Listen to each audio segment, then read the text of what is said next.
Good Hey, morning. good morning. How are you doing? Great. Happy Sukkot. Happy Sukkot to you too. Yes. Hey, good morning. Hi, Miss Phyllis. Hi, I have a aura about me. Yes, you do. Oh well, it won't last long. It'll rise up in a little bit. No, it moves pretty fast, don't it? Yes, it does. I can't pull my hair back the way you wanted me to because it's not long enough. It looks so, It looked great last week, though. it said not today. Not do it today. Good morning, Lou. Good morning, Lou. There we go. Happy Sukkot to you. Well, we're out here with the birds. Yes. Well, we made it back to the house so we could do our Shabbat study today, and then we'll head back to our campsite and to our little sukkah over there. So, How far away is it, your campsite? Joe, is it 2 miles? It's 2 miles. Yes. Okay. So we go over there and set up and, blow the shofar and make some noise so all the people around us wonder what's going on when they drive through there. Oh my goodness. But we've had some of the children over and we've just had a good time. The weather has been in the 50s. So it's a little chilly sitting out, but it's been very nice. Well, we returned to our little sukkah. You can't really see, honey, but where are the? There they are. I made those little things for this. Oh, sukkah. how pretty. There you go. Oh, well, I'm going to drop this thing. Lou's standing there hovering like she's going to I'm going to you look like spring. You have all your beautiful flowers on. Oh, yeah. Thank you. Yeah. Oh, there's Joe. How you doing, buddy? Hey, doing good. I sent Phil a text hoping that he'll join us today. I don't know why he's not joining us. We do. We miss him. Really? I told him. Yeah, I do too. Hey, Miss Hey, Sandra. Hey, Sandra. Good morning, Miss Sandra. Ross. Good morning, Miss Parker. You all look beautiful. Oh, you do. Your hair is pretty, Sister Phyllis. Thank you. She is. She's got that glow about her this morning. I've got the sun behind me. Lighten my hair up. And you got the sun within you. Yes, hallelujah. I got the sun in me. Makes me want to sing a song like, let the sun shine through you. Let the sun shine through you.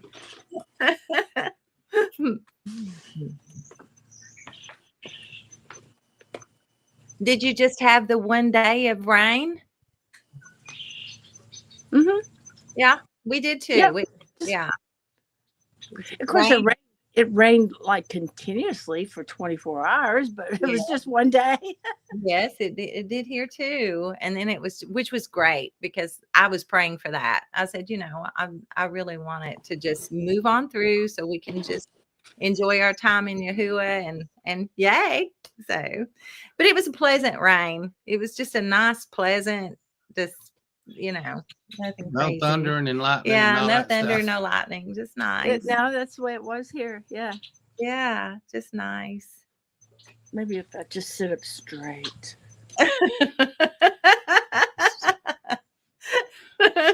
She's got It's about to go. There you go. Oh yeah, she's getting close. What have you been up to, Sister Roz?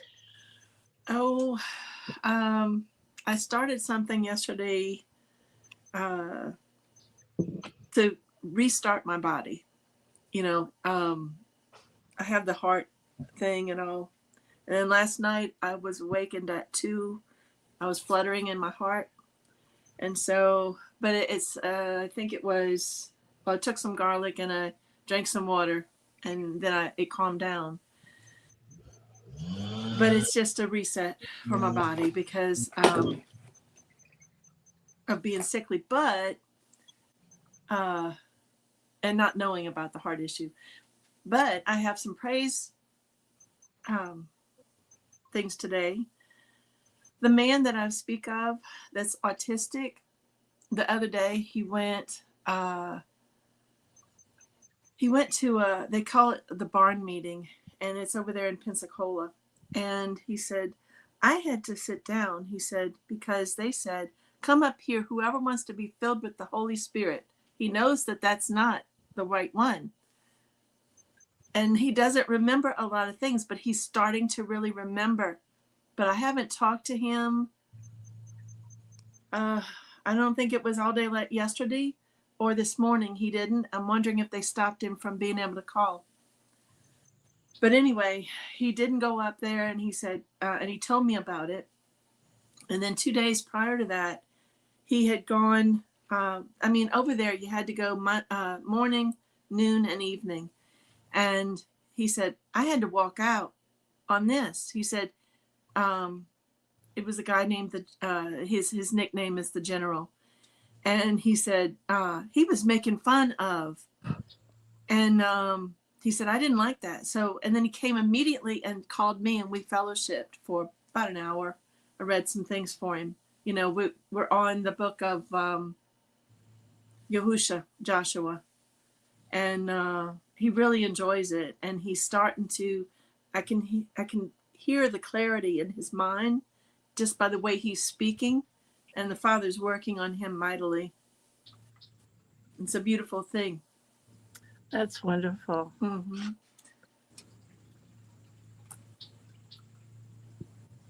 I have worked with autistic people, and they're one of the more brilliant people I've ever talked to. Uh-huh.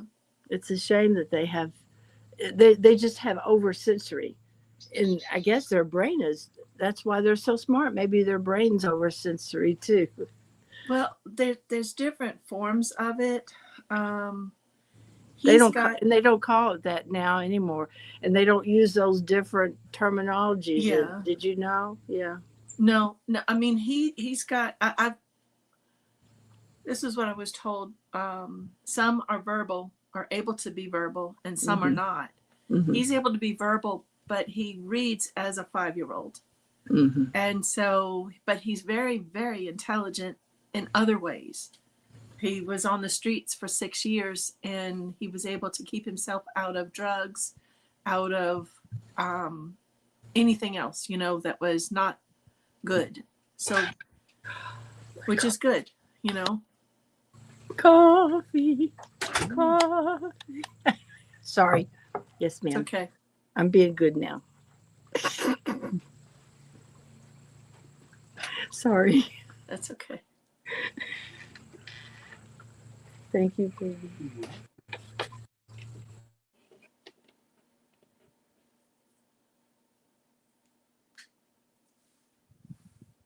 But he does good.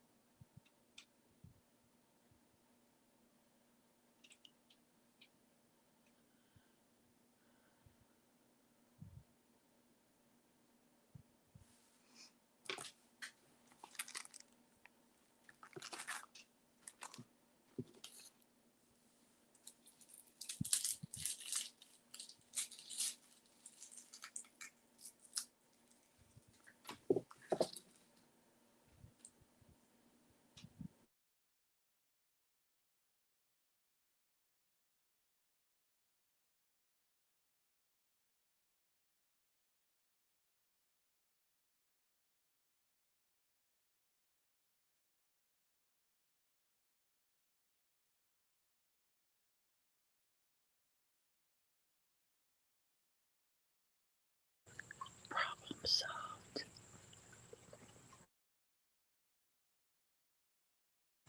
Do you know what chapter we're on?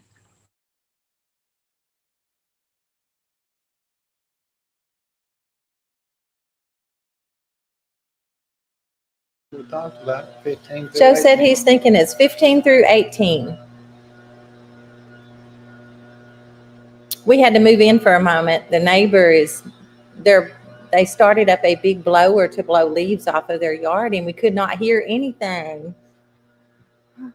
Don't you wish everybody would keep Sabbath? Yes.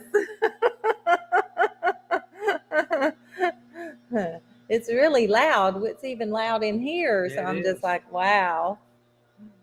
Yeah, I hear it. Our next door neighbor's got the loudest mower of the neighborhood. It's one of those riding mowers, and he likes to do it on Sabbath.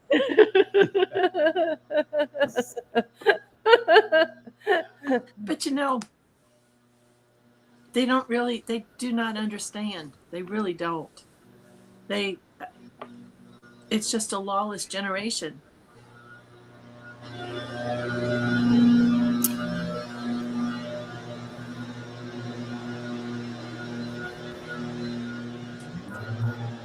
How are you going to be able to hear?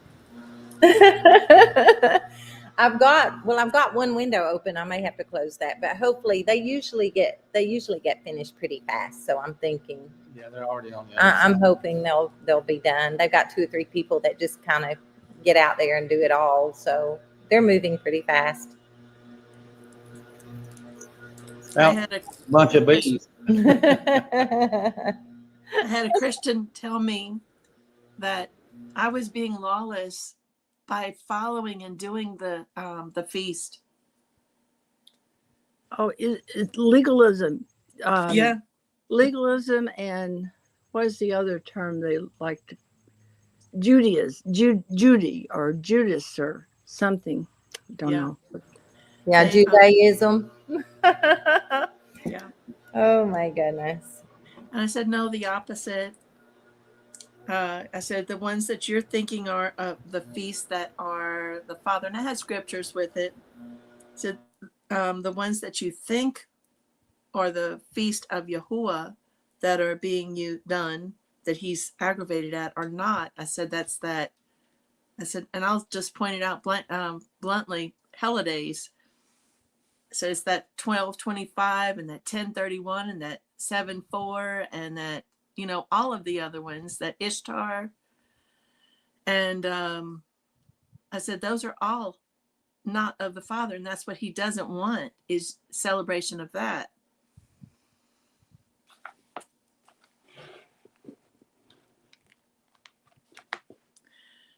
My last thing to them, and he didn't come back at all, was I said, you're just blatantly lawless.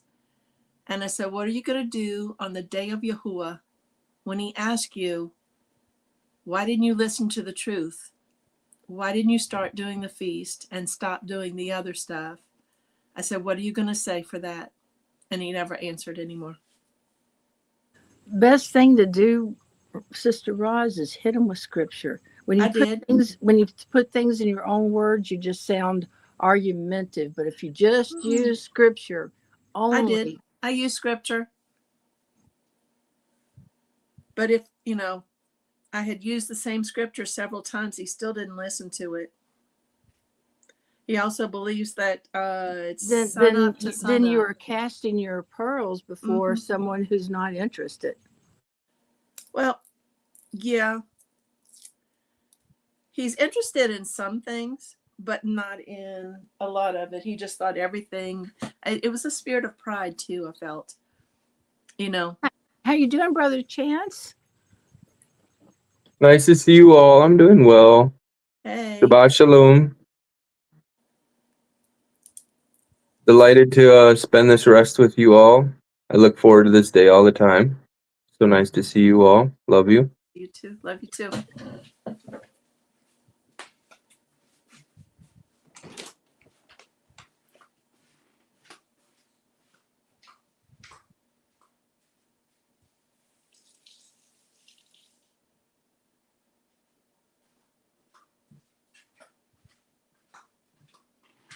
Let's see if these little children will give me a little break.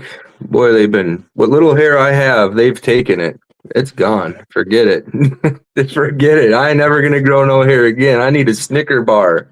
You remember that commercial where you go, think a little piece of hair sticks up? Forget it. That ain't even going to work. It's gone.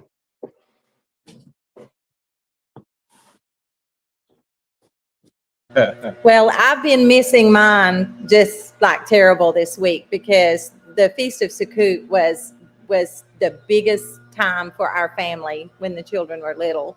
You know, sleeping outside under the stars and just, oh my goodness, you know, the meals and laughing every night and playing games and, you know, even when we weren't camping, we were camping on the back porch. So, you know, and they talked about this, you know, they came to visit and did, you know, ate with us for one night this week. But, oh, how I miss, you know, I told Joe, I said, oh, how I miss the children at this time of year now that they've all grown and left home. So just, wow, you still got your little babies there. So praise y'all for that because every moment is so precious.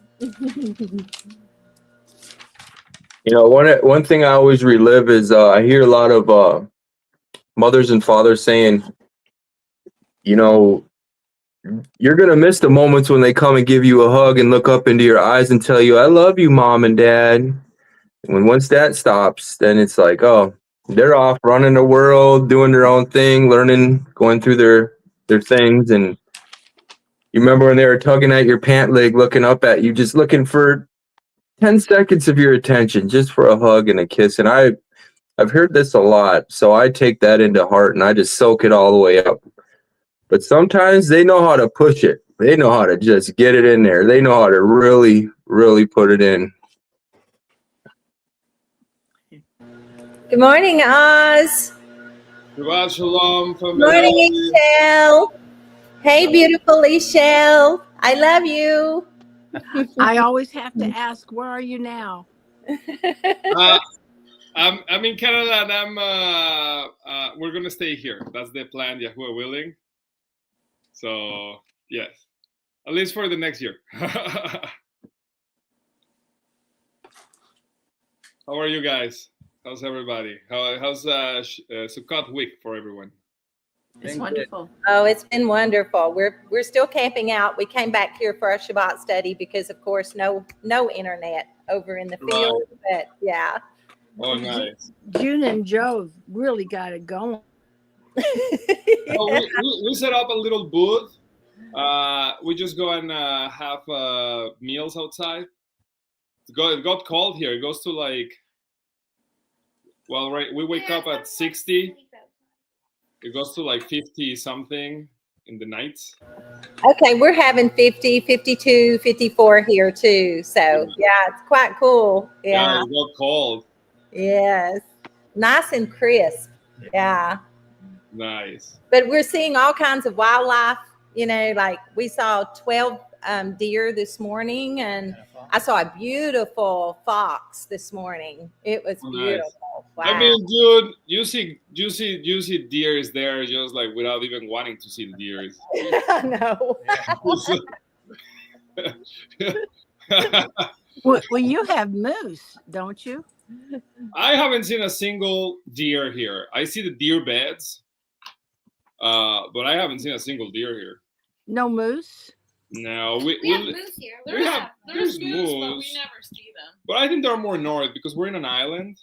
Yeah. Oh. So I don't think the moose make it all the way here. I mean, I've lived in Canada my whole life, and I've never seen a moose yet. So. We've met people who've seen it. That's why I see them on the videos, YouTube videos all the time.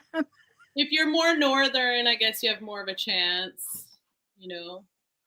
But we're pretty south. But now you've seen a black bear in the wild. Oh, yeah. Yay. That's right, too. That was pretty cool. We have decided we're just going to come visit you, and then we're going to go hunt for the moose. Yes. I mean, they already, you know what? I was, because the property is quite big, we've been like mowing some trails around the property. We can go hunting here. And we found hunting spots, like hunting towers that they had set up here at some point. Because there is a big forest in the back.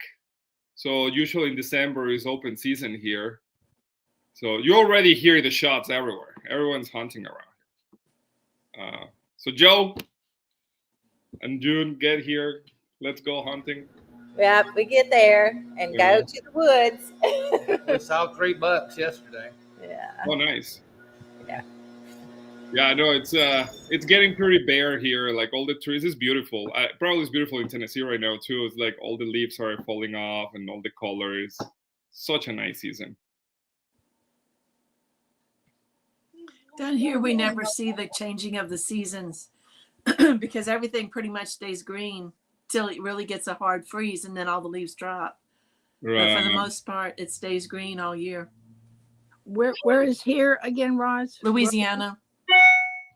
Yeah. But any place in the South is going to stay more green.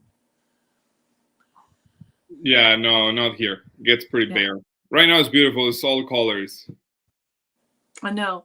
I miss that down here because we don't get to see that at all. Well, it's also cool at night. So it's like, you get your Very blankets and like, yesterday we actually lit a fire in the house, like in the fireplace. Then it got too hot. And then it got too hot.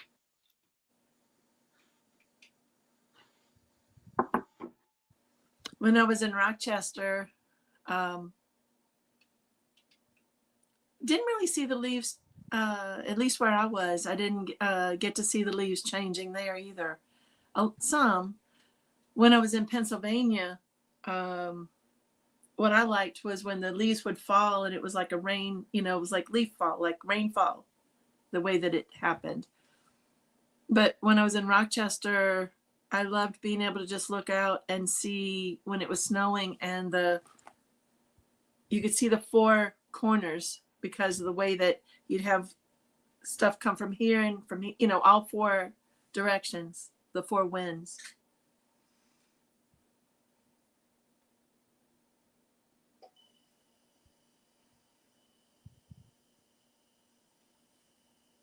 Hey, Chance, did you set up a booth or something for Sukkot? Okay. So, okay, everybody, when that's no, I didn't do any booths. I just kind of stayed with the family in the house. I live in a trailer park, so it's Okay. Well, it's kind of like a booth, I guess. yeah, but I stayed in my tent, my booth here in my body, you know what I mean, and kind of honored and worshipped through my body, my tent, the tent that I was created with, but I didn't go outside and said I wanted to, and I was telling my children that and stuff and teaching them about it. They're just so young yet. Sometimes I get lost and I spill out all this information and knowledge, and my daughter's just like, and I'm like, oh yeah, you're only 4 years old. I forgot, You're only 4. Boy, she's gonna be real smart by the time she hits 13. She's gonna be a full-blown teacher, a prophetess. She's gonna be really putting it in out there. We set up something very simple, like we just literally just set up 4 poles and just like decorate with some branches. And oh, nice. Something very very so simple. I ask you all this, especially you, Oz. Did you feel a closeness at all throughout this, through the atonement, the Torah, the Sukkot, when praying and having conversation with Abba? Did you have any moments of presence and closeness? I can tell you that yesterday in particular, the sensation and the thought and trying to understand the deeper meaning of, no, it was since the day before that, peace. Because when Talita and I, we were debating about doing the booth. Do we do it? Do we don't do it? Is it necessary? There is no temple in Jerusalem. All males don't really, they're supposed to go and do the pilgrimage there. And that was one of the reasons. But now the temple lives. Now the temple is like within us, right? After Yahusha's. So it's like, there is no longer of that need of pilgriming all the way to the temple, because there is, and we are part of that temple now when we take in Yahusha's. And what it has really come to me is like, how can, outside of like the whole problems and issues and difficulties and stress and worries, and how can you stay in peace, peace in your heart and peace in your mind? And it's only through Abba Yahuwah that you can sustain that. Like He feeds you with that peace. I don't know. It has been like a very like never really think about that word so often. It's like, what does it mean? Like, what does really entitles and what does really surrounds peace? More? To be at peace. You want some more? And I guess that what I have been reflecting is like being at peace with what I now believe, because it's been like I've been having a bit of a difficulty outwardly saying, like let's say like yesterday, my landlord was like, we had a problem with the water. He's like, oh yeah, I'm coming tomorrow and I'm setting up this and setting up that. And, I had to say to him, it's like, sorry, it's Shabbat. You can't, sorry, like, Hey, you know what? That sounds like you overcame a scenario and you actually put the Shabbat on his face. So now he's like, what is this? And what is this, man? What is this? You actually may have steamed Yahuwah behind that. You know what I mean? Just going through your pressure, you made him aware of the Shabbat. So maybe he might go back to his drawing board and may look at Yahuwah, the fourth command, and see that we are to be observing this forever for all generations. And maybe you might have just woke him up. You know what? It's funny because my first thought was totally the opposite. It was more of the nature of like, great. Like I've been having this more inwardly, I guess, not at peace of like expose it, because with what is taking place in the world, because I thought when they say like Christian persecution is, yeah, but it's like not really. But at this very moment, I feel like there is more of a bitterness towards people who actually follows the Torah and that obedience. And that obedience actually, I feel, will be more persecuted than universal religions, and that's where like this peace has kind of like this peace has settled in me of like, it's like I have to like being more at peace with this belief and expose it to people so they don't cross my boundary, because like I'm also here to defend and to observe it. But yeah, that's what has been coming up for me in Sukkot. Talitha doesn't have that. She was like, no, just tell him it's Shabbat. He can come and do any of this work. Blah, blah, blah. But it's like, oh man, he's the landlord. It's like you don't really.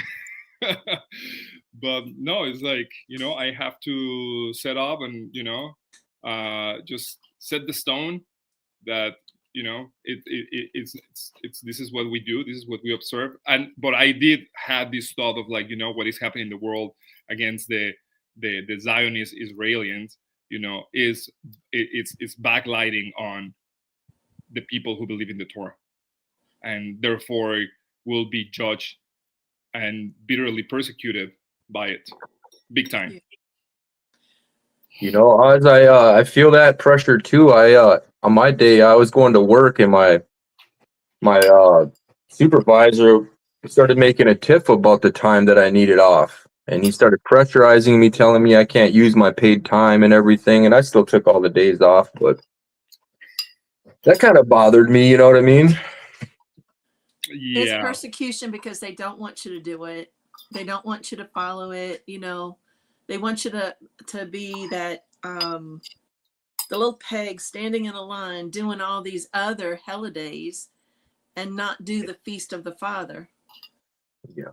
So I agree.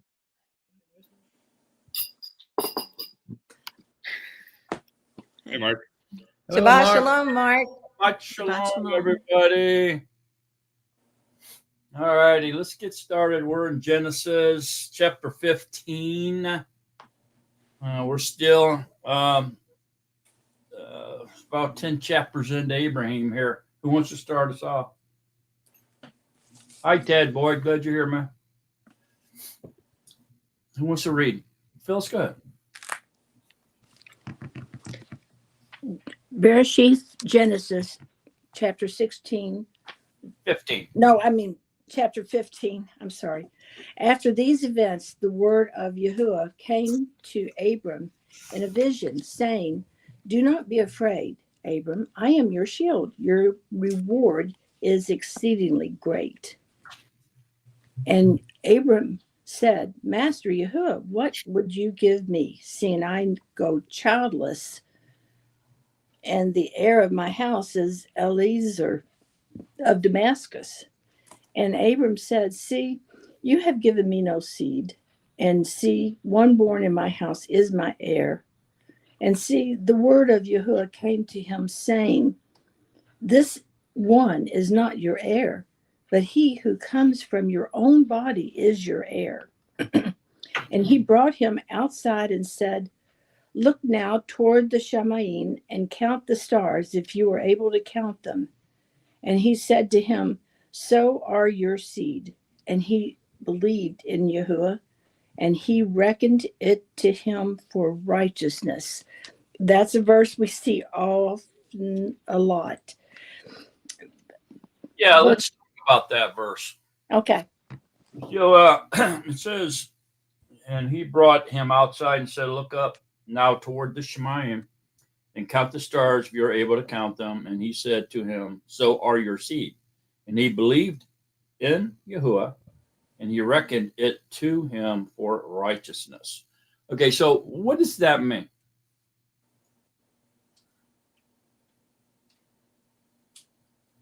Phyllis? His belief in something unseen made him righteous because he believed. So if we go back to verse 1, it says, "After these events, the word of Yahuwah came to Abram in a vision." Now this could possibly be talking about the firstborn of all creation, the messenger of Yahuwah, right? The word, saying, "Do not be afraid, Abram, I am your shield. Your reward is exceedingly great." And Abraham said, "Master Yahuwah, what would you give me, seeing I go child?" So did he really have to believe in the existence of Yahuwah?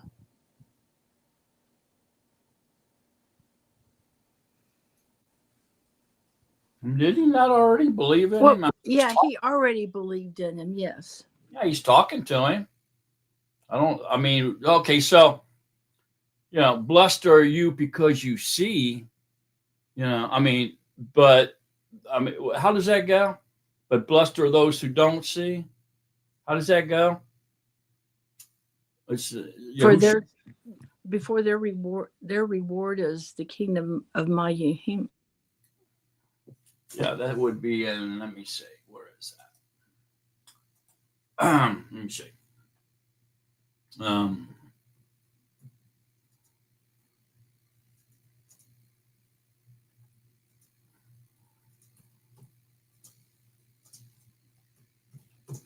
That's in John 20. Just look at that. Now this is huge. This comes up in Christian. This is basically the foundation of Christianity, isn't it? We're talking about right now. Let's look at John 20:29.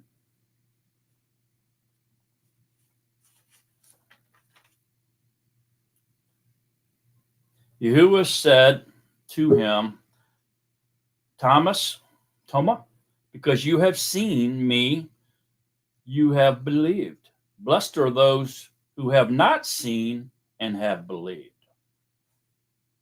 Okay.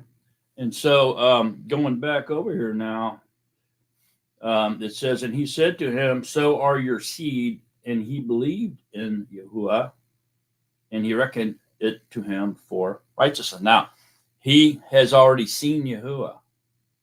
He talks to Yahuwah.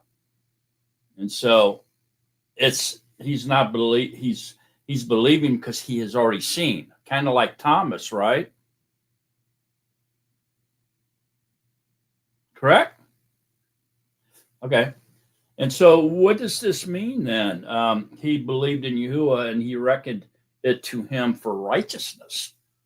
There has to be another element there. Phyllis? he believed in his promise to do a miracle. Okay. So to believe in somebody's promise, okay, that they made to you, then what element is that creating? Trust.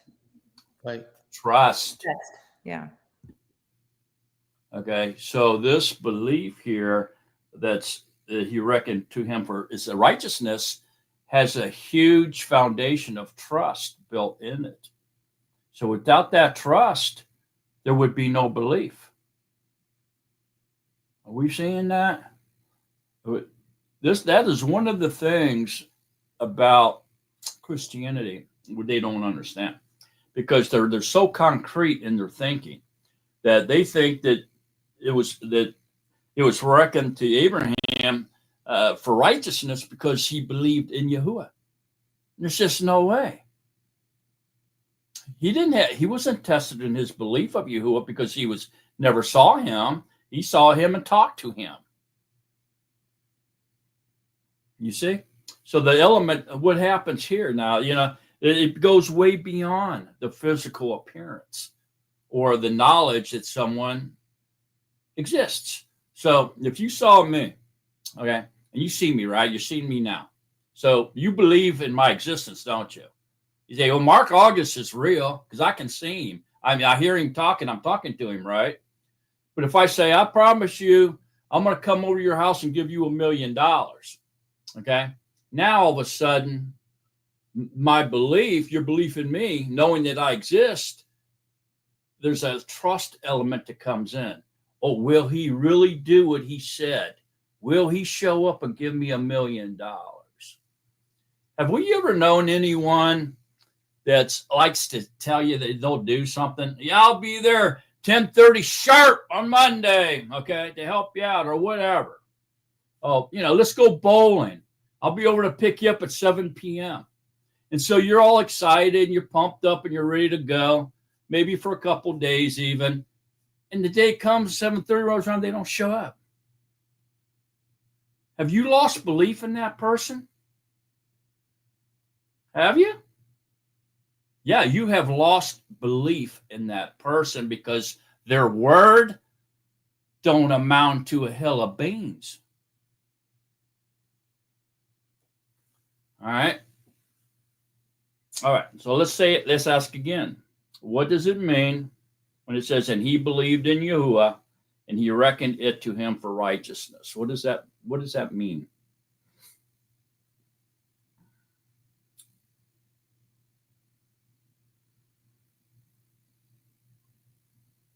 Chance? It kind of seems to point at a prophecy of the salvation Yahuwah offered through Yahushua HaMashiach in the blood.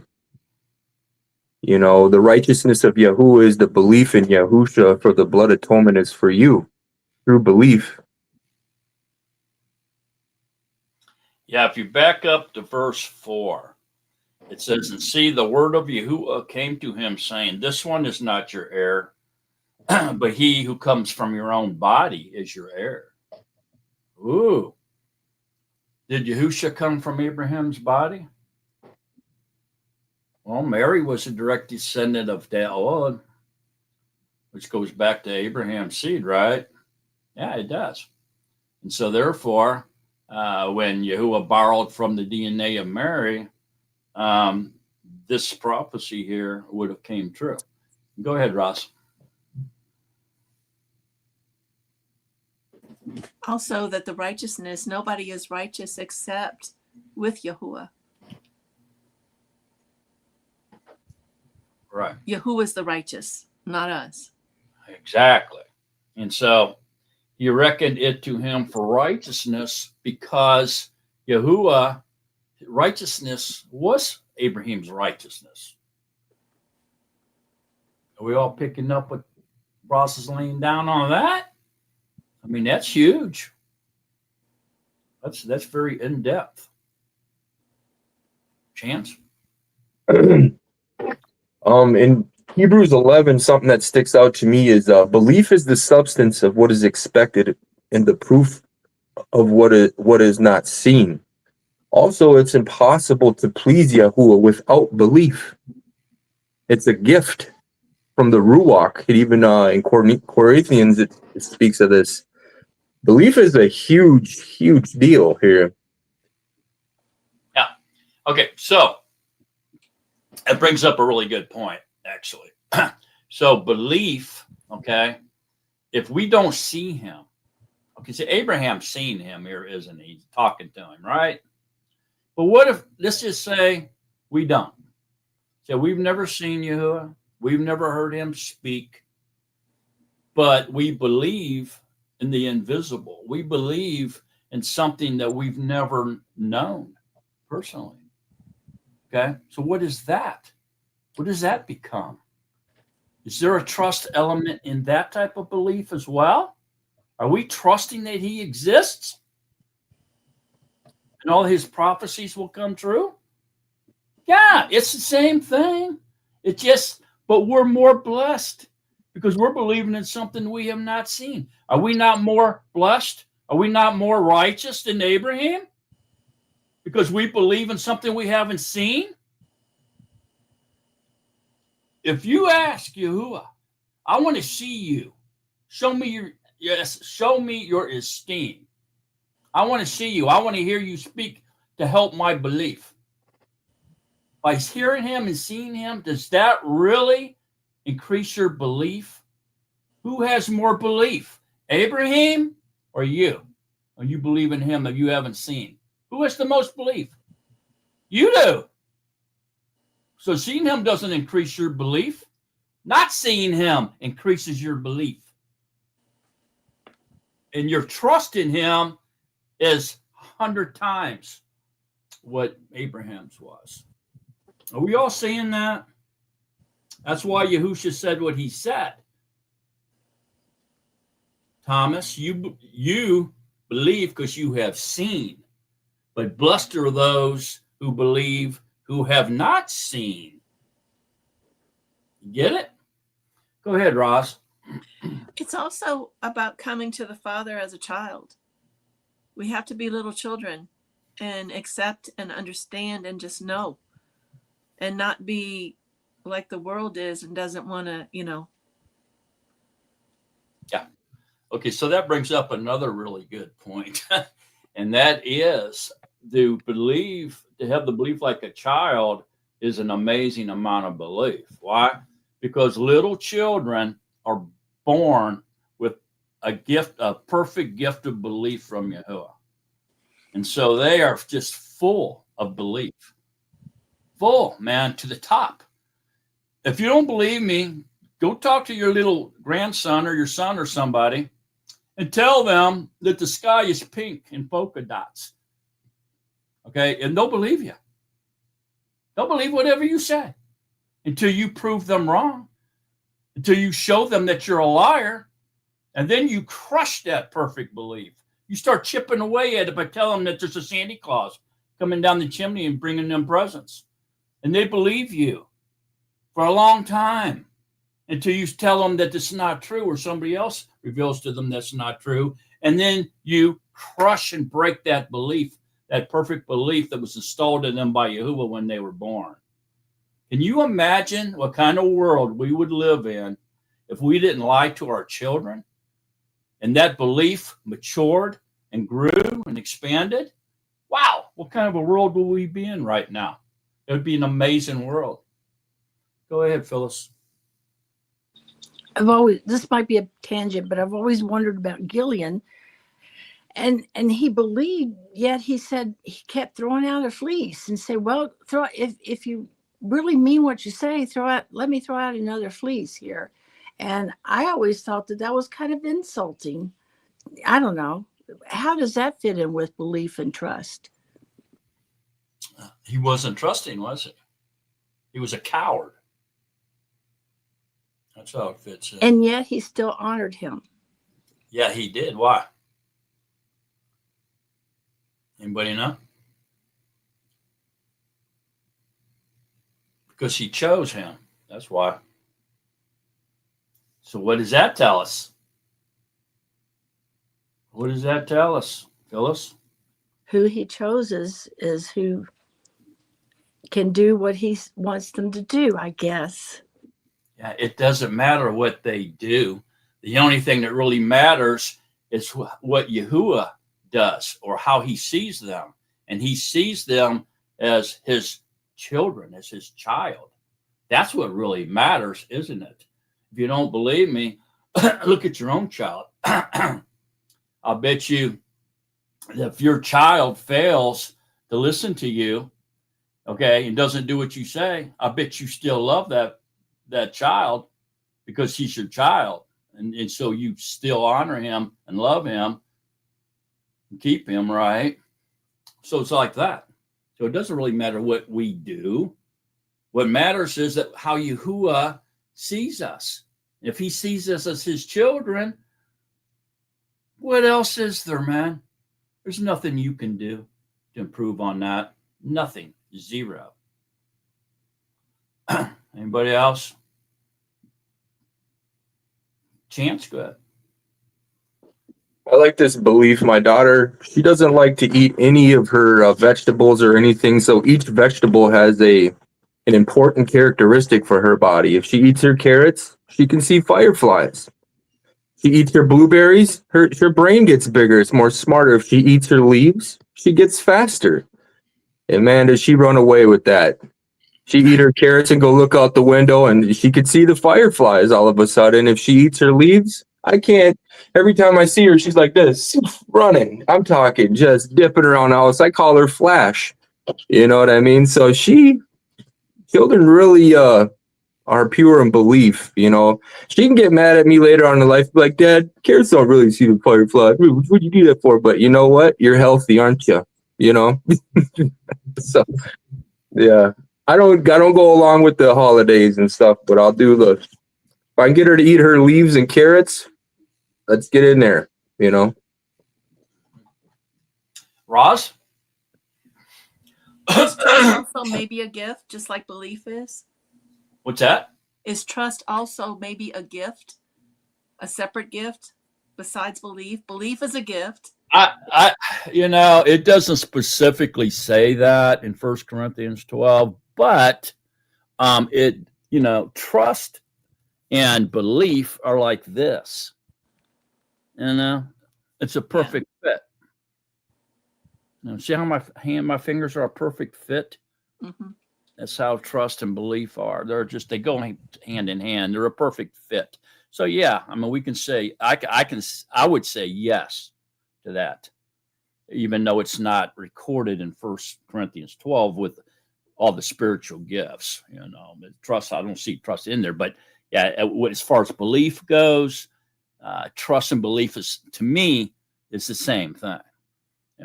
It's how you say that? Synonymous. Go ahead, Chance.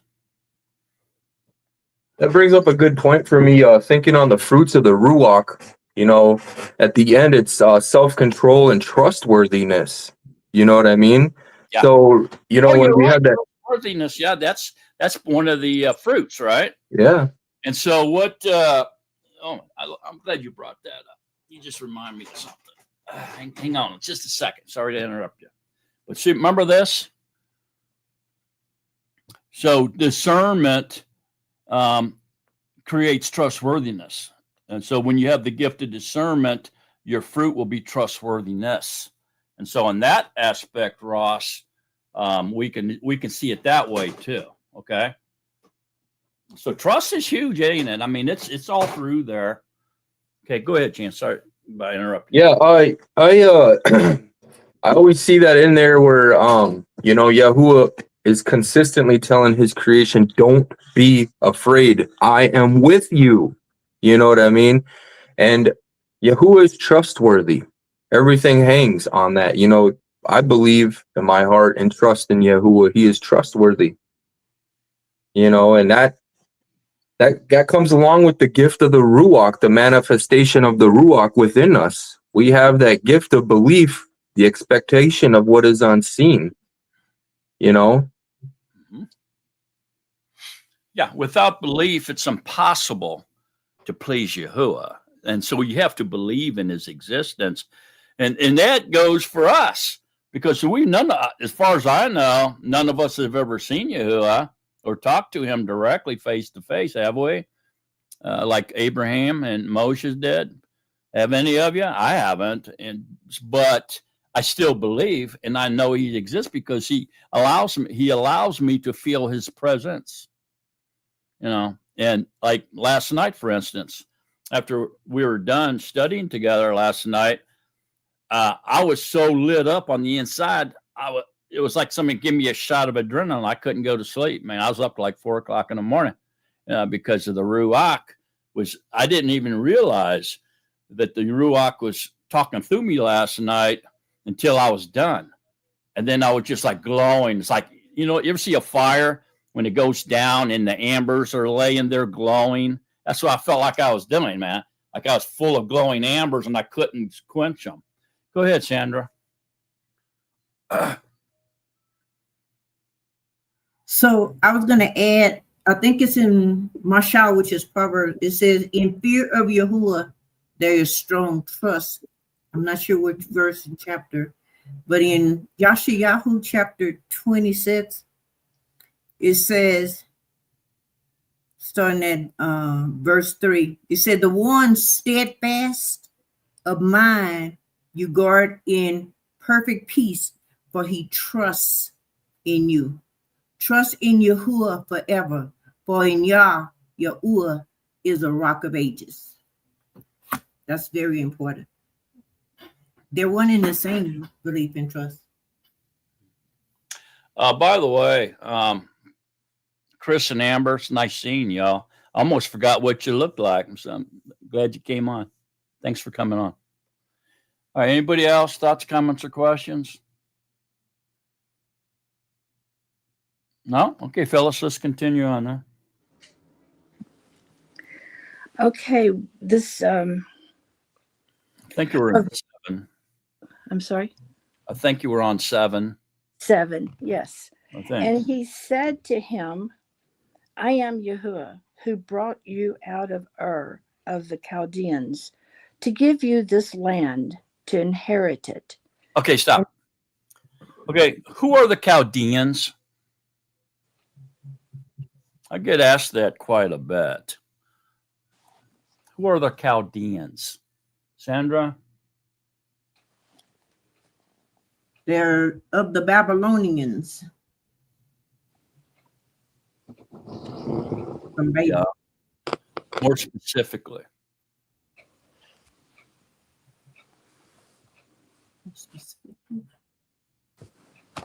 Fellas? I just know it as the land where Abram grew up with his father. Mm-hmm. Yeah, he was in Ur, then they went to Charan or Charan, and then down into Canaan, right? And so who were these Chaldeans? A little bit more specific.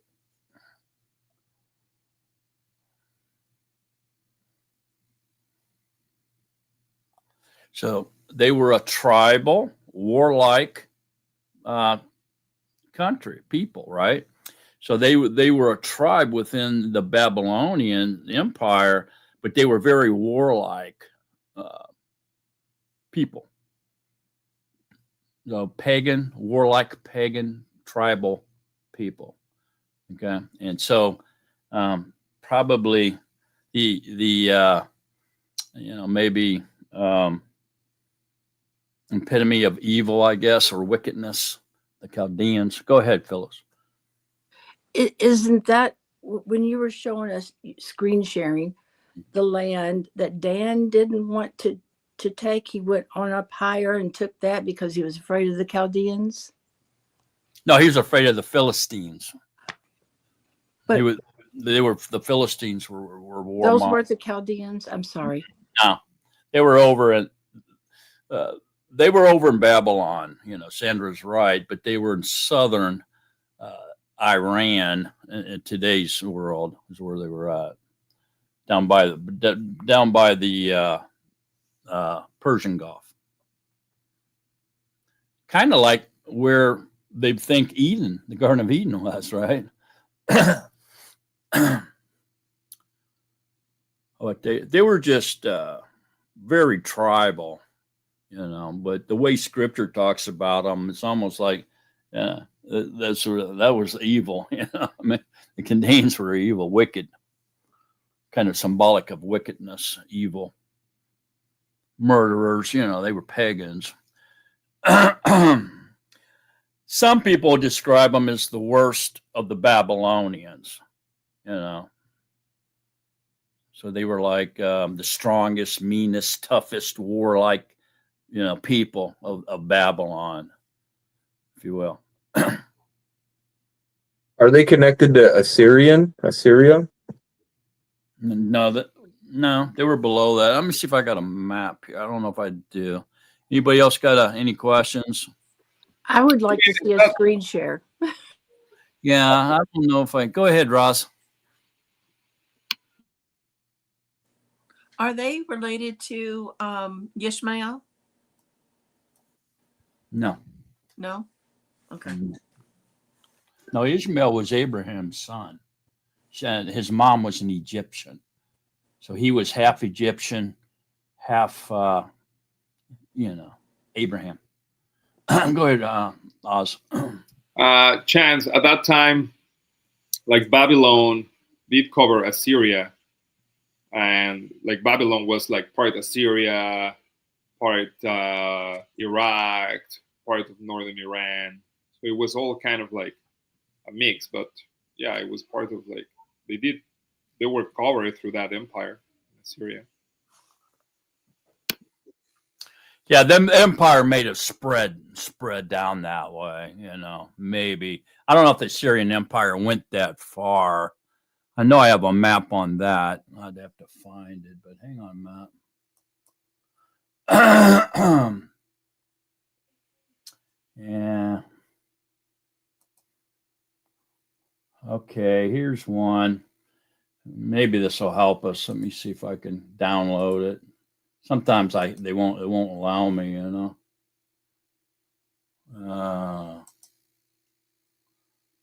Yeah, it's not going to. I'll try to find a different one. Hang on. Anybody got anything to say while I'm looking at this? Go ahead, Sandra.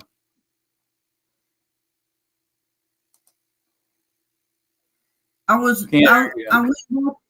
sorry. I went back and read in Barashith, which is Genesis 10. It says the beginning. So Cush brought forth Nimrod in verse 8.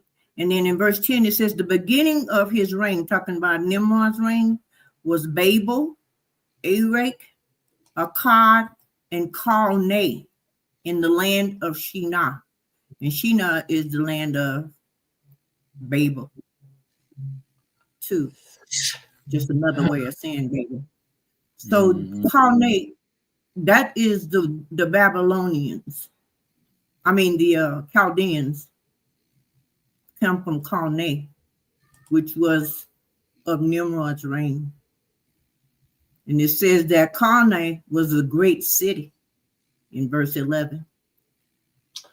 Okay, so it won't let there's a really nice, good map on here, but it won't let me download it. But I can tell you where it's at. And so they were during the time of Abraham, they were in the Babylonian kingdom, and it stretched from the Persian Gulf and went all the way up to Canaan or Haran. Okay, went up to that point and then come back around by the Amorites and went back down. And so it was basically Assyria was in that empire. Okay. And so Assyria, which was the capital at that particular time, was within that Babylonian empire, a kingdom at that particular time. And within that, really Haran was the Mari kingdom, was also within that Babylonian kingdom, kind of like to the west, northwest section of it. Okay. So they were, war mongrel type tribe within the Babylonian Empire. Okay. All right. Other than that, I don't see if there's any other good maps here. Brother Mark. Yeah. You could print screen and then copy it to your files, and then you'll have it in your computer. It won't let me do it. It's protected. Oh, sorry. I wish it wasn't, but it is. Anyways, that should be, you guys should be able to get the visual on that. I do have another one here. Anybody else got any thoughts, comments, or questions?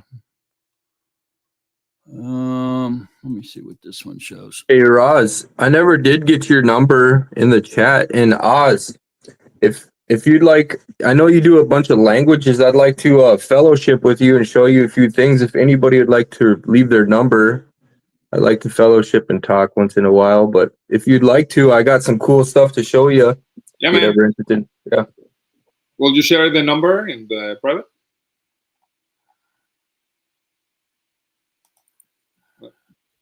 We can't hear you. I think in this room, it's just specific to those who are in this room, but I'm not sure.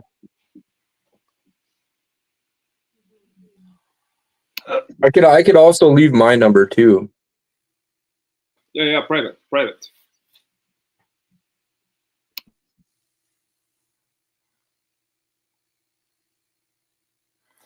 All right, I got one here. Maybe we can make sense out of here a little bit. It's not the greatest, but I'll share screen it. Speedy's excited. He said, "Oh wow, screen share! Yeah." Speedy going crazy. He loves screen share. All right. All right, so here we go. If this one can make any sense out of this one. So over here is Ur of the Chaldeans. You see Ur here? That's where Abraham came from. And right down, this is right in the area where all these rivers come out into the Persian Gulf, is where they thought the Garden of Eden was, somewhere in there. But see, here's Babylon. And this whole area, like right here, like this, up here by this har, actually went up here a little bit higher, down here like this, was the Babylonian Empire. Okay, and here's Assyria's up here, right here. Here's that Nineveh, which was the capital of the Assyrian kingdom. Okay, and then way over here, of course, was where Israel is, over here. And of course, the Egyptians over here. And so you see this Arabian desert right here. This big area. It goes right along the edge of the Fertile Crescent down here. This huge area right here. That's where Ishmael, the 12 tribes of Ishmael, were at. So they were all the way over here by Egypt, and pretty much what modern day Saudi Arabia is. That's where the 12 tribes of Ishmael were at. Okay. Hopefully that helps a little bit. So the Chaldeans were down by Ur. That's where that tribe was at.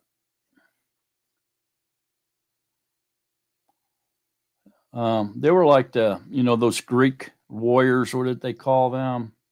The real tough guys. What were they call them? They had that movie called 300. Spartan. Yeah, the Spartans. So they were kind of like the Spartans, of Babylon. They were like these mean warrior-like guys.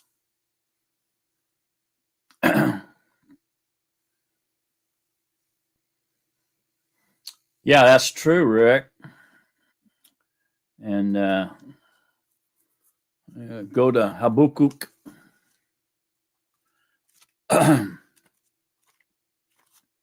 Go to Habakkuk.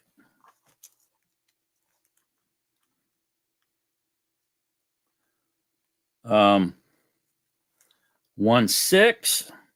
See, I am raising up the Chaldeans, a bitter and hasty nation, who is going through the breadth of the Eretz to possess dwelling places that are not theirs. They are frightening and fearsome. Their right ruling and their exaltation proceed from themselves. Their horses shall be swifter than leopards and more fierce than evening wolves, and their horsemen shall charge ahead, and their horsemen come from afar. So they were pretty mean mistreaters. What does that remind you of? That sounds to me like they're foreshadows of the reapers, like a type of the reaper.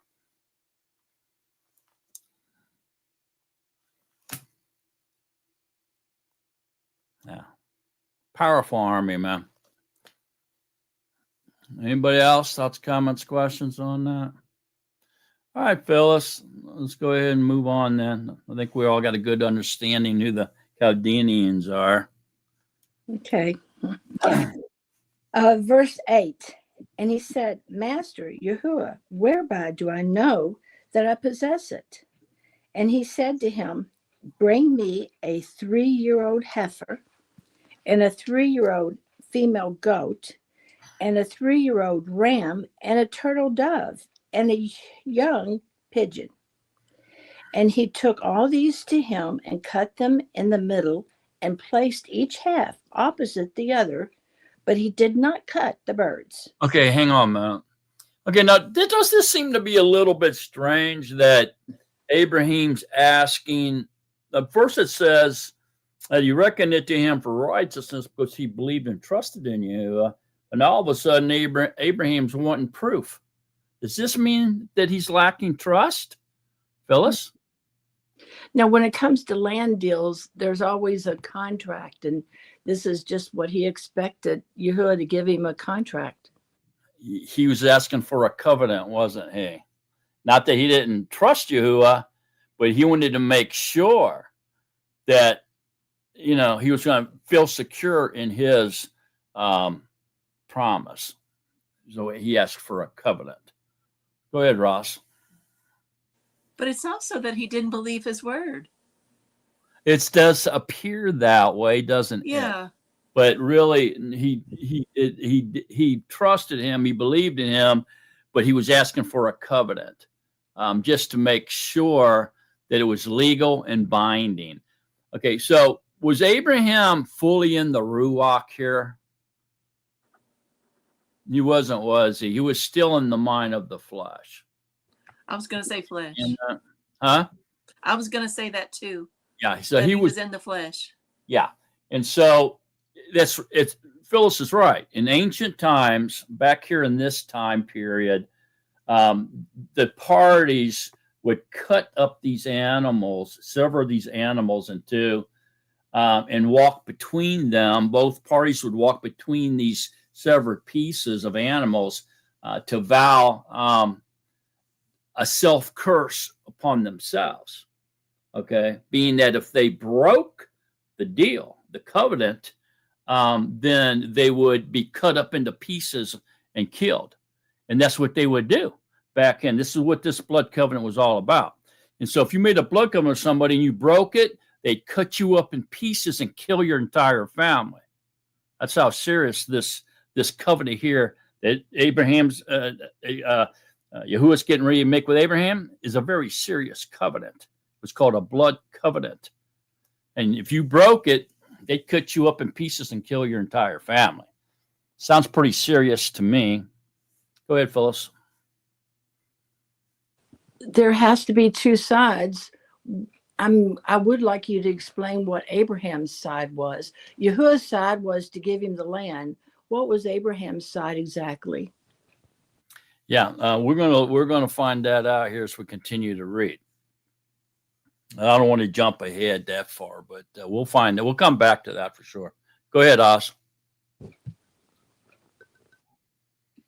Yes, I have a question. I actually had this question for a while, but I forgot that I wanted to ask. Why is it that Yahuwah requests all these offerings in terms of animals and sacrifices? Because blood is life. The life is in the blood. And so is there anything more serious than life and death? I mean, it's pretty serious stuff, right? I mean, is that what you're asking? Yeah, like, it's like it's always been like when I read it, like a 3-year-old female goat and a 3-year-old heifer and a 3-year-old ram and a turtle dove, and why is it needed? Why not just one animal and that's it? Why why is it specific? I mean, because if you think about it, it's like if 600,000 people left Mitzrayim and went to the wilderness, by the time 100 years later or 430 years later, once they found the promised land, you're talking about millions of people. So that means like millions of goats being sacrificed every year and millions of heifers, and like why was that? Like how do you describe that part of the necessary covenant? Like I'm just trying to understand it. Why is the animal sacrifice was a necessary thing in order to? Like, why do you think he requested it such a big amount? Once you put it in the context of numbers, right? It's like that was a lot. Because all the blood in the world. Okay. You could sacrifice all the animals, all the people, take all the blood in the entire existence, and it wouldn't save nobody. Okay. The only blood that could do it was the blood of the Lamb of Yahuwah. Okay. And so the thing is we have to see here is all this blood only made them bloodthirsty. They had blood on their hands.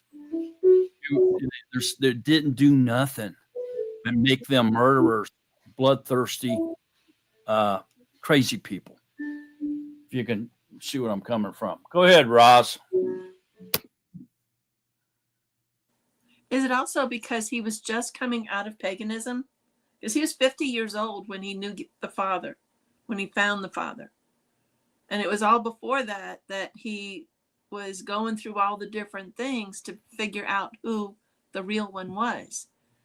And that's why he did all of those pagan things, sacrificing, and he knew of the blood contract, the blood covenant, and everything like that. Is that possibly why all of these sacrifices also had to be done, was because there was always that kind of being there in the paganism thought? Well, this particular covenant here, this blood covenant, was a vow to the ones that were making it to themselves. If they broke it, they would be cut into pieces like those animals, and their blood spilled out, and their families would be killed. It was just symbolic of what would happen to them. And they vowed, if I break this covenant with you, cut me into pieces and kill my family. This was a serious covenant, man. You didn't joke around with this. If you made this covenant, you better not break it. This was probably the most serious covenant there ever was. I mean, you were making the vow to yourself. If I break this covenant with you, cut me into pieces, man. That's how serious I am about making this covenant with you. This was a serious thing. This was not a joke. You didn't go around and making a blood covenant back in these days and not be serious about it. Yeah, I understand. So I mean, so it really didn't have anything to do with paganism or any of that kind of stuff. It was just you making a vow to the other person. If I break this with you, cut me into pieces, and I'll let you do it. But he's also saying that about, Yahuwah's on the other side of that covenant. So how would he, if Yahuwah, that's basically what he's saying is Yahuwah's not real if he doesn't do this covenant with him and he doesn't hold up his word. No, he's not saying that at all. We'll get into that. We'll Okay. come back to it. I don't want to get that far yet. Go ahead, Sandra.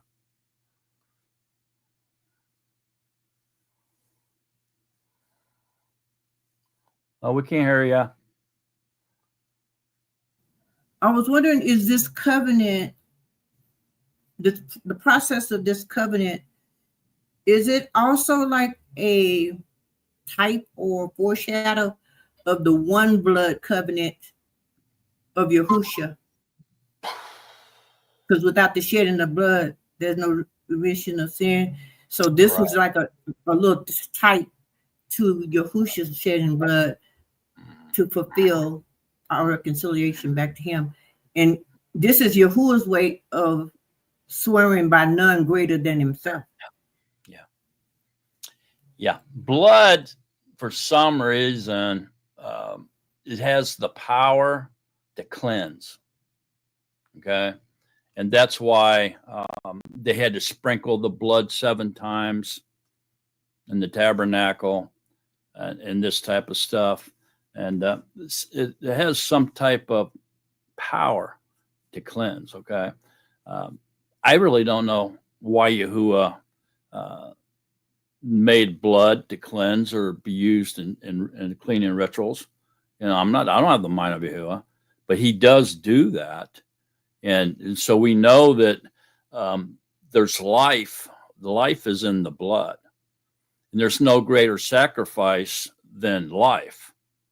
There's no greater love than to lay down your life so that another may live. Okay. And so life is a very powerful,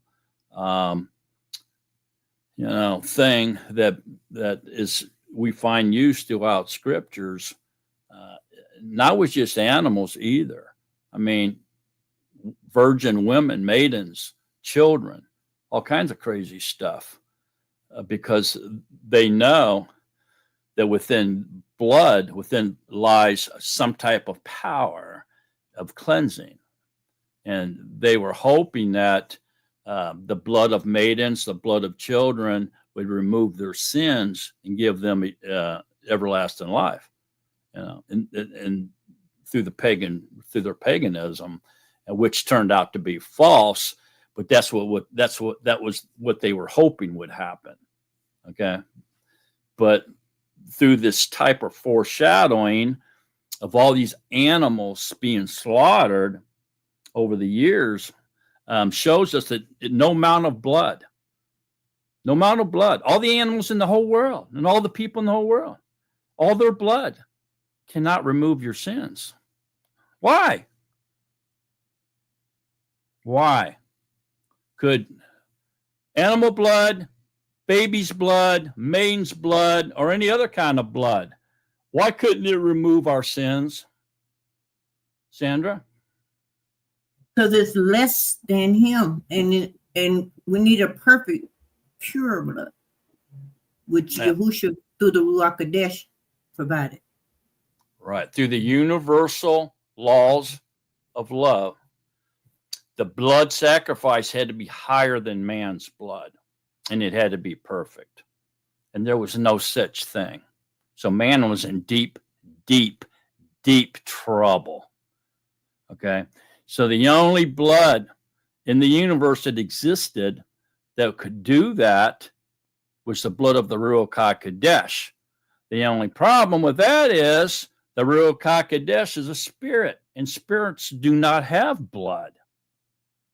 So Yahuwah says, okay, my right arm will deliver for you, which is his body.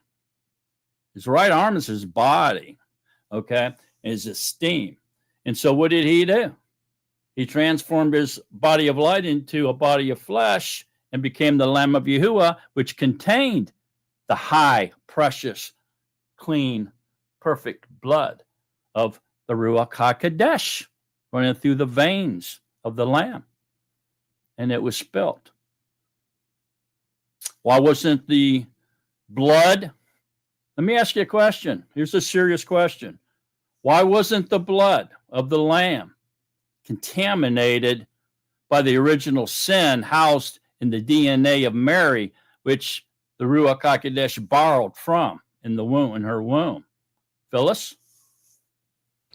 I believe you told us this last night that he overshadowed the seed so that as it was being made, I can't remember the words, that it was protected from that sin and therefore cleansed as it comes through. Correct. So the Ruach HaKodesh sealed the blood of the lamb. Okay, it was sealed with the Ruach HaKodesh for the day of sacrifice. And so this is the same process, Brother Mark, that you were talking about last night. This is the same process because he said, and it came to be when the sun was going down, a deep sleep fell upon Abram, that see a frightening great darkness fell upon him. So he overshadowed right then and there. That's almost the same thing. Yeah, we didn't get there yet, though. We'll get there. Oh, okay. I know y'all getting anxious here, but any other thoughts, comments, or questions up to this point? Phyllis? I just wanted to, well, Oz is gone now, but I was wondering if to answer his question, two possibilities, and I don't know, but perhaps the quantity and specificity of the sacrifices were based upon the land, based upon how much land that he's given him, because it is a land covenant. And the other possibility is that he just wanted to get Abraham used to following directions in the blood covenants. Anyway, verse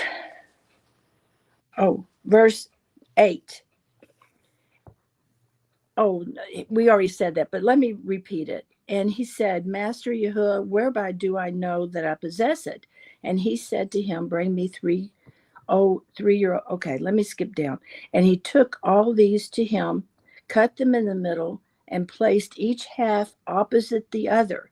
But he did not cut the birds. And the birds of prey came down on the carcasses, and Abram drove them away. And it came to be, when the sun was going down, and a deep sleep fell upon Abram, that see, a frightening great darkness fell upon him. And he said to Abram, know for certain that your seed are to be sojourners in a land that is not theirs, and shall serve them, and they shall afflict them 400 years. But the nation whom they serve, I am going to judge, and afterward let them come out with great possessions. Now, as for you, you are to go to your fathers in peace. You are to be buried at a good old age. Then in the 4th generation, they shall return here, for the crookedness of the Amorites is not yet complete. Okay, hang on. Okay, so here, what's going on here? What's Yahuwah telling Abraham now? They cut all the pieces up, preparing for the covenant, and then all of a sudden, Yahuwah starts talking to Abram. What's this all about? Is this part of the covenant? No. It must be. I mean, they've got all the pieces prepared. All the carcasses are being cut in half. Abraham's chasing away the birds that are trying to come down and eat the severed pieces. And then look what happens. The sun goes down, a deep sleep falls on Abraham. That see, a frightening great darkness fell upon him. What's that? What is that?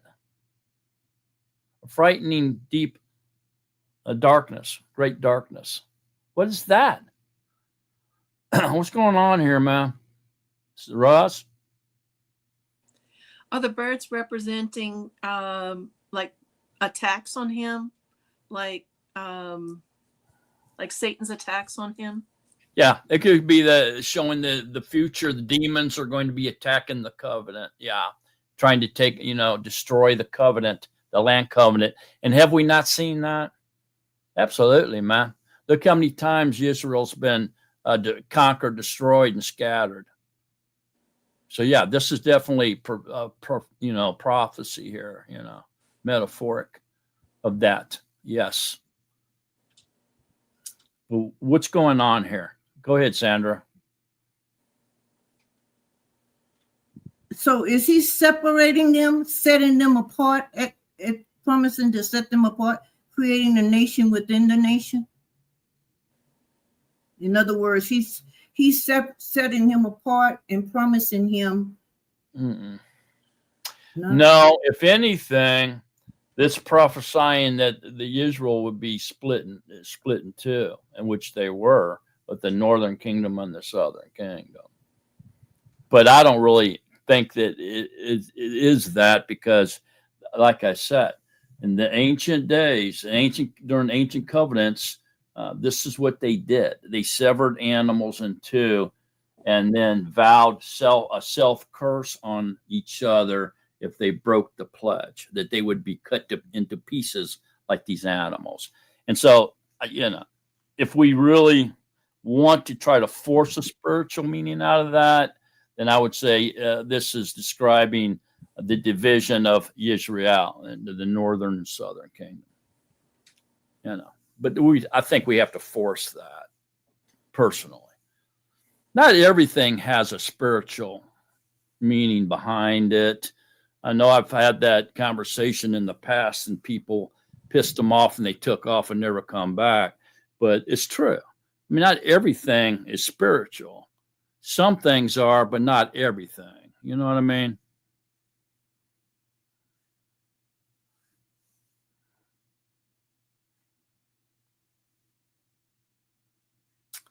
All right.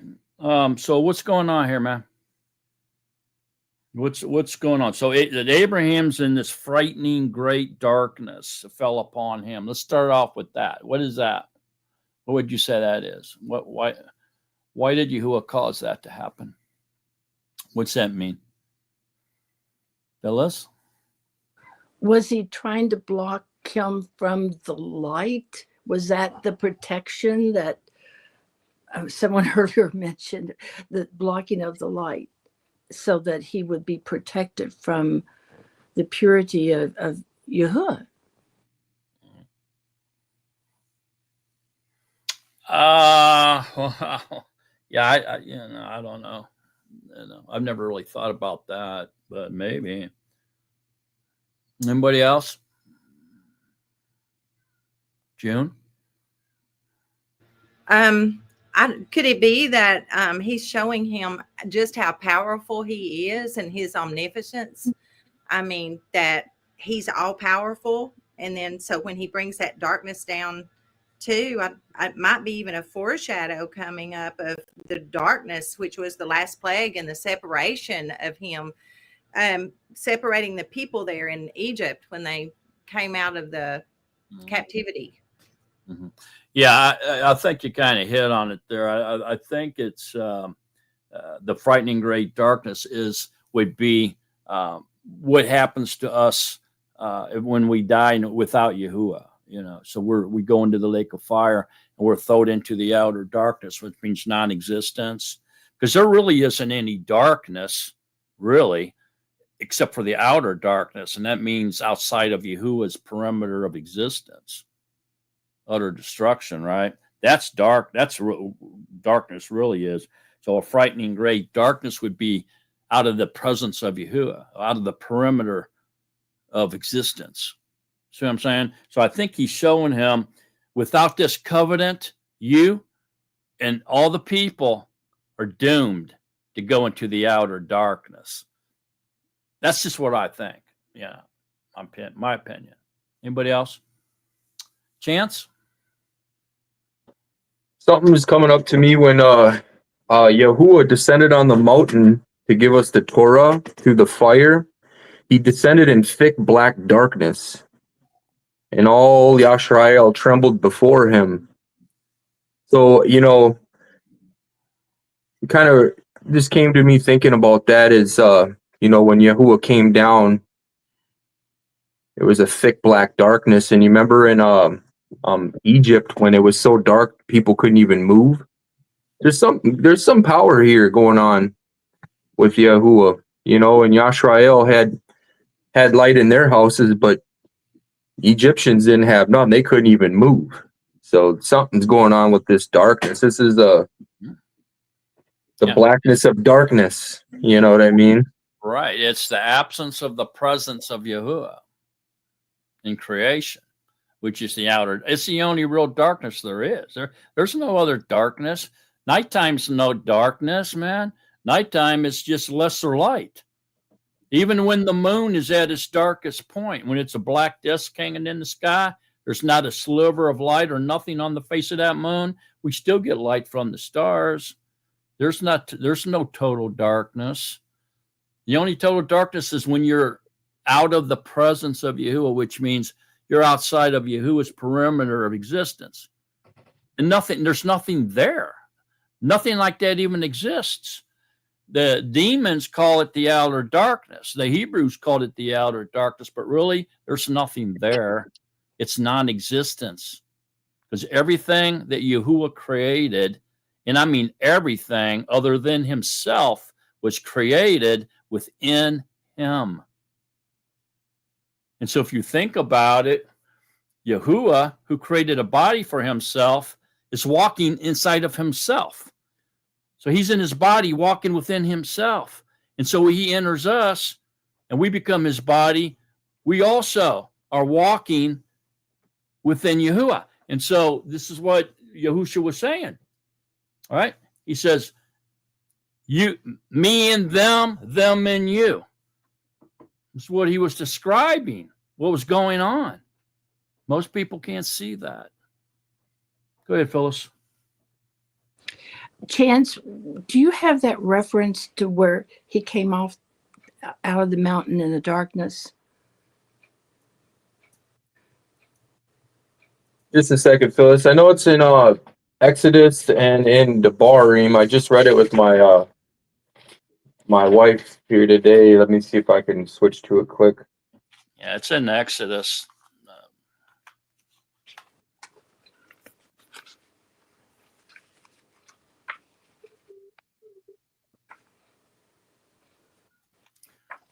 Speaking of Exodus 6, check out that 3.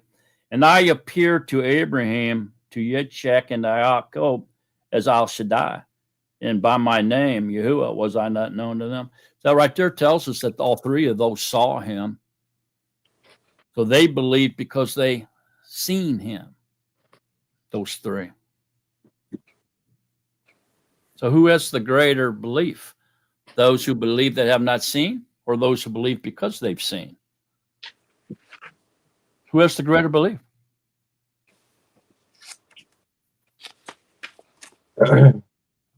Phyllis, it's Devarim chapter 5, verse 22.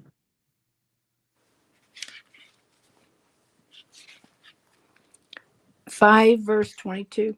Yeah. Thank you. Just right after the commands were spoken.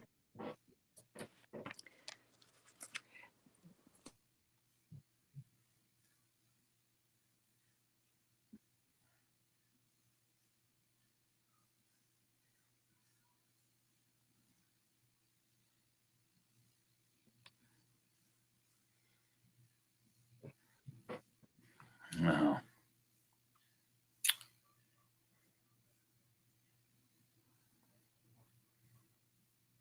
You know, another one, Mark, is didn't Yahuwah put a deep sleep upon Adam and remove his rib?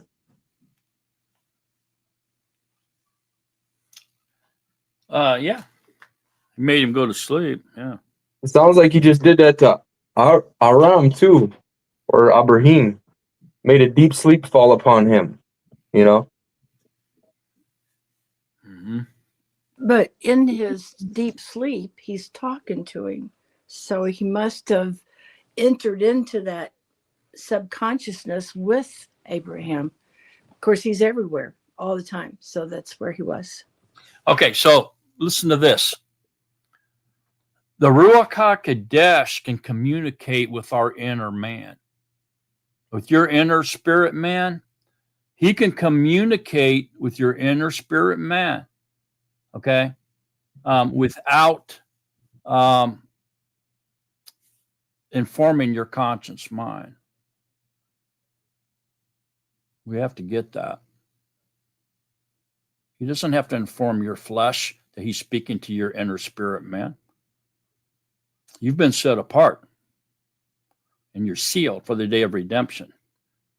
So he can speak with your inner spirit, man, without informing your conscious mind. So we need to understand that. Okay, look at John 17. This is very powerful stuff here. Who wants to read this? John 17:17, June. John 17:17, all the way down to the end of that chapter. All right. Set them apart in your truth. Your word is truth. As you sent me into the world, I also sent them into the world. And for them, I set myself apart so that they too might be set apart in truth. And I do not pray for these alone, but also for those believing in me through their word, so that they all might be one, as you, Father, are in me and I in you, so that they too might be one in us, so that the world might believe that you have sent me. And the esteem which you gave me, I have given them, so that they might be one as we are one. I in them and you in me, so that they might be perfected into one, so that the world knows that you have sent me and have loved them as you have loved me. Father, I desire that those who you have given me might be with me where I am, so that they see my esteem, which you have given me, because you loved me before the foundation of the world. O righteous Father, indeed the world did not know you, but I knew you, and these knew that you sent me.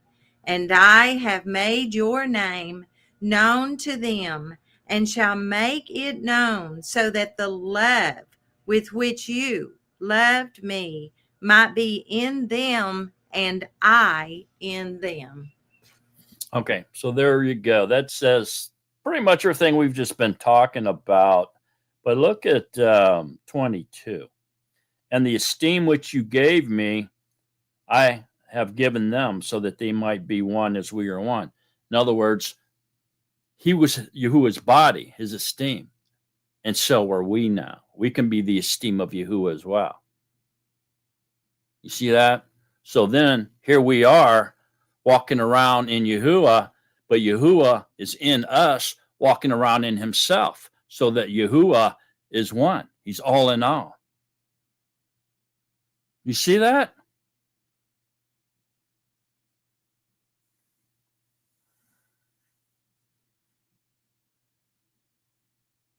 Does that mean Yahuwah's everything?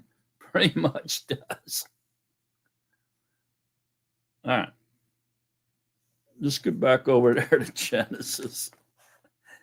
Okay. So, this frightening great darkness, I think, is Yahuwah letting Abram know that without this covenant he's fixing to make here, that everybody, all people are destined to outer darkness, to true darkness, which is non-existence, utter destruction. Okay. So he's getting ready to make this. They've got this, everything set up for the covenant ceremony to happen. He's showing Abraham, without this covenant, you don't have a chance. Okay. Don't forget, this is where it all begins with Abraham. This is where Israel comes from. Okay. So now he's telling him what's going to happen once he enters this covenant is that his seed is going to be slaves for 400 years in Egypt. He's telling him that. He's letting him know. He's not holding nothing back. He said, look, you're going to enter this covenant with me. This is not going to be a perfect thing. Okay, this doesn't mean you're going to live, like Adam and Kua did. There's going to be problems because you have entered this covenant with me. But you're not going to be thrown into the outer darkness. I'm going to bring you out of the outer darkness into my light, but it's not going to be, a piece of cake. It's not going to be a cakewalk here. Your seed's going to go into slavery for 400 years and be abused because you make this covenant. Okay? And then it says, but the nation whom they serve, I'm going to judge, and afterwards let them come out. He says, I'm not going to leave them there. I will remember this covenant, and I will bring them back into the land that I'm promising you for your descendants, which really is the promised land, which is really what? What is the promised land really?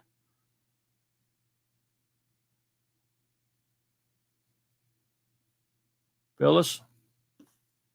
Eternal life. Eternal life.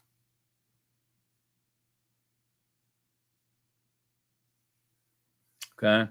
And then he says, you're going to die, okay, and you're going to be buried, but you're going to live to a good old age. Don't worry. But then in the fourth generation, I'm going to bring them back after 400 years, for the crookedness of the Amorites is not yet complete. What does that mean?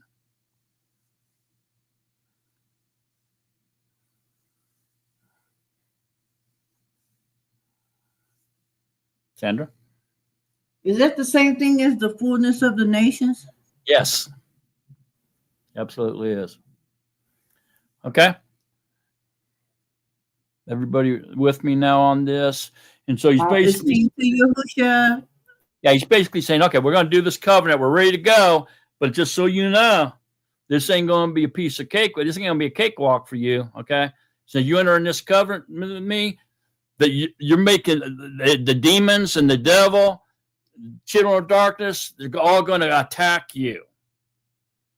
Okay. And you're going to suffer, you and your seed,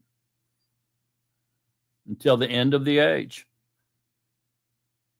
But so with all that knowledge, then Abraham still wants to make this covenant with Yahuwah, right?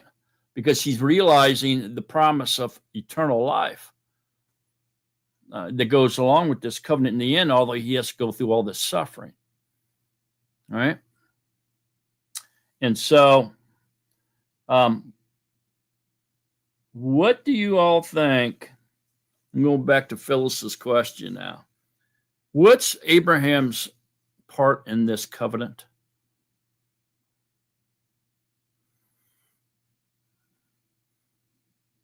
Just put yourself in Abraham's shoes, right? And Yahuwah just told you all this, right? You're actually going to make a covenant, enter a covenant with Yahuwah, all right? And he tells you all this. Would you say, oh, I don't know about this, man? That's I don't know. That's kind of one-sided there, Yahuwah, right? Or would you think like Abraham's thinking, oh, wait a minute. Although I'm going to die and my seed are going to be harmed and put through slavery and torture and all this other stuff, I'm still going to trust in his promise of eternal life. And so I'm going to continue with this covenant so that my seed after me can have eternal life and live forever. And so that's a pretty good motive, right, to enter this. But that's Yahuwah's part. What is Abraham's part? What's required of Abraham? Phyllis? Complete obedience and trust. There you go. Yeah, he has to worship Yahuwah and Yahuwah alone.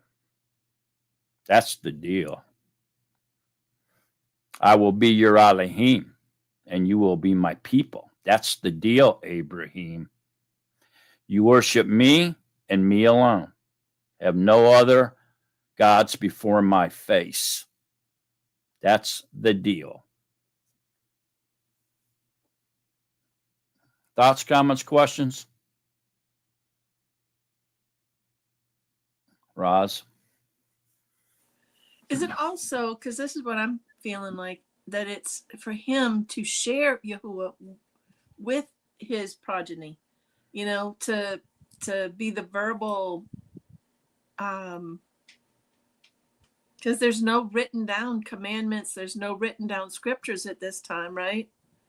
So he would be the verbal, the one bringing it to his children. He's got to share it with his next generations and teach them about Yahuwah. So isn't that part of it? Yeah, absolutely. Yeah, he's the father of belief, isn't he? Isn't that what the Hebrew refers to Abram as, is the father of belief? Yeah, that's what they call him. So yes. Anybody else? All right, Phyllis, let's go. Verse 17. And it came to be when the sun went down and it was dark, that see a smoking oven and a burning torch passing between those pieces. Okay, stop. All right, so you know what I'm going to ask, right? What is a smoking oven and a burning torch that pass through these pieces? What does that mean? What is it symbolic of? Chance? We spoke on this one not too long ago, Ak. This is a tough one. I ain't even gonna lie to you. What comes to me is there's a torch in Yahuwah's hand, and we're being put into an oven and being refined in Egypt. Yahuwah is burning us and setting flames. He's a consuming fire, and he's making a people ready for himself, and they're putting them through the affliction. They're walking through the fire. They're being refined. Best I got. Yeah. And that's I would say that's part of it for sure. Anybody else got any thoughts or comments on it? Go ahead, Phyllis. I was wondering, because like you said earlier, that it takes two to walk between the pieces. So is the smoking oven, the burning oven representing Yahusha, and the torch representing Abram? No. This is Yahuwah walking through these pieces. He's got Abraham in a deep sleep. He's unconscious. He's speaking to his inner spirit man. The flesh is probably unconscious and not even aware of the conversation at this point. So this is Yahuwah. The smoking oven and the burning torch passing through those pieces is Yahuwah. And so how does a smoking oven and a burning torch represent Yahuwah? In what way? How? That's what we got to look at now. Yeah, there was the smoking, the pillar of smoke or cloud, and the fire, the pillar of fire burning, at night, and the cloud, smoking cloud during the day, which could be indicating smoking oven and burning torch. But then we got to stop and say, well, what did the pillar of smoke or the pillar of fire symbolize? So whatever those were is the same that these are. Get me? So the burning oven is the same as the pillar of smoke or cloud, and the burning torch is the same as the pillar of fire. They both are the same thing, just different symbolisms. So right back to the same question, aren't we? Sandra.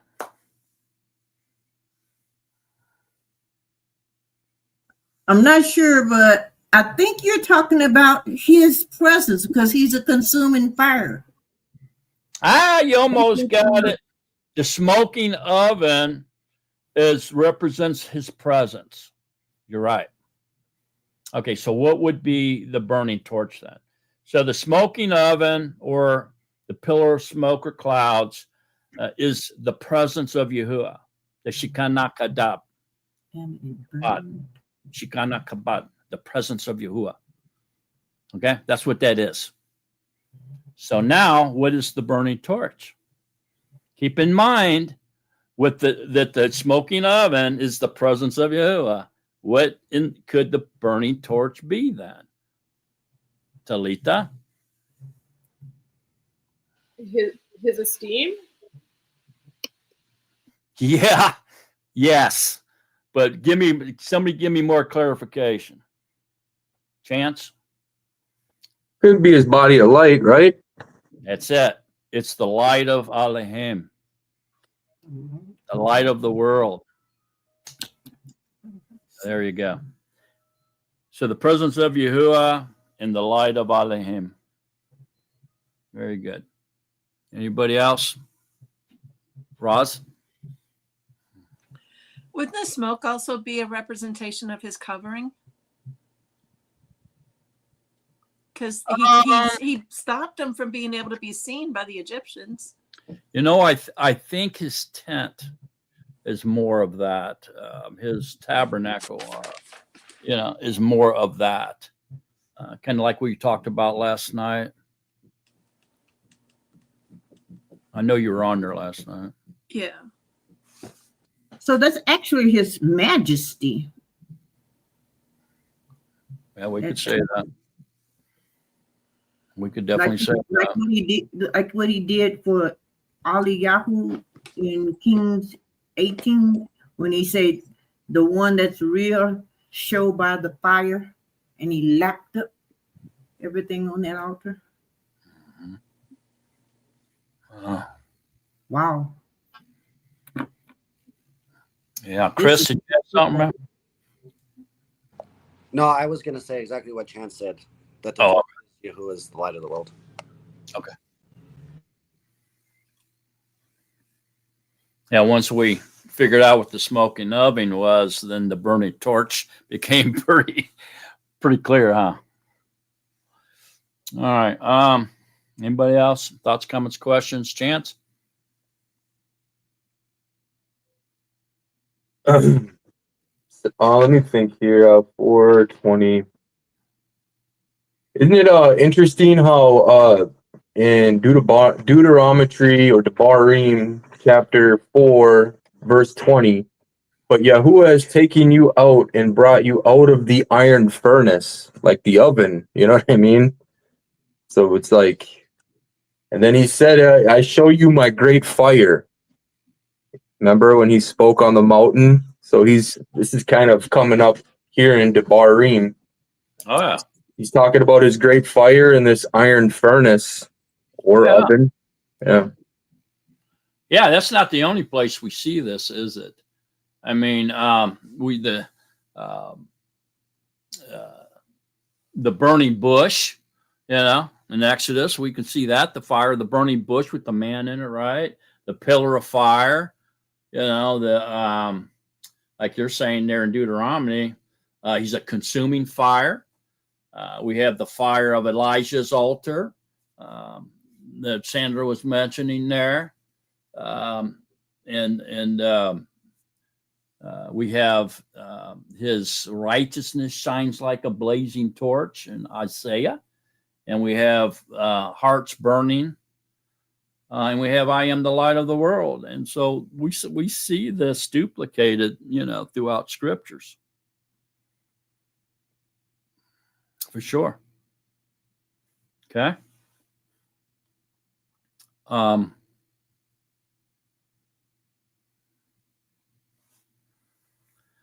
This flaming torch, where it says Yahuwah is a burning fire and he's refining everybody in fire and all that and everything, right? We have to realize here what that's revealing to us about Yahuwah.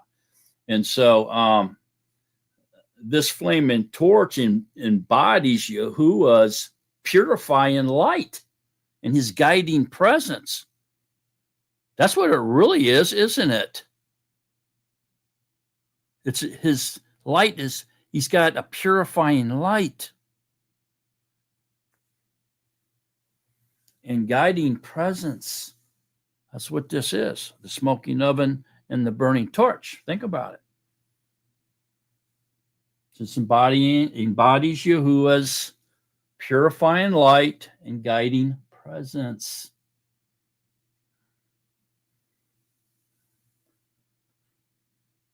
So Yahuwah's esteem together here then, the burning torch and the smoking oven,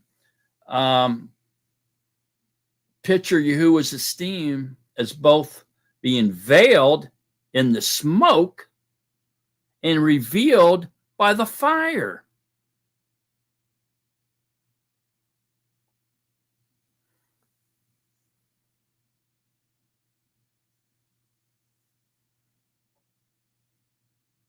So this is all very heavy. It's really heavy. I mean, it's really depicting a mystery too, and hidden majesty of Yahuwah, as Sandra was suggesting. Okay, and so yeah, it's very heavy. It conveys heaviness, mystery, and the hidden majesty of Yahuwah as well, as Sandra was saying. All right. Just powerful stuff, man. Chance, go ahead. Yeah, I have done a lot of thinking on that, the fire, the consuming fire. With that being said, Yahuwah is unable to bear unrighteousness. So even when he spoke from the mountain and Yashrael was, you speak to us, Moshe, because if we hear the voice of Yahuwah one more time, we are going to die. Yahuwah cannot deal with unrighteousness. He will consume those. He's the consuming fire. It's righteousness. It's like a pure, transforming, refining fire. We can't even go by it if we're unrighteous. If you turn your ear from my Torah, even your prayer is abomination. He is righteous, extremely righteous. We cannot go by him if we're unrighteous. He will consume us. He is a fire. He's a consuming fire. That is some very powerful stuff. Why did Yahuwah reveal the Shekinah Gabad on the mountain of figuration when he transformed into light in front of Peter and John and James and Moses and Elijah came there? Why did he do that?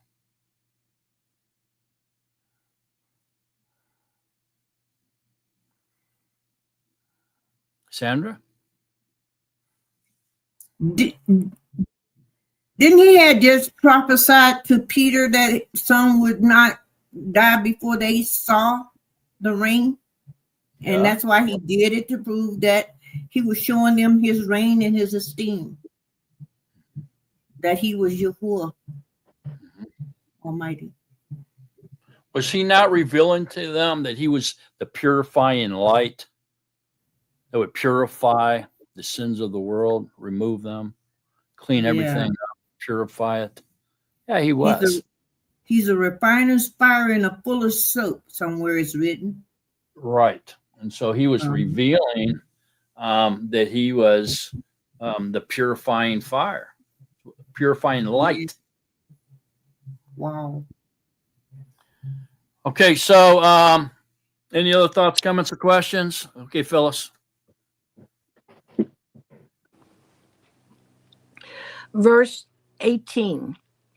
On the same Yom, Yahuwah made a covenant with Abram, saying, I have given this land to your seed, from the river of Mitzrayim to the great river, the river Euphrates, with the Canaanite and the Kizanite and the Kadmonite and the Kittite and the Perizzite and the Rephaim and the Amorite and the Canaanite and the Girgashite and the Jebusite.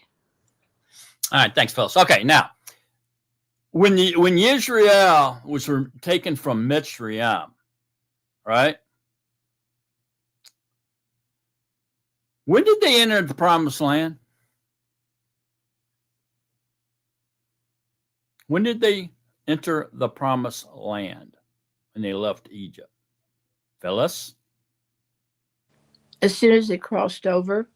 As soon as they crossed over the Sea of Reeds. It tells you right here. From the river, the great river Mitzrayim, that's the Nile River, over all the way over to the great river Euphrates. So if they were in the promised land the second they crossed over the Sea of Reeds, why did they wander in the wilderness like a bunch of chickens with their heads cut off? Like they didn't know where they were going.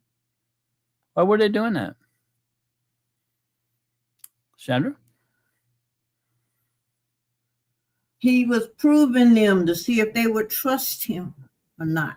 He was again taking them through the refining fire to be possessors of the land. In other words, it's like verse 1. He said, "Do not be afraid, Abram.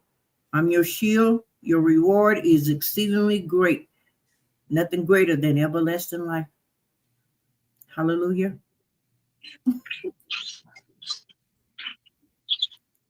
Okay, so if they were wandering around in the wilderness and they came up to the Jordan and they sent spies over there, they came back and they were afraid of the giants.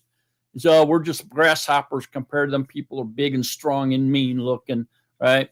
He said, all right, let's wander around in your promised land some more. You don't even know you're in the promised land. You think you got to cross over to enter it, and you've already been there for all these years. Why? Why were they in the promised land the second they crossed over the Sea of Reeds?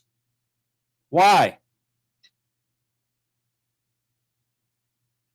Why were they already in the promised land before they even crossed over the Jordan River? Why? One big giant reason. What is it? Talita? Believe? Nope. We just got done talking about it. Chance? They're with Yahuwah. Because they're with the presence of Yahuwah. That's the promised land, man.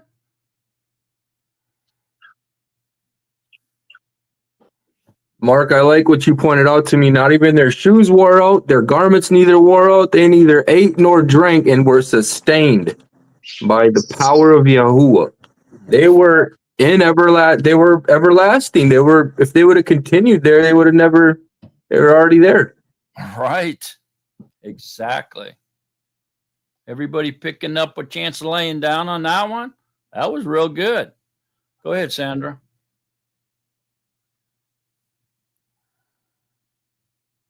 I agree to what this Ruach just revealed through him, as well as he said that, I think it's written in somewhere in the Natsarim, they couldn't enter in because of unbelief. They didn't trust him. They didn't trust him. And that's what he was taking them through the wilderness for in the first place, to teach them to rely on him. Did they trust him when they left Egypt? When they crossed the Sea of Reeds? Oh, no, they was complaining. Through all the plagues, they complained. Anybody else got any thoughts, comments, or questions? Chance, go ahead. One thing I like to bring up is when people were getting stung by the fiery serpents, and Musha made a serpent on a staff and lifted that serpent up, and all those who looked on that staff or that pole were healed from their stings. Howbeit today, how Yahusha was staked and all those believing on him are saved from them crimes. Howbeit. Anybody That's else? like a refining of belief. What's the serpent on the pole represent? Evil or crime. Did it really? When Yahuwah told them to put the symbol of the serpent on the pole, what did that represent? I think why did it deliver them from the snake bite, the poison of the snakes, when they looked at it? Why did Yahuwah tell them to do? Was he teaching them idolatry or how to worship an image? No, he wasn't. So there's a different meaning behind that. Now, I'm going to say later on, they begin to worship that image. And so Yahuwah said, oh, you idiots are starting to worship this? Bam! And he smashed it, got rid of it. But before then, what was it? What was it symbolic of? Is it belief and trust? Yeah, but I'm saying, what was it symbolic of? Not what it meant. Roz? Be as wise as a serpent and meek as a dove. No. I've never, it's always bothered me, that one. Yeah, This go ahead, particular Sandra. scripture. Right. Go ahead, So Sandra. it was symbolic of Yahusha being staked for our sins. Right. Yeah, symbolic of Yahusha. That's why when they looked at it, they were delivered from the poison. They were delivered from the wormwood, man, the poison. Highly spiritual, isn't it?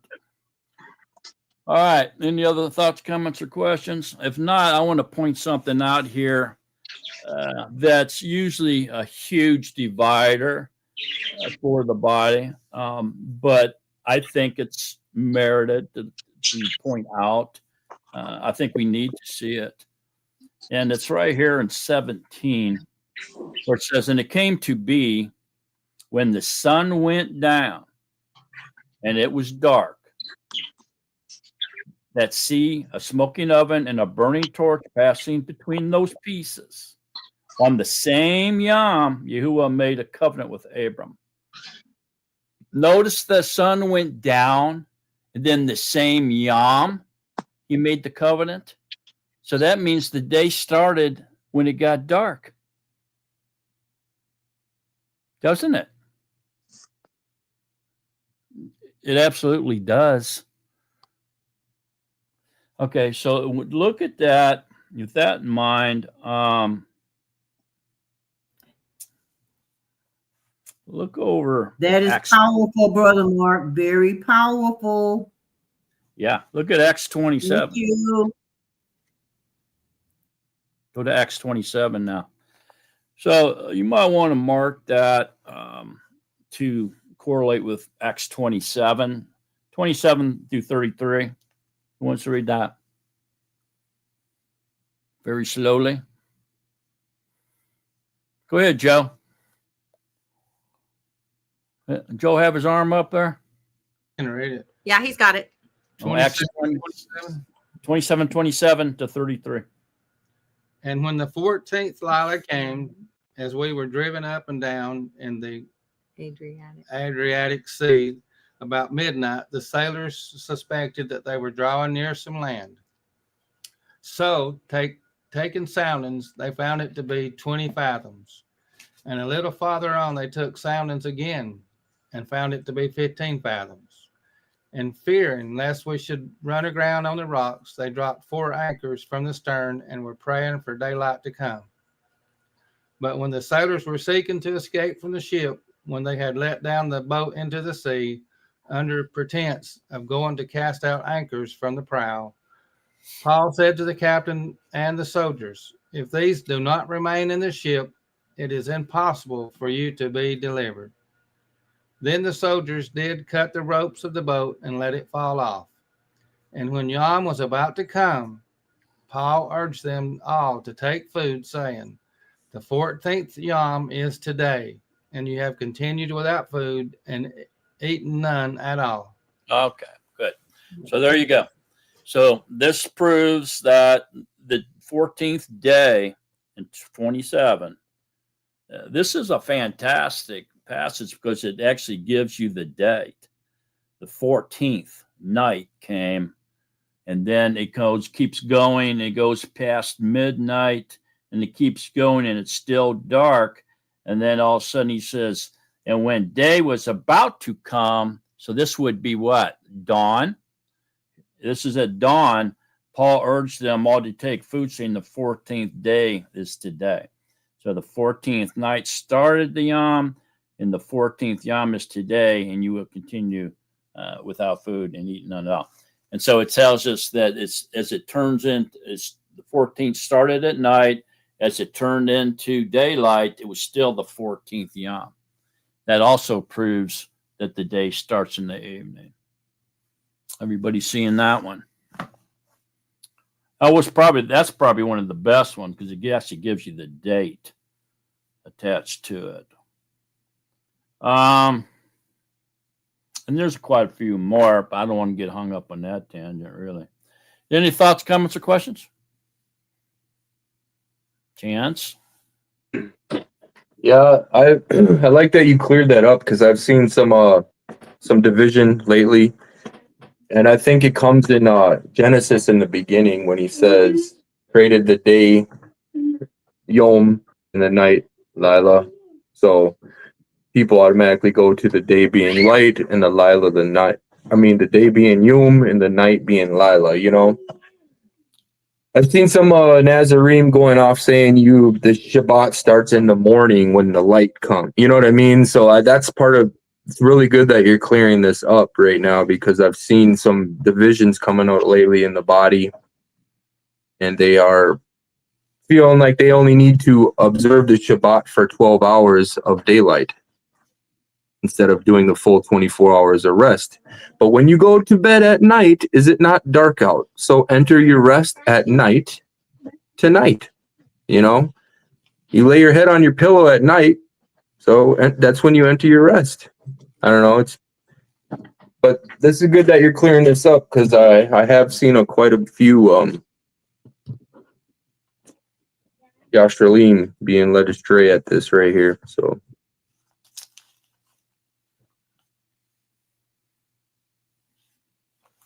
Raj, go ahead. Isn't it also that's when,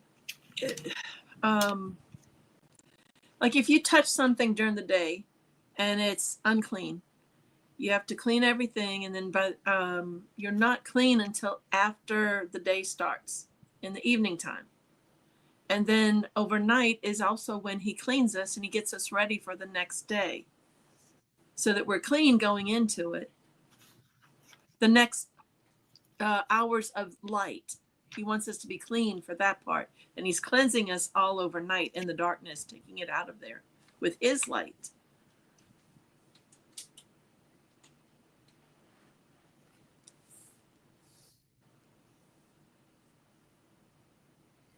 Yeah.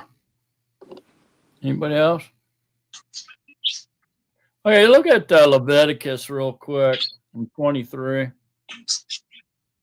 Leviticus 23. It talks about the fast here, but it pretty much is clear. I think it's very clear. Like you say, oh, that's the only day that we count from evening to evening. Well, if that's true, then all the other days would be in error.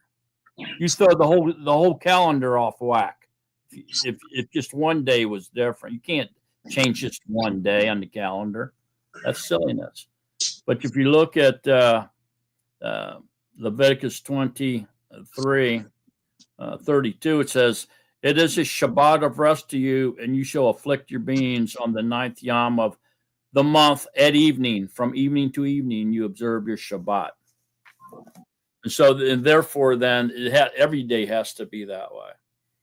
You can't have every day going from daylight to daylight and all of a sudden one day going from evening to evening. It don't work that way.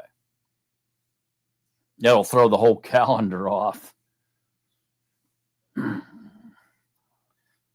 But they love to say that. Oh, that's just for that one day. The rest of the days of the year is from day to day. I don't think so. You're going to throw the entire calendar off with that kind of logic. But back over to Genesis. Can I just say real quick that Roz had a wonderful, example, because you become unclean if you touch any unclean thing, but you're only unclean until the evening, and that's because it starts fresh again. It's the day's over. Yeah. Right. Yeah, she's absolutely right. That's why. Yeah. So you were unclean that day, and so when the new day begins, now you're clean. As long as you washed yourself. You had to go wash. Wash yourself and wash your clothes in some instances and stay outside the camp, right? Till the next day. You weren't even allowed to go back into the city walls. You had to stay outside until it got evening. And then it started the new day. That's why. Any other thoughts, comments, questions? All right, give me a reader for 16 then. Sandra, go ahead.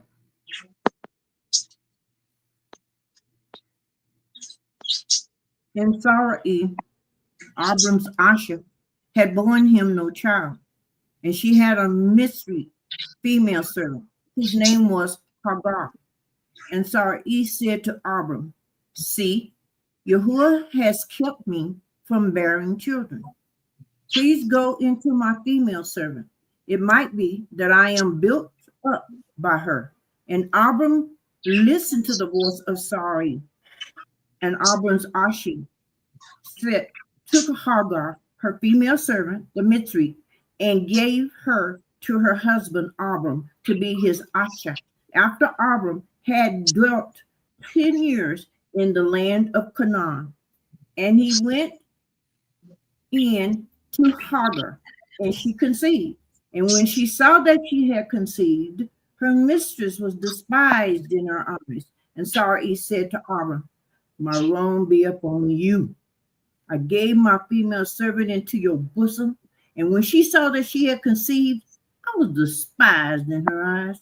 Let Yahuwah judge between you and me. And Abram said to Sarai, see, your female servant is in your hand.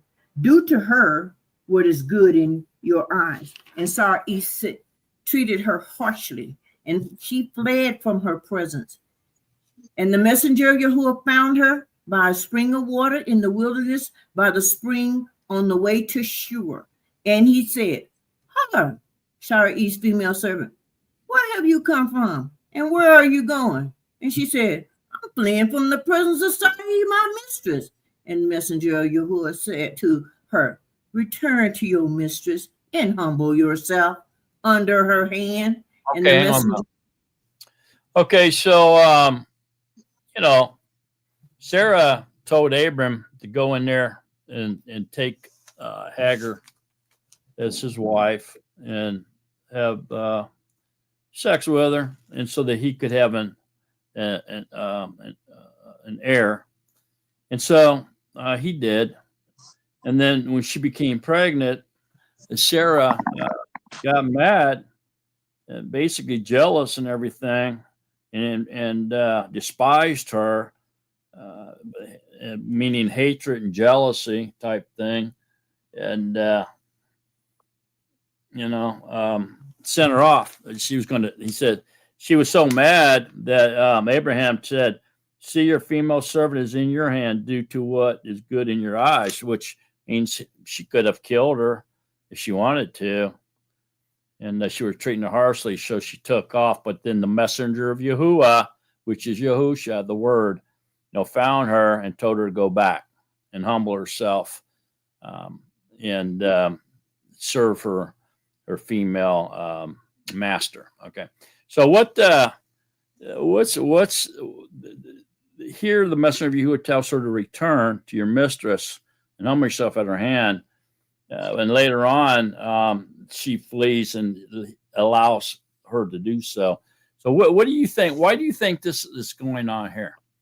Why is he telling her to go back when he knows what's going to happen? So why go back? Ross? Because not everything was yet fulfilled, because he had to have another prayer said over him by Abram for him to Yahuwah for him to also have an inheritance of some kind, and that was to get his 12 tribes. he became more important later on. He was just a person then, and he became more important later.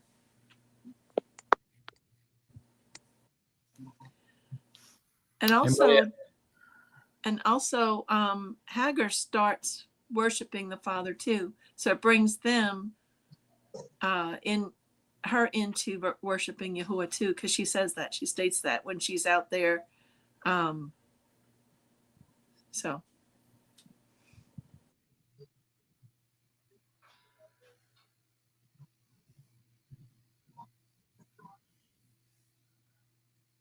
Chance?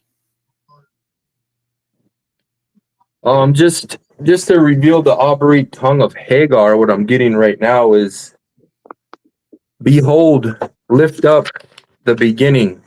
That's what Hagar's name comes up to be. Behold, lift up the beginning. Isn't that pretty cool? I just looked at it.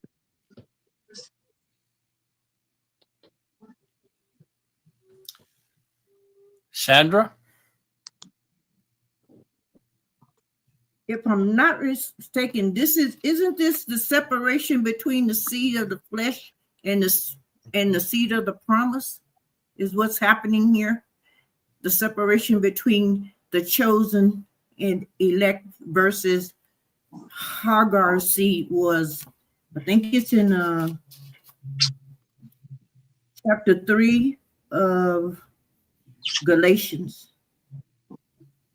It shows, let me see here. It's a long chapter. I won't read all of it. It says, the Torah is not of belief. The man who does them shall live by them. Mashiach redeemed us from the curse of the Torah, having become a curse for us. And it talks about, let me see, talking about the seed. Is that in chapter 4? Oh, here it is. Chapter 4. 2 sons. Say to me, you who wish to be under but he who is of the female servant was born according to the flesh, and of the free Asher through promise. This is allegorical, for these are the 2 covenants. One indeed for Mount Sinai, which brings forth slavery, which is Hagar. For this Hagar is Mount Sinai in Arabia, and responds to Jerusalem, which now is and is in slavery with her children. But Jerusalem above is free, which is the mother of us all. So that's what's happening there.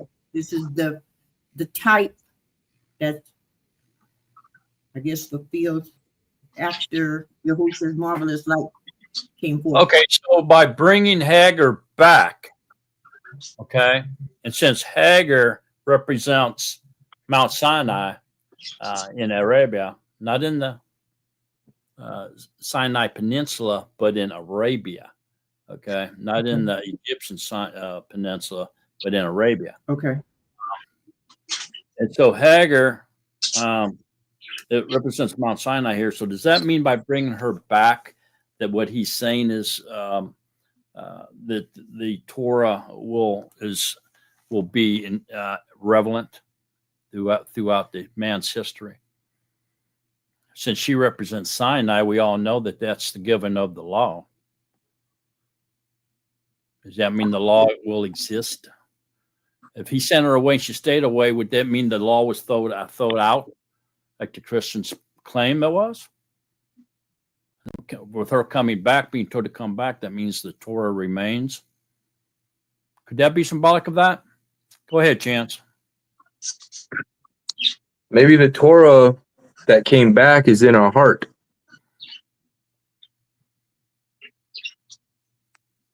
It's written in our heart and our mind. Covenant. The Torah is an everlasting covenant. It can't be broken. Right. So she came back. And it was written in our heart and our mind. Yeah. I think we're on track here to why he told her to come back. Go ahead, Roz. Is it also the connection of the Gentiles coming in? Of the what? Oh, The Gentiles? Gentiles coming in, people of all nations coming in later on. Yeah. Yeah. I mean, I can see that. Anybody But else? Abraham himself was of the nations, remember? Because he was from where? Earth? Was Abraham circumcised before he entered this covenant? No. No, he wasn't, was he? Uh-uh. So by entering this covenant, what did Abraham become? What does that mean? When he entered this covenant, what happened?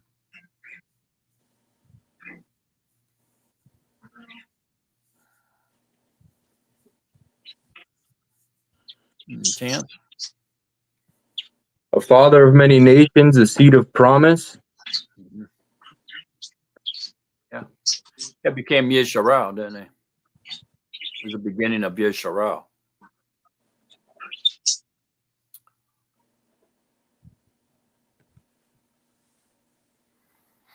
Okay.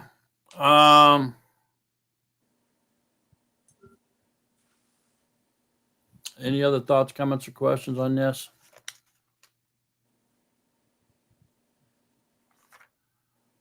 Chance? Is it safe to say that the circumcision was a covenant seal of completion? The seal of righteousness? I think it was symbolic of what he promised Abraham, that he would give them eternal life, everlasting life, because removing the flesh and giving them an immortal body, which happened on the 8th great day of the tabernacle. Same thing. So Yahusha was born on the first day of tabernacle. He was circumcised on the 8th day of tabernacle, or meaning they removed his flesh, right? So this is symbolic of removing your temporary dwelling, your fleshly body, and putting on immortality. And so the 8th day, we don't stay in our tents, which is symbolic of our fleshly bodies, but we remove the flesh and put on immortality. So it's a celebration of immortality. See what I'm saying? So I think the circumcision was just a symbolic of the promise that Yahuwah made to Abraham. I'll give, if you worship me and me alone, we'll enter this covenant, and you'll be in my presence forever. I'll give you immortality, and you can be with me forever. But you have to worship me and me alone. No wonder Yahusha was so angry with the children of Israel, because they broke the covenant. Men are covenant breakers, man, not Yahuwah. Yahuwah's covenant maker, not a covenant breaker. Men are the covenant breakers. No wonder he was so angry, right? And what was the punishment?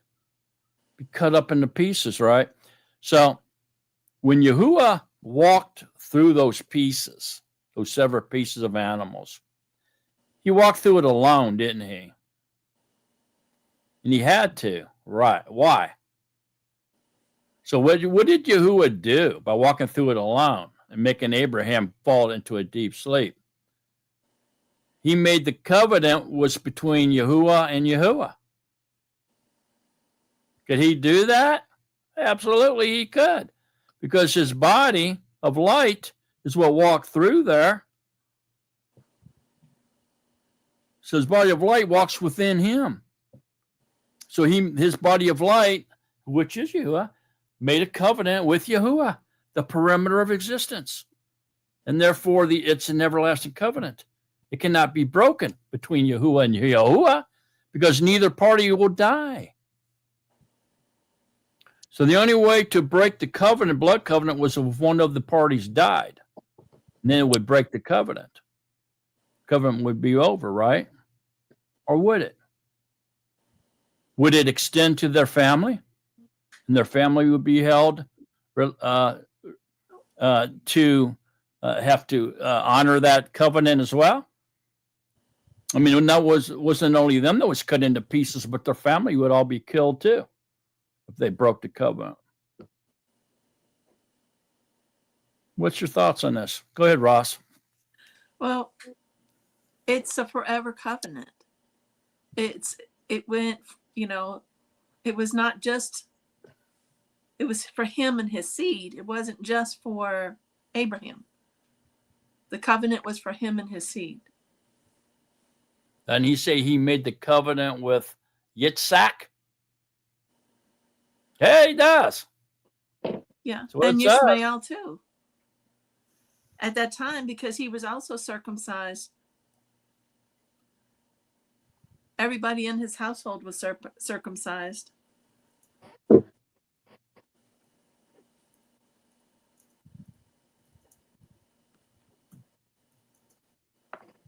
Anybody else got any thoughts or comments on this? Let me see.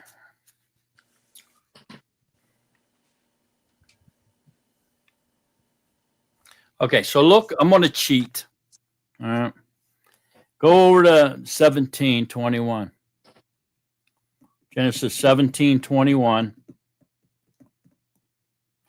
It says,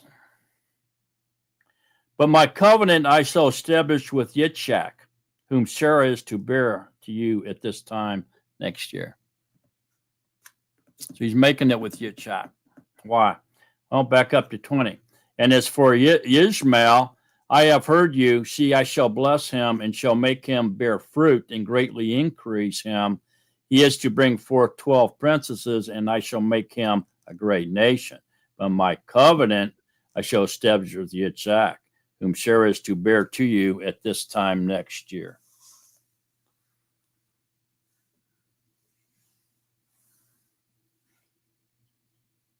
And so what then?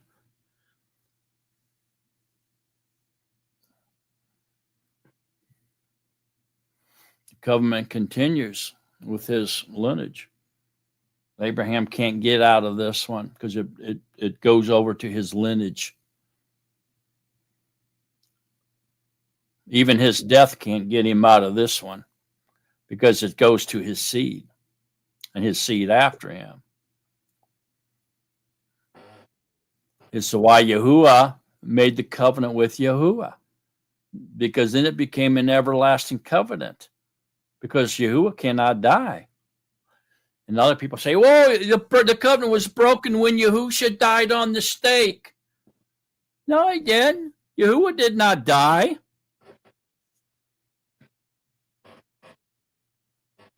Only the Lamb of Yahuwah died. He left that body of flesh, his tent hanging on the stake. Why? He took the spirit man from the human hanging on the stake and took off with it and left it just hanging there lifeless and empty like a snake skin. Huh? Serpent on the stake, hanging there like a snake skin, empty and void.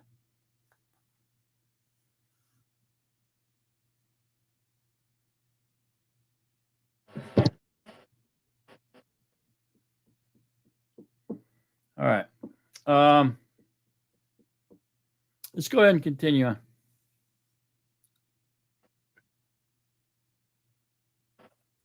Barashith, chapter 16, verse 9.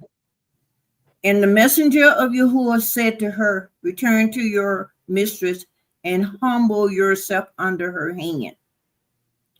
And the messenger of Yahuwah said to her, "I am going to increase your seed greatly, too numerous to be counted." And the messenger of Yahuwah said to her, "See, you are conceiving and bearing a son, shall call his name Yishmael, because Yahuwah has heard your affliction. He is to be a wild man." Talking about that wild olive tree, huh? "His hand is against everyone and everyone's hand against him, and dwell over against all his brothers." And she called the name of Yahuwah who spoke to her, "You are the all who sees." For she said, "Even here have I seen after him who sees me."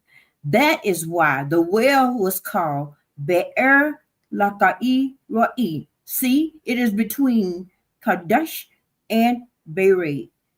And Hagar bore Abram a son, and Abram called the name of his son, whom Hagar bore, Yishmael. And Abram was 86 years old when Hagar bore Yishmael to Abram. Brother Mark, I remember you teaching one time that was a custom that if the handmaid had a child for the mistress, she would sit on her lap and birth the child, and it was a Hebrew custom. Right. And Hagar didn't want to do that for some reason. Right. She got lifted up. Well, I believe Hagar did do that, but Hagar did not abide by the law of the land. Okay. Because she wanted to keep the child to herself. Yeah. Rather than give it to, basically, she was supposed to give it to Sarah, and for Sarah to adopt it as her own and raise it as her own. That's why she was supposed to sit on her lap when she gave birth. Is kind of symbolic, as it really came out of Sarah, Sarah's body type thing, where Sarah would feel the pains and the everything of the childbirth with her sitting on her lap, and therefore she would kind of get the sense of the overall birthing of the child. And then she would surrender the child to her. She would adopt it, and it would become her child. She would raise it as her own. But what happened was, I do believe what happened was that, if I remember right, that Sarah gave the child to Hagar to feed, because she had breast milk. And I think why Hagar was doing that she became really close to the child, and now she didn't want to give it over to Sarah. So she kind of breaking the law by doing that.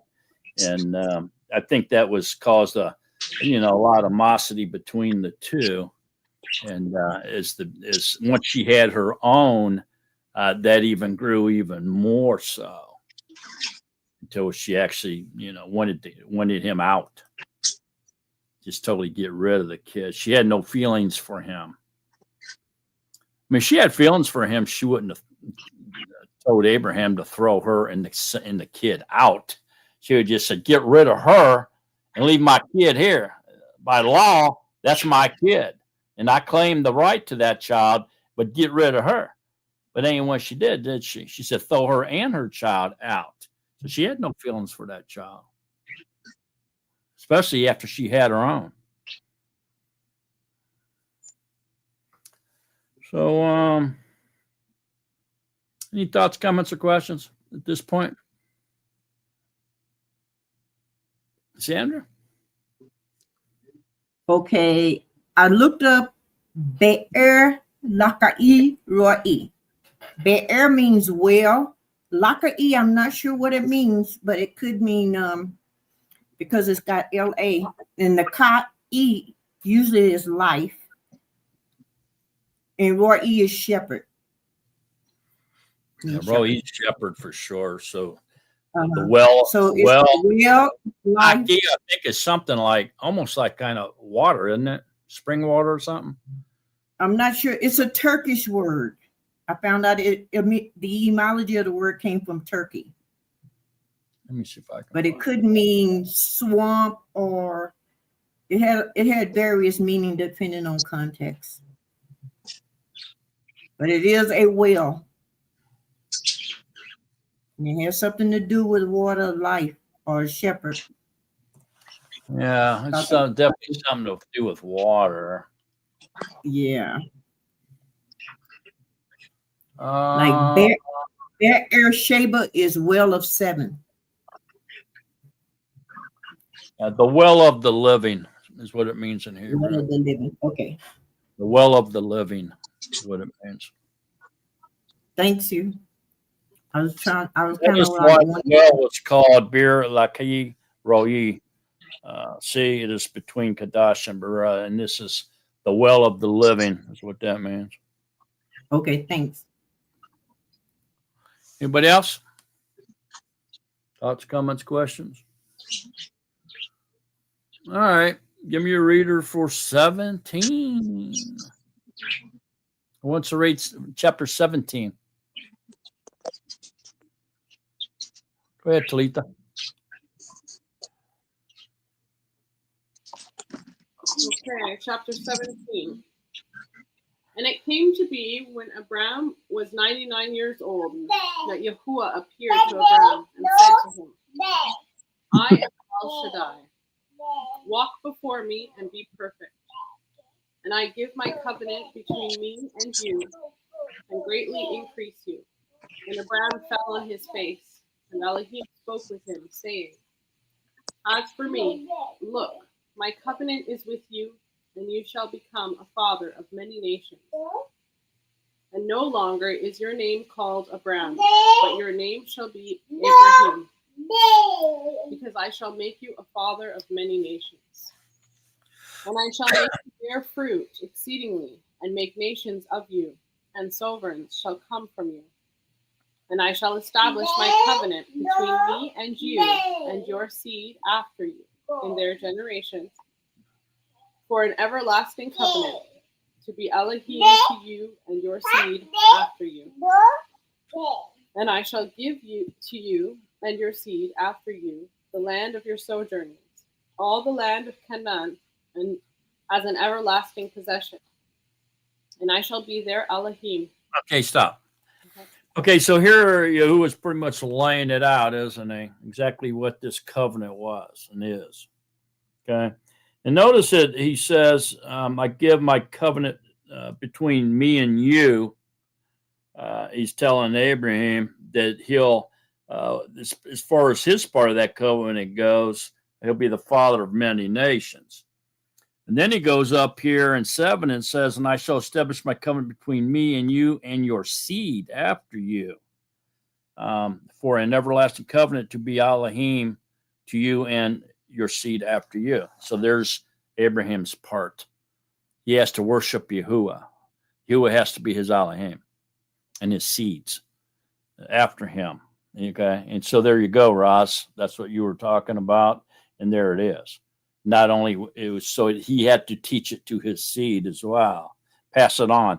And so we can see here that I shall give it to you and your seed after you, the land of your sojourners, because when they took possession of property back then, they had to walk the boundaries of it, and everywhere their feet touched was considered theirs. That's how they walked off the boundaries of their property back then. And so he's saying all the land of Canaan is an everlasting possession, and I shall be their Elohim. And so that's his part, and that's Abraham's part in this covenant. Everybody seeing that now? So it kind of all comes together right there, right? Okay. Thoughts, comments, or questions on that part of it? All right, then let's continue on, Talitha. Okay, chapter 17, verse 9. And Elohim said to Abraham, As for you, guard my covenant, you and your seed after you, throughout their generations. This is my covenant, which you guard between me and you and your seed after you. Every male child among you is to be circumcised. And you shall circumcise the flesh of your foreskin, and it shall become a sign of the covenant between me and you. Okay, stop. All right, so why is this fleshly circumcision of the foreskin a sign between Yahuwah and Abraham and his seed? Why did Yahuwah tell him to do that? Just to be different from the Gentiles? Or is there something more to that? Sandra? Does it have anything to do with our hearts being circumcised? Nothing. No, not really. Okay. It's what, what's the 8th day of Tabernacles all about? The eternal reign. Yeah, it's a sign for Yahuwah to remember his promise that he's going to give Abraham and his seed immortality. You're going to remove the flesh and give him immortality. It's like the sign of the rainbow in the Noahic covenant. The sign of the rainbow is for Yahuwah to remember not to flood the earth with water again. So it's the same thing. So it's a sign. That means it's for Yahuwah to remember what he said, type of thing. Not that he needs a sign, but it's a sign between man and him. So both will remember through their generations. See what I'm saying? Phyllis? It also involves blood. It's like a covenant made with blood because of the circumcision. Mm-hmm. Yeah. Yeah, that's right. And I think, the blood circumcision, if you really think about it, Yahusha removed his not just the foreskin, right, of his penis, he removed his entire fleshly body. He totally circumcised his flesh by removing the entire tent, the entire fleshly body, not just a little piece of it. Okay. And so this circumcision here is a type of foreshadow of that as well. And replacing that fleshly body with immortality, because Yahuwah became immortal. He raised that body back up and changed it in the blink of an eye into immortality. Go ahead, Ross. And we're to kill our flesh daily. And that was also, going towards the Father, killing anything earthly, getting rid of the flesh, becoming more spiritual. Mm-hmm. Anybody else? Yeah, it's almost like you're peeling off a little bit of flesh at a time every day, right? Till you get it all off, right? Cutting off a little bit at a time until it's all off. I know that's a crazy vision, but that's basically what you're saying. Go ahead, Chance. I'm over here in Romans 4, 4:11, and he received the sign of circumcision, a seal of righteousness of belief while in uncircumcision, for him to be a father of all those believing through uncircumcision, for righteousness to be reckoned to them also, and the father of circumcision to those who not only are of the circumcision, but who also walk in the steps of belief, which our father Abraham had in uncircumcision. I don't know, I got led over here. I think it's pretty good. A seal of righteousness. Meaning what? What's all that mean? Means the covenant was made to him while he was uncircumcised. So the covenant was made known to him. And then he received that sign, that mark from Yahuwah. Yeah. So what it's saying is the circumcision isn't what delivers you. It's the circumcision is a sign that he made a covenant to give you immortality if you worship him and him alone. That's all that's saying in layman's terms. Paul's a little bit hard to understand, but you can understand him if you just break it down a little bit. Okay. Anybody else? Thoughts, comments, questions? All right. There was something else here I was wanting to talk about. What was it? Let me see.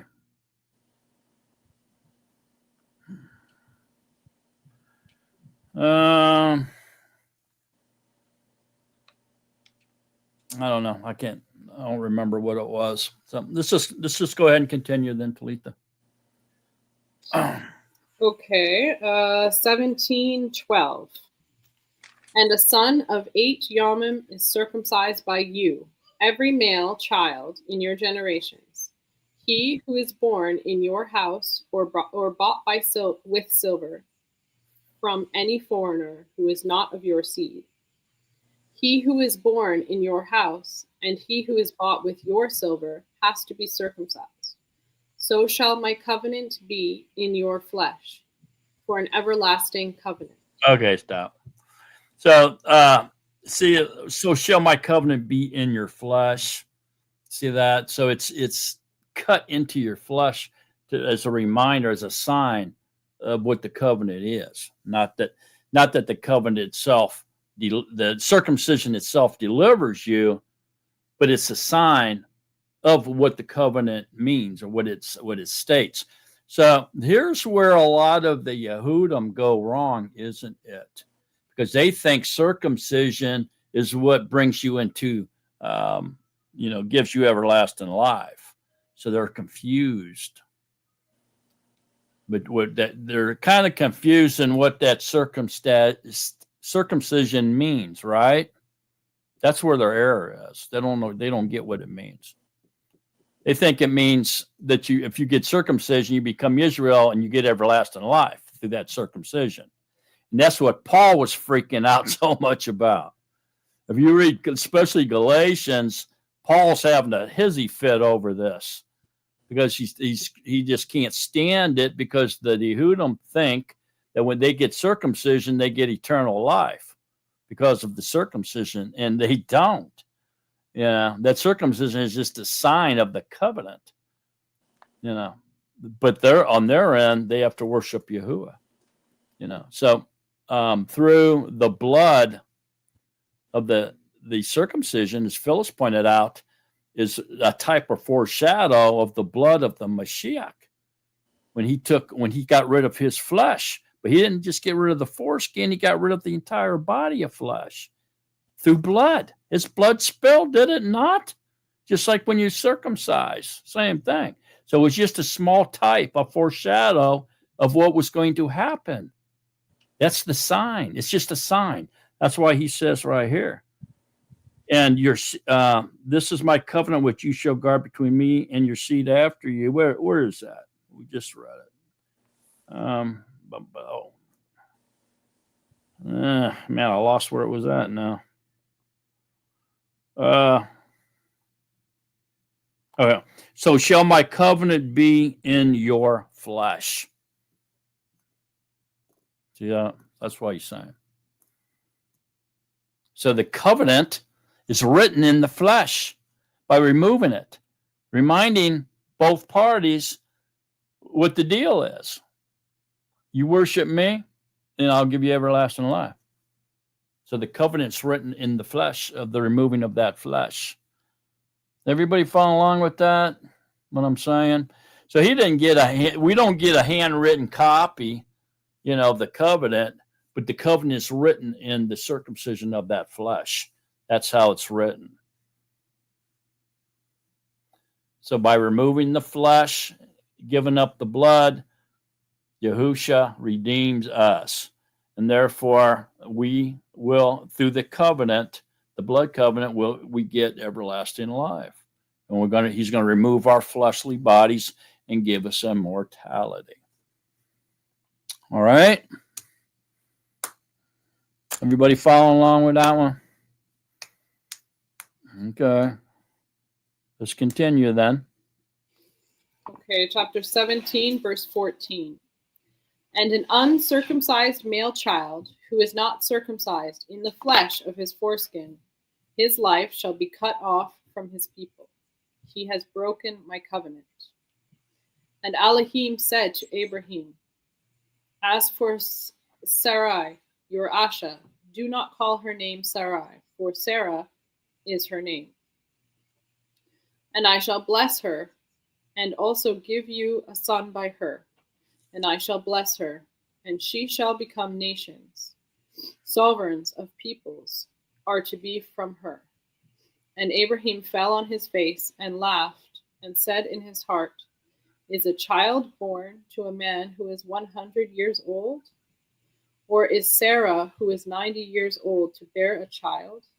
And Abraham said to Elohim, Oh, let Ishmael live before you. And Elohim said, No, Sarah your Asha is truly bearing a son to you, and you shall call his name Yitzchak. And I shall establish my covenant with him for an everlasting covenant, and with his seed after him. And as for Ishmael, I have heard you. See, I shall bless him, and shall make him bear fruit and greatly increase him. He is to bring forth 12 princes, and I shall make him a great nation. But my covenant I establish with Yitzchak, whom Sarah is to bear to you at this set time next year. And when he had ended speaking with him, Elohim went up from Abraham.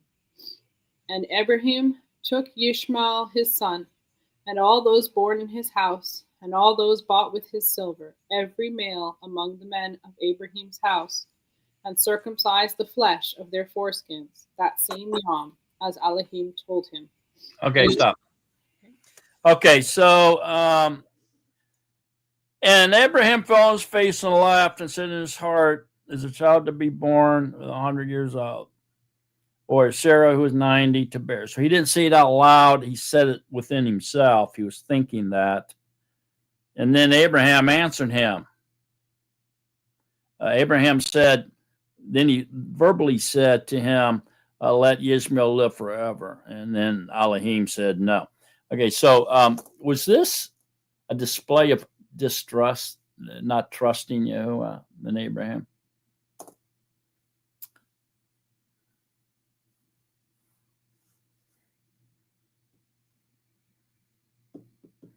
I mean, he was thinking, kind of laughed about it to himself and said, yeah, bullshit, that ain't going to happen. I'm 100 years old and Sarah's 90 years old.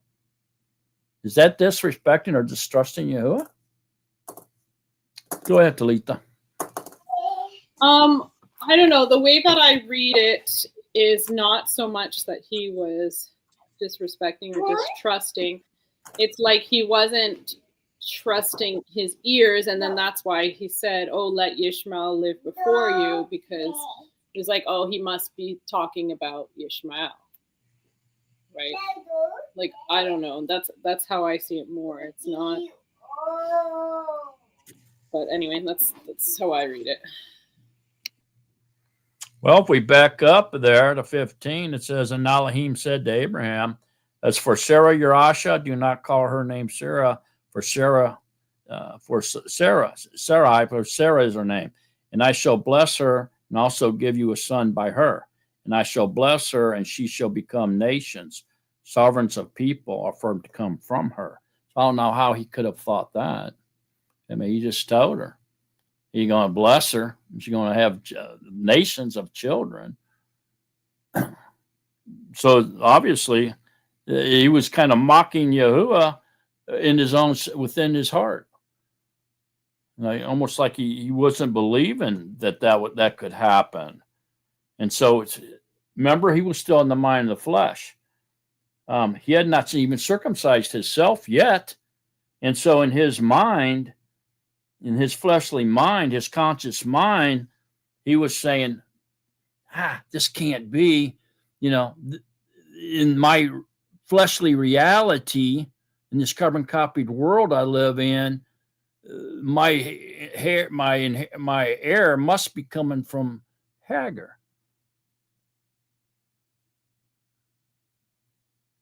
Had to be. Roz? That's always this section has always bothered me too, because why is it just Sarah that gets called out and not Abraham as well? Because they both didn't believe it. But Sarah gets called out by Yahuwah with it. Mm-hmm. Maybe because she said it verbally and he was thinking it.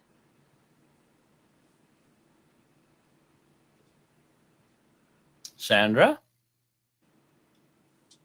I don't think he was doubting. I think he was in amazement. Like, wow.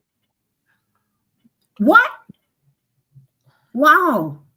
That's what I feel. I don't feel like he's, And it says in Hebrews chapter 11, by belief, Abraham obeyed when he was called out of the place which he was about to receive an inheritance. And he went out, not knowing where he was going. By belief, he sojourned in the land of promise as a stranger, dwelling in tents with Yishak, Yakub, the heirs with him of the same promise. For he was looking for the city, having foundations, whose builder and maker, Yahuwah. By belief, also Sarah herself was enabled to conceive seed, and she bore a child when she was past the normal age, because she deemed him trustworthy who had promised. And you read that. So I think they were just like, ooh, amazing. Like if you, it's like when Gabriel appeared to Miriam and said, she said, how is this going to be? And I'm not known a man. And they're like, I'm past the flower. She said, I'm not past the flower of my age. How is this going to be? Am I going to have pleasure in my master now? So it's like an amazement, an awesome, shocking, not unbelief to me. I don't know. I could be wrong. You could be Well, right. in 18, it says, and Abraham said to Elohim, oh, let Ishmael live before you. So obviously he wasn't believing it. Go ahead, Phyllis. I don't believe either one of them believed him. But the difference is Sarah never did trust Yahuwah from the beginning. Abraham trusted him, but Sarah said, oh, here, take my servant.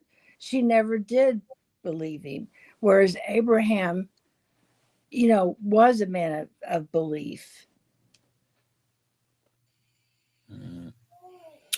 Yeah, I mean, he's definitely, testing their endurance, their resolve here, because I mean, come on, man.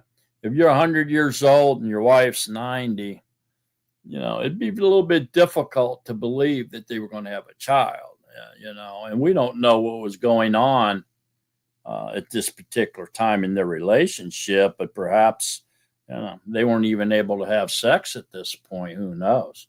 And so that would even make it even more of a disbelief. So, yeah, I mean, there seems to be, to me, there's some type of distrust here or unbelief going on here. And maybe that is why we read over here in 21, but my covenant I established with Yitzhak. So all of a sudden, it's almost like he's telling Abraham, okay, since you don't believe me, I'm going to reestablish my covenant with Yitzhak. So that's what he does. So he kind of shifts, doesn't he?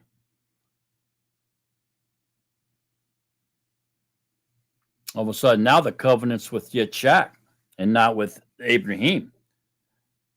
But it begins with Abraham,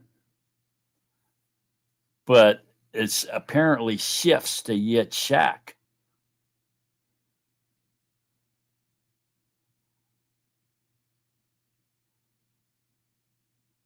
Because he goes ahead and since Abraham said, oh, let Ishmael live before you, Elohim said, no, I'm not. But Sarah's going to have a kid named Yitzhak. And I shall establish my covenant with him for an everlasting covenant and with his seed. But since you said, let Ishmael live, I'll hear you. I heard you. I'll go ahead and bless him too for your sake. He'll be greatly increased. He'll have 12 princesses. I'll make him a great nation. But my covenant, I established with Yitzhak. So it's almost like now all of a sudden, he's switching over to Yitzhak because Abraham showed disbelief here. Anybody seeing that differently? Talita. Yeah, I mean, I don't really see that he switched it because, yeah, he's establishing it with Yitzhak. He began with Abraham, but that's not necessarily a switch, right? Like something being established is not him taking it away. He didn't take anything. I don't know. I don't see it like, to me, it's like it could be, but I don't see anywhere that actually, like, in the words that make it seem like that's what's happening. Like for sure. Like I don't see it that way. I see that he's establishing it with Yitzhak, meaning he's not establishing it in the line of Yishmael. And I also think from before, if you're saying like that there was a disbelief, well, when you mentioned about, he was still in the flesh, it's like, yeah, like his fleshly self, Abraham's fleshly self, maybe had a moment of disbelief, but he even didn't expose it outwardly. He had it within himself because of like the logistics of maybe 100-year-old having a child, right? But I don't think that he distrusted Yahuwah. Like to me, in reading this, I don't see that he distrusts him. I think that, yeah, he might have had a moment of disbelief for that moment, but I don't think he was like trying him or any of that stuff. I don't see like anything like that based on what's written. Okay, so back over here in 2 and 3, and I give my covenant between me and you shall greatly increase you. And as for me, look, my covenant is with you, and you shall become a father of nations. And so his covenant with Abraham was to increase his seed and to have a lot of different offspring. All right. And then back over here again where he says, but my covenant I shall establish with Yitzhak, who Sarah is to bear to you at this time next year. And so it appears then that Abraham was going to enter into the covenant to become increasingly great in multitude and number. But with Yitzhak, he would make his covenant because he's the son that Yahuwah wants to have the Messiah come through, not through the line of Yishmael. And so that's why the covenant switched to Yitzhak and made it with Yitzhak to make it very clear that it wasn't with Yishmael. Okay?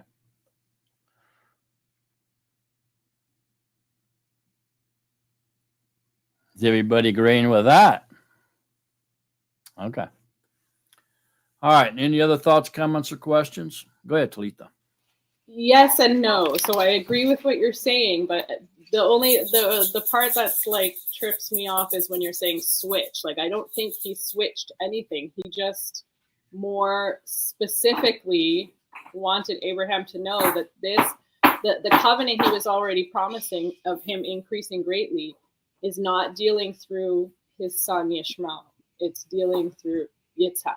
And he was just specifying like what that will be coming through Yitzhak. So all those promises of the covenant that he made before, I don't think it was a switch necessarily. It was just more that Abraham wasn't understanding that. Well, Abraham was thinking it was all through Yishmael. And so he was already had his heart and mind set on it going through Yishmael. Isaac wasn't born yet. Isaac was not even thought of yet until Yahuwah just told Abraham that he would have him through Sarah. But before that, he didn't know that. And so everything was going through Yishmael at that point. But that's his human thought as Abraham. But from Yahuwah's point, he already knew that it was always coming through Yitzhak. Right. Right. So the switch was in Abraham's head. It says it's not going through Yishmael, it's going through Isaac. But switch may not be the greatest word to use. You know, if we're going to pick apart words, I'm going to Pay close attention to what all you say. I'm going to point out. No, I'm not picking apart words. I get it if you're saying like that's I'm watching you. I'm watching you. I'm going to be listening now. Position, like for him, in Abraham. I understand what you're saying. I understand what you're saying. Yeah, that's. Yeah. No, I agree with what you're saying. I really do. Anybody else? Chance, go ahead. Yeah, I thought on this very thing for quite some time. I think Yahuwah made a decision the moment he named Abraham from Abram. He had Yashmael while he was Abram. And then he made a decision and told Abraham, your name is now Abraham. You will be a father to many nations. So ever since he made that decision, the seed came after that name was Yitzchak. And that's why the seed, you know what I mean? That's what I think there is. The name has meaning. Yashmael was outside of the covenant because Sarai went ahead and was in her flesh and decided to give her maidservant to Abraham, trying to fulfill things in her flesh, and ended up paying for that. And then Yahuwah came and made an agreement with Abraham and named him Abraham. So now his seed, Yahuwah named him that. So now the covenant's been established in his name. So then his seed after that was the promise. Kind of what I was getting there. It had a difference with the name from Abram to Abraham. Yashmael is from Abram. Yitzchak's from Abraham. The reason his name was changed to Abraham is because he was going to be the father of nations, not just a man. You're no longer a man, but now you're a father of many nations. And that came from his seed, Yitzchak. You see what I'm saying? Like he got named Abraham, and now his seed is the start of many nations.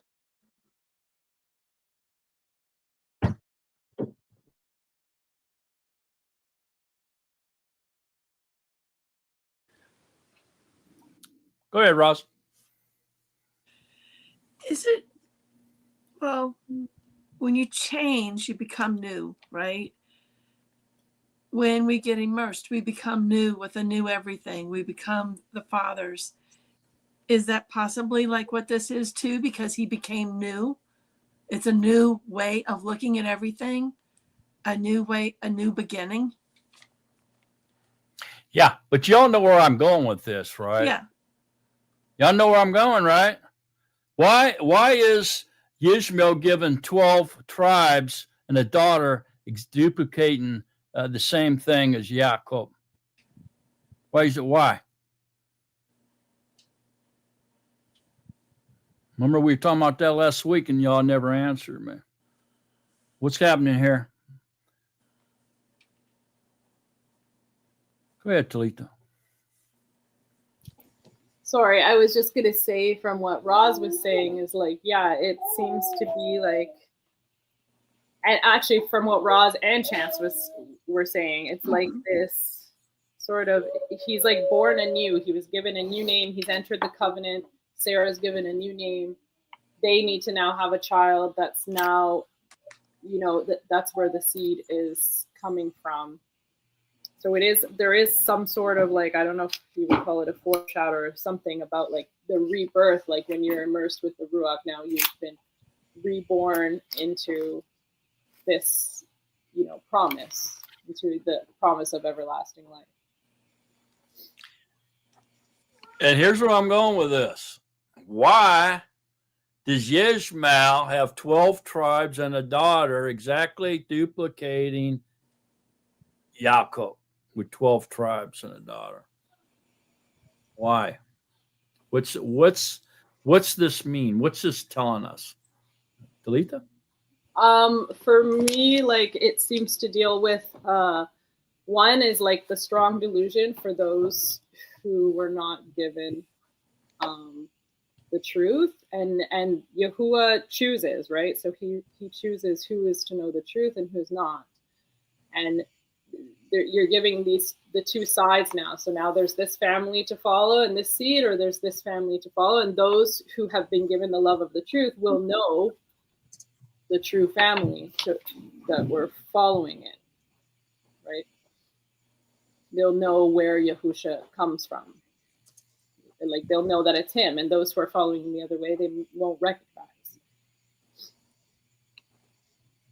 But it's all through the choice of Yahuwah.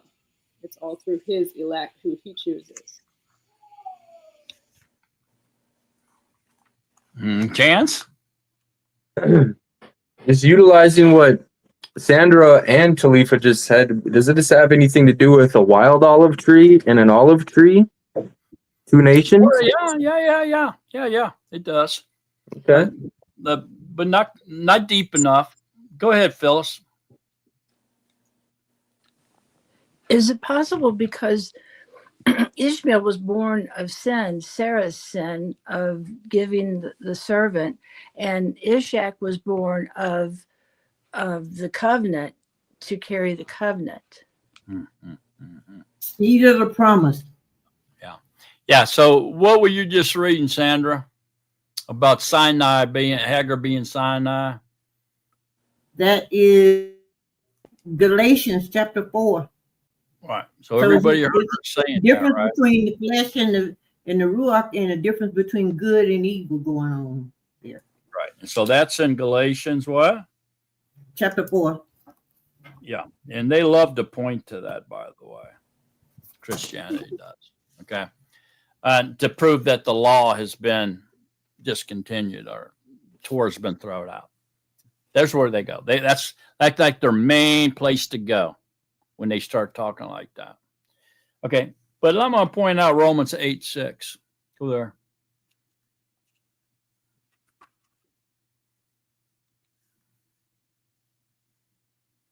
Eight 6 through 11. Who wants to read that? Sandra, go ahead. For the 8. mind of the flesh, Romans chapter 8, starting at verse 6.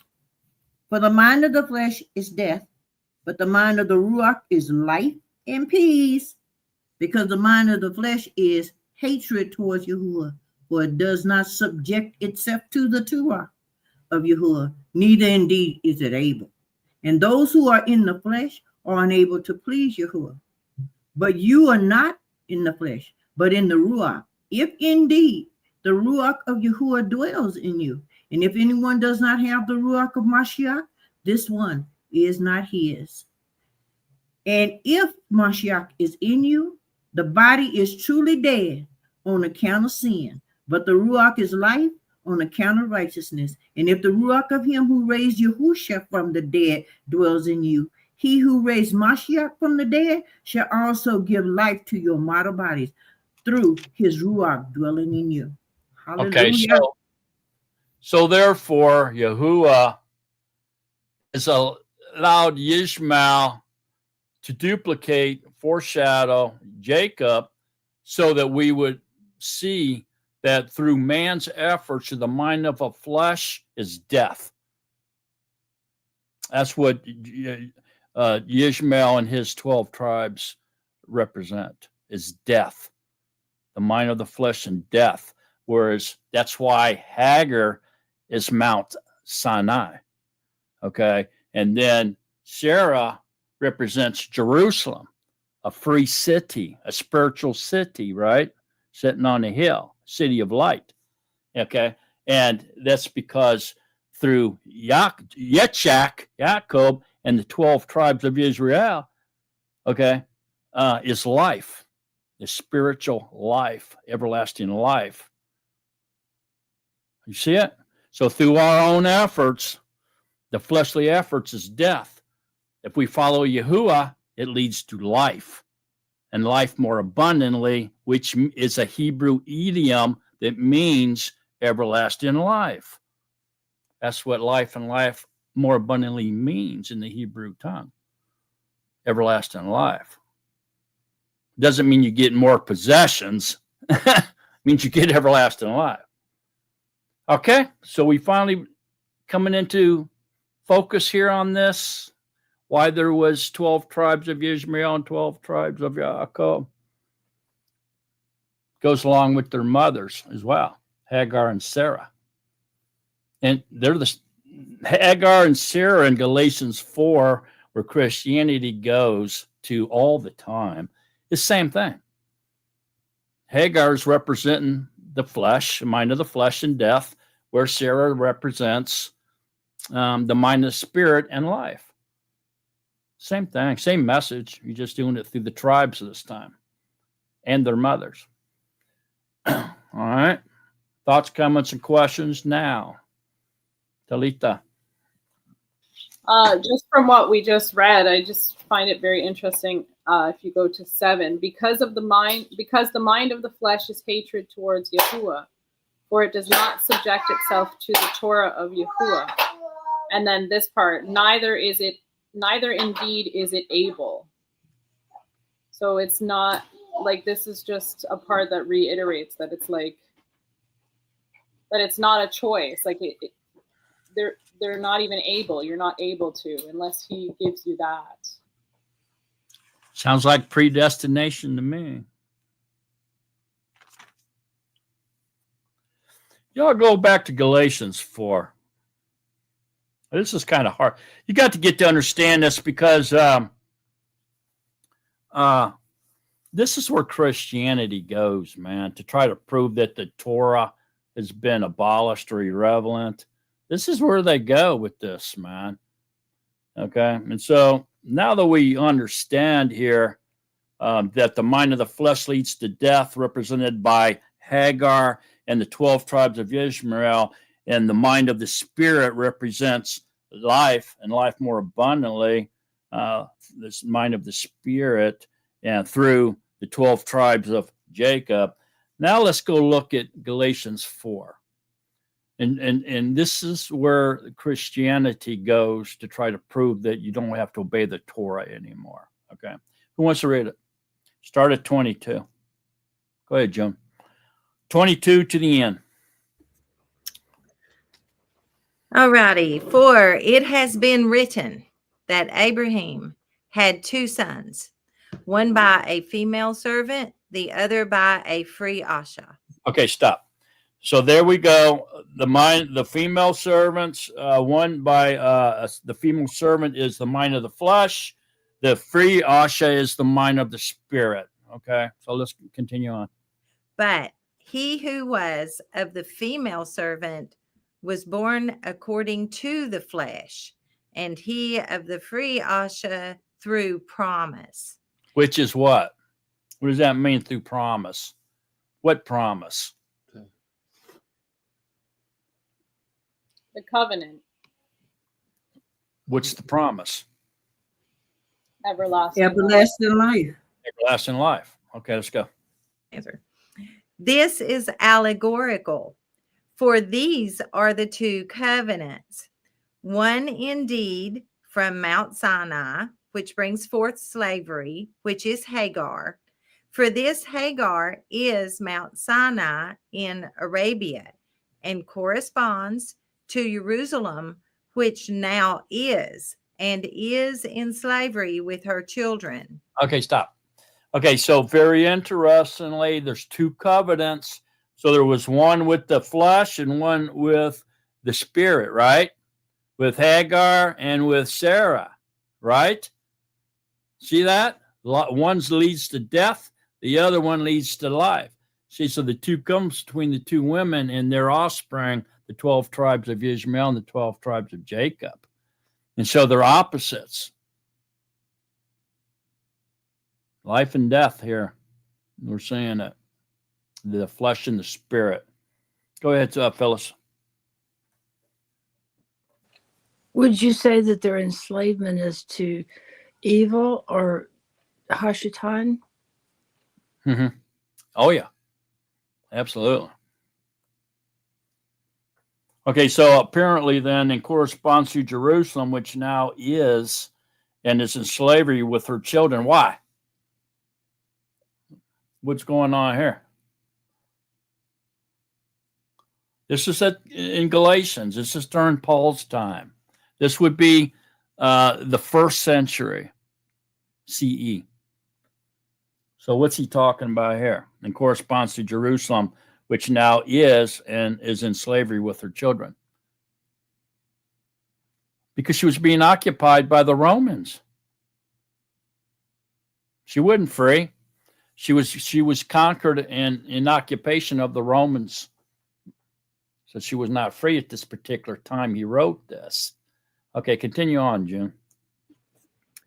But the Jerusalem above is free, which is the mother of us all. For it has been written, rejoice, barren, you who do not bear. Break forth and shout, you who do not have birth pains. For the deserted one has many more children than she who has a husband. Okay, hang on. Okay, so here we go. Rejoice, barren. You do not bear. So Jerusalem above is free. So this is Sarah, and so this the mother of us all those who are in the covenant with the promise of everlasting life, right? Free from the grip of sin and death. And so the barren was obviously Sarah. Okay, and then it goes on from there. So you should be able to see here that Sarah is the free woman represented by Jerusalem, and Hagar is the servant woman represented by Mount Sinai, where the law was given. Okay. Anybody following along so far? I'm going to show you why Christians go to this. It's pretty clear once you look at it, but go ahead, June. And we, brothers, as Isaac was, are children of promise. But as he who was born according to the flesh, then persecuted him born according to the Ruach, so also now. But what does... Hang on. When did that happen? 29. But as he who was born according to the flesh, then persecuted him born according to the Ruach, so also now. When did that happen? What's that talking about? That was Rob? when Was it? I mean, I keep having the feeling like that this whole thing is a foreshadow of Edom and Yasharel. And that Edom, because he's on the same, remember his daughter, or his sister, his daughter married one of Ishmael's sons or something. Mm-hmm. No, not quite that far.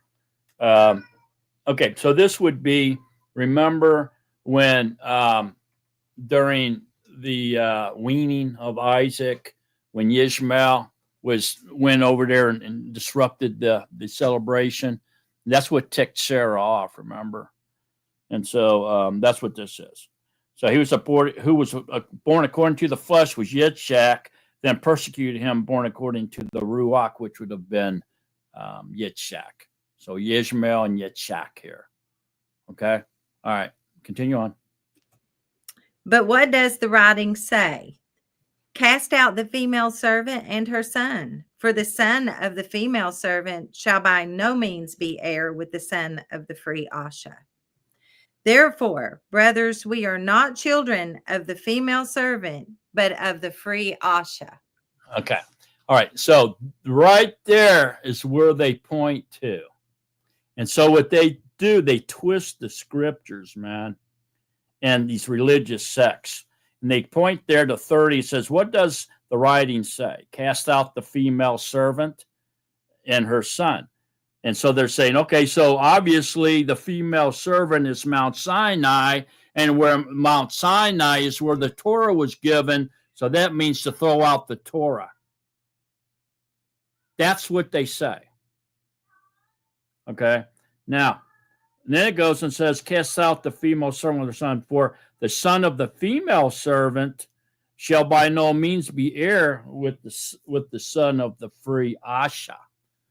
Okay. And now they're saying that the free Asha is freedom from the Torah, freedom from the law. And so those who obey the Torah, being the son, the female servant, shall by no means be heir with the son of the free, actually, the ones that are free from the Torah, those who are still obeying Torah. See how they twist that? That's what they say. That's craziness, man. And therefore, brothers, we are not children of the female servant, but of the free Asha, meaning that we're no longer under the law, because the female servant represents Mount Sinai. It's very clear. Everybody knows that's where the law was given, but of the free Asha, who is freed from the law. So the Torah has been thrown out. Okay, so this right here is where they come to. Now, that's what they say, but here's the real meaning behind that. But what does the writing say? Cast out the female servant and her son, which are the mind of the flesh. For the son of the female servant, those in the mind of the flesh, shall by no means be heir with the sons of the free Asha, the ones that are in the mind of the spirit. Therefore, brothers, we are not children of the female servant. We are not of the mind of the flesh, but of the free Asha. We are in the mind of the spirit, which leads to the which is the promise, leading to everlasting life. That's what that really means. Everybody's seen how they twist that? Okay. So now you can see this. We can see Hagar and Sarah, the 12 tribes, and putting it all over, back over to Romans 8:6. We can all should be able to see the big picture here now on why there were 12 tribes of Ishmael and 12 tribes of Yaakov. Everybody following along? You picking up what I'm laying down on this extremely vital understanding here? I mean, this is critical to understand this, because this is really what Christianity bases their entire, all you have to do, believe doctrine on right here. This is it, man. It's where they came up with it. Fortunately for us, Lou does a great job here of interpreting the Hebrew text and makes it slightly more clear for us. Whereas reading that King James, it becomes a little bit more muddied. The waters are a little bit more muddied when you read the King James about this. Try reading it in the King James one time and you'll see what I'm talking about. But still, the meaning's the same. You know what I'm saying? You can still use their King James and show them where that's is not the correct interpretation of this. Especially when you go over to the 12 tribes of Ishmael, you know, and you use Romans 8:6 with it, and you bring it all together for them, even in the King James, you should be able to show it to them where they're in error. And it's not their fault. It's just what they've been taught by their teachers. I've taught them that since they were kids. So it's really not their fault, is it? Go ahead, Chance. Yeah, I've noticed that a lot too. Most of the religious people I've spoken to don't even realize what the renewed covenant is. They don't know that the Torah has been written on your heart and your mind. They don't know that Mashiach is in you. It's pretty tough dealing with some of them, because if you ask somebody who is in the flesh and you ask them what the everlasting covenant is, if they don't know it, you're going to be met with aggression and defensiveness right away. Because, of course, I know what the everlasting covenant is. What do you mean? What is it? And they're like, seriously, do you know what it is? And they're like, that's what you get met with right there. So, you know, it's you know, when they realize that the Torah has been written on their heart and their mind, and Yahushua HaMashiach lives in you, you know, that right there just pretty much throws all that out, because it's written inside of you, you know. But that's all. Yeah, that's because they don't believe in the covenants. They don't believe in the covenants of Yahuwah. They think all that covenants have been thrown out along with the Tanakh, been trash canned. You divided between Old and New Testament. That's another big one I see all the time. They've taken the beginning and the end and divided it down the middle and said that doesn't matter anymore. This is where we're at now. You know what I mean? And it's when you hear Aleph Ta means first and last, the beginning and the end. All of it matters, and we won't be able to understand what happened later on in the book without first understanding what happened in the beginning, because there's prophecies. There's prophecies yet fulfilled, there's prophecies being fulfilled, and there's prophecies already fulfilled. We have to learn that, and that none of it all matters. It's all, I don't know. I can go on in tangents, spinning circles on that right there. Yeah, that's right. But some good comments in the chat room here. Hagar was Egypt, the lineage of Ham, and servants in bondage, cursed lineage of Noah. The first son represents the disobedient Adam having no covenant, and the second son represents the forgiven son having a covenant with Yahuwah. We could see the first Adam and second Adam as well. All right. The mind of the Adam and Kua who turned to flesh, and then the second Adam that came back and restored the mind of the spirit. Different things. Ishmael bullied and persecuted. You check. The Christians have twisted scriptures and many follow. Christians are in bondage to flesh, and we are supposed to tell them in love. Yeah, all good points. Okay.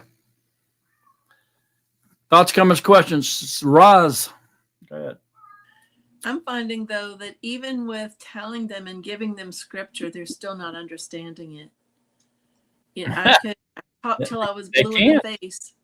They can't, just what Talitha just said. Mm-hmm. They're unable because the flesh is unable. They cannot. No matter what you do, they can't. Mm-mm. They're unable. What enables them? What enables them? Yahuwah, the key. Yeah, the Ruach. That's the only. And we can't do nothing about it. We're helpless to help anybody. We're lucky if we can help ourselves, right? Much less anybody else, right? Go ahead, Chance. Yeah, I get into that a lot with this mind of the flesh stuff. If the flesh is going to die and we only serve our flesh, will we not die with what's going to die? If the flesh is going to die and we're only serving our flesh, then we're going to go along with our flesh and die. It's kind of scary stuff, but I see that too, and it's the will of Yahuwah at the end. I can't. I'm surrounded. I'm sure we all are, and it's hard to watch, honestly, all around. Not being puffed or boasted. It's just, they're in the mind of the flesh, and it's the difference, the covenant.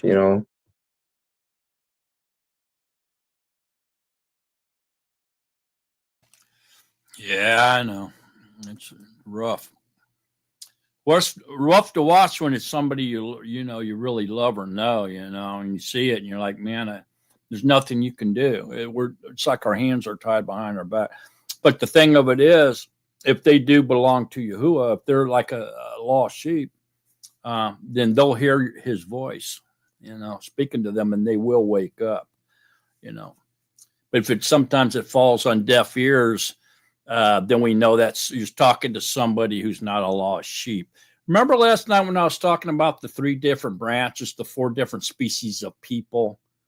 The bride is going to have a lot of sway to the husband and who she wants to come with her to the wedding feast. Okay? And so don't give up hope on your loved ones. Just try to be the bride, because if you achieve that higher calling, you're going to have a lot of sway over the husband. And even if one of your loved ones don't obey Torah and they don't study Torah, you may be able to petition them into eternal life. That's what that whole thing's about during Tabernacles. It's very powerful stuff in Leviticus 23 there. I don't want to go as far as saying everybody's going to be delivered, but sometimes I wonder if that ain't true. Go ahead, Talita. Yeah, and something also to remember that has helped me a lot is if you think about when Yahusha was staked, he had the two thieves on either side of him. So that the one who he said, "I will see you in the kingdom of heaven," like it was only in that last moment that he was like entered into the covenant. So, you know, when sometimes we feel hopeless for like family members or whatever, we have to remember that we can't just stop because of that. We have to know that some people might not hear right now. You might mention Yahuwah or Yahusha and they don't hear anything, but that doesn't mean that they're still not one of his chosen. They just aren't yet. Right? Or it doesn't mean that he's not going to deliver them either. Exactly. Not going to have compassion on them. He can have compassion on whoever he wants, favor whoever he wants, regardless of what we do or what we think. We have to keep trying. We can't just give up completely. Yeah. Go to Matthew 22.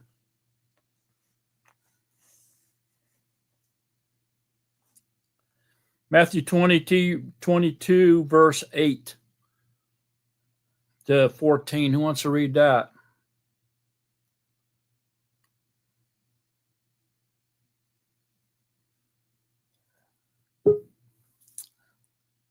Hang on, man. I got to do something here with Ross. There you go. Thank you. Is that what you want me to do? Can you get rid of that other one, or do you need me to? I got it. There we go. Okay. All right. See, I forgot what we were even talking about now. Go ahead. 8, I think it was. Oh, yeah. 22, 8 through 14. Can I get a reader for that? Go ahead, Joe. 22, 8. Then he said to his servants, "The wedding feast indeed is ready, but those who were invited were not worthy. Therefore, go into the street corners, as many as you find, invite to the wedding feast." And those servants went out into the street corners and gathered all whom they found, both wicked and good. And the wedding hall was filled with guests. And when the sovereign came in to view the guests, he saw there a man who had not put on a wedding garment. And he said to him, "Friend, how did you come in here not having a wedding garment?" And he was speechless.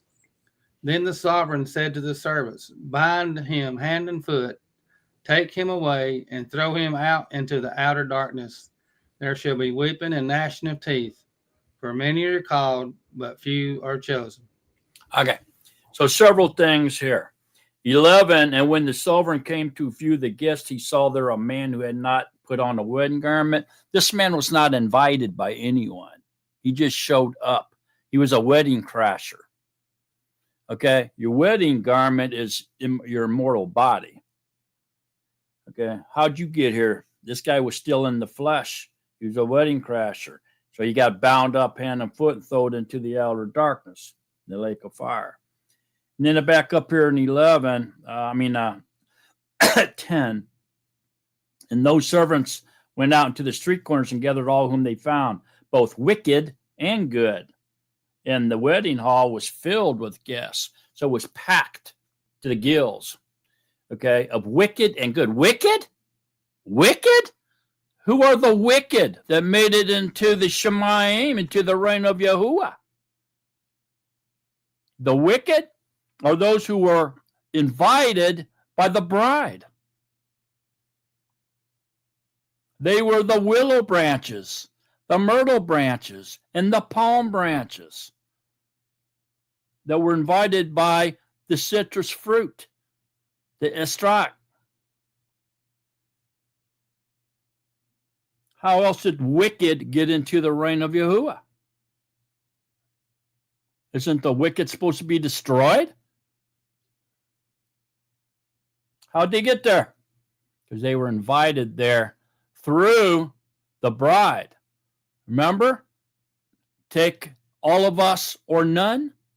Take all of us or none. The good are the ones that were invited by the shepherd, the good shepherd, the husband, the groom. The wicked are those who were invited by the bride, whom she insisted come with her because she loved them.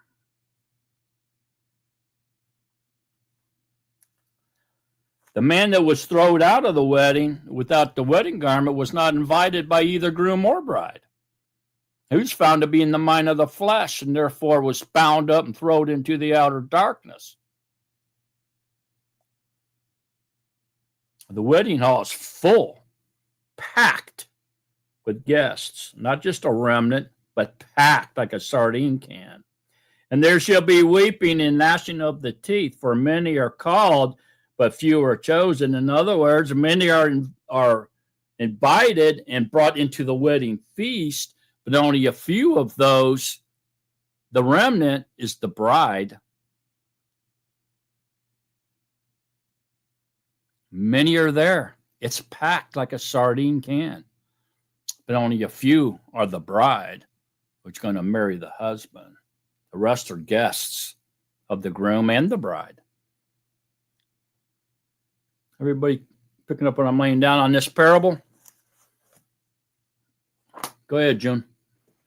I know that's been something different for me this year when I've been waving those willows and myrtles and palms.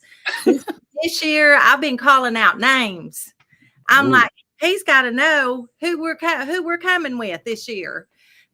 So that's how he hit me this year. When his presence came down, when I'm waving that thing, I was calling out names and I was saying, don't forget her, don't forget him, don't forget her. I want them with me. So that really hit me hard this year. Wow. Yeah, I can feel it, man. I'm feeling you. Go ahead, Phyllis. You said something I didn't quite understand the full meaning of. We were talking about the ones that were in the crowd that were not chosen. Are they the ones that will be in the multitude in the white throne judgment? I mean, how could they have been in the crowd of people at the wedding feast if they weren't chosen? Therefore, there must be some plans for them. Well, many are called. Right. What about the ones that aren't chosen? Many are called. These are chosen. These are not. The chosen is the bride. Got it. Oh, okay. So they're still in the kingdom. They're just not the bride. Yeah, right. Thank you. Got it. But the mind-blowing thing there is that both wicked and good were there. And so you get really say, man, what the heck does that mean? Wicked? The wicked are in the rain? How'd they get in? And then it goes and tells you that guy who was without a wedding garment was bound up hand and foot and cast into the outer darkness. So what's going on there? Well, obviously, man. It's obvious. Think about it harder. You'll see it.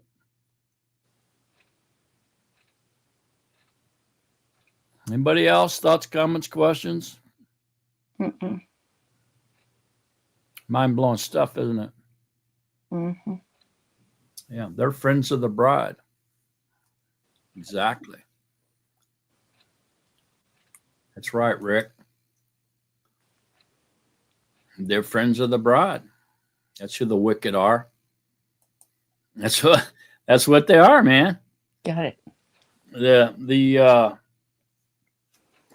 willow trees, for instance. Let me go back to that. In Leviticus 23, 39:44 speaks of the four species. And this speaks of the diversity and the unity of humanity. Okay. And so the estrog, the citrus fruit, is a person who studies Torah and obeys Torah. This is the bride. No blemish, no spot, no wrinkle on this fruit that looks like a big lemon. They pick up the best looking fruit. It has to be perfect or they can't use it in the ceremony. It has to be perfect, representing the bride. And it's set apart.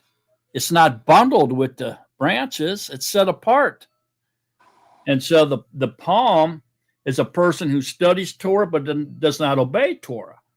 The myrtle is people that obey Torah, but they do not study Torah.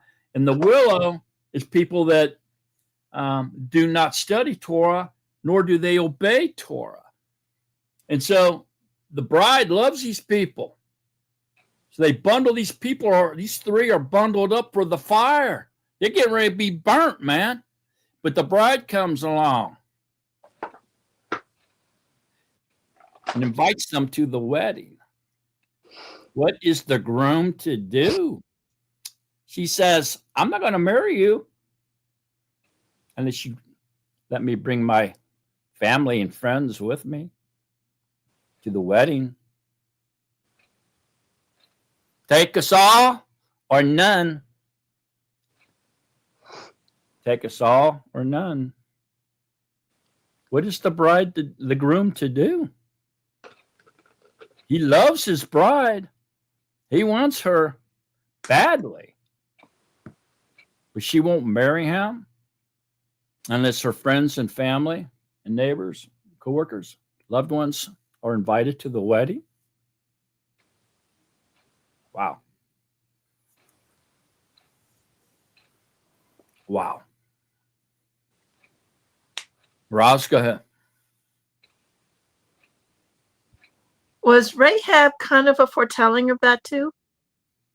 Because Rahab kind of a foretelling of that too, because she asked for all of her family. Mm-hmm. Yeah, I be think in there. so. I think sort of type. Yeah, I do. Yeah, And there's another thing. I think it's mentioned somewhere. Matter of fact. Yeah, I think she is. Yeah. There's also a scripture, and I can't find it, but there's one that says about those that are not with us yet. And I couldn't find it just now. Yeah, but I know sure. But I think the other one is in Hebrews, where Sandra was reading out of this not too long ago about Abraham's belief. Hebrews 11. Yeah, ain't Rabbi the whore she mentioned in there? Yes. Somewhere. Where's she at? Well, Yahusha said he had other sheep of his fold that he had to bring in too. So that could be a part of that. Yeah, it's in 31. Yeah, that is. And so Hebrews 11:31. By belief, Rachab, the whore, did not perish with those who did not believe, having received the prize with peace. See there? So she was one of the wicked that did not perish. So yeah, Ross, that's right there. It is. Thank you. All right. Anybody else? I know this is pretty heavy and deep, man. Go ahead, Phyllis. That is tradition. This, the words that they say, and I personally, I don't care what their tradition says, I would not have the nerve to tell the creator of the universe what he can do and can't do. I just don't buy that. That's in Leviticus 23. You want to read it? Go to Leviticus 23. It's really not tradition. It's they're commanded to do it. See, here's the thing that I've found about festivals, okay, about the appointed times, is there's a lot of tradition, surrounding them. But when we read it directly out of Scripture that we're supposed to do it, we're supposed to do it. If it's written in there that there's nothing in there that says we're not supposed to do something. It just tells us what we're supposed to do. And so all the things that's not written in there that people do, as I say, show it to me. If they can't show it to me, then I write it off as tradition. But if it's in here, okay, I understand it as a command, and we have to do it. And so if you look into Leviticus 23, 39 through 44. On the 15th yom of the 7th moon, when you gather in the fruit of the land, observe the festival of Yahuwah for 7 days. And on the first yom is a rest, and on the 8th yom a rest. And you shall take for you on the first yom of the fruit of good trees, branches of palm trees, twigs of leafy trees, and willows of the stream, and shall rejoice before Yahuwah your Elohim for 7 yamim. And you shall observe it as a festival to Yahuwah for 7 yamim in the year, a law forever in your generations. Observe it in the 7th month. Dwell in booths for 7 days. All who are native Israelites dwell in booths. And so there it is. That's what you do on tabernacle. So number one, wait. You build a booth. Number two, you shake the branches. You rejoice. No, those words are not written in here. Take it. In what way? Where does it say take all or take none? Where does it say that? Take all or take none? Well, it's a spiritual understanding of what it's meaning. Oh, but it's not written. Well, it's not. No, those words aren't specifically written in there. No. Oh, okay. Thank you. Well, what are you supposed to do with them branches, Phyllis? You gave them specific meanings that I don't know where that source came from, so I'm not really sure. I think they're just Hebrew, branches that we were supposed to gather. You know, from the Hebrew culture. Is this not written in Hebrew for Hebrews? In Hebrew? But I don't know Hebrew culture. Well, that's the problem. Oh, okay. I'm sorry. That's the problem of most people is they don't understand the Hebrew. There's Hebrew roots, Hebrew customs, Hebrew culture. They don't know. And so it's all a learning phase. And how else can we learn but to look to Big Brother and see what they're doing? But not everything they do is something we want to learn. Not everything, but a lot of it is. Okay. I mean, they've been celebrating these appointed times for a long time, a lot longer than we have, for thousands of years. And so I think they might know what they're doing a little bit. Of course, some of the stuff they do, is questionable, but only because we don't understand it. And once we understand why they're doing what they're doing, all of a sudden it doesn't come because it becomes less weird. So this is the meaning behind all this. What else would the branches would be for? We don't know because we don't celebrate that. We weren't raised that way. When you think about it, what's he talking about? How are we supposed to take these branches and rejoice before Yahuwah? And what way? Well, the way that they've been doing for thousands of years.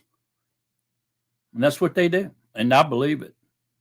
I understand it because of Matthew 22 and some other verses in there where you see what they were doing with palm trees, and the mention of palm trees in scriptures as well, and trees in general.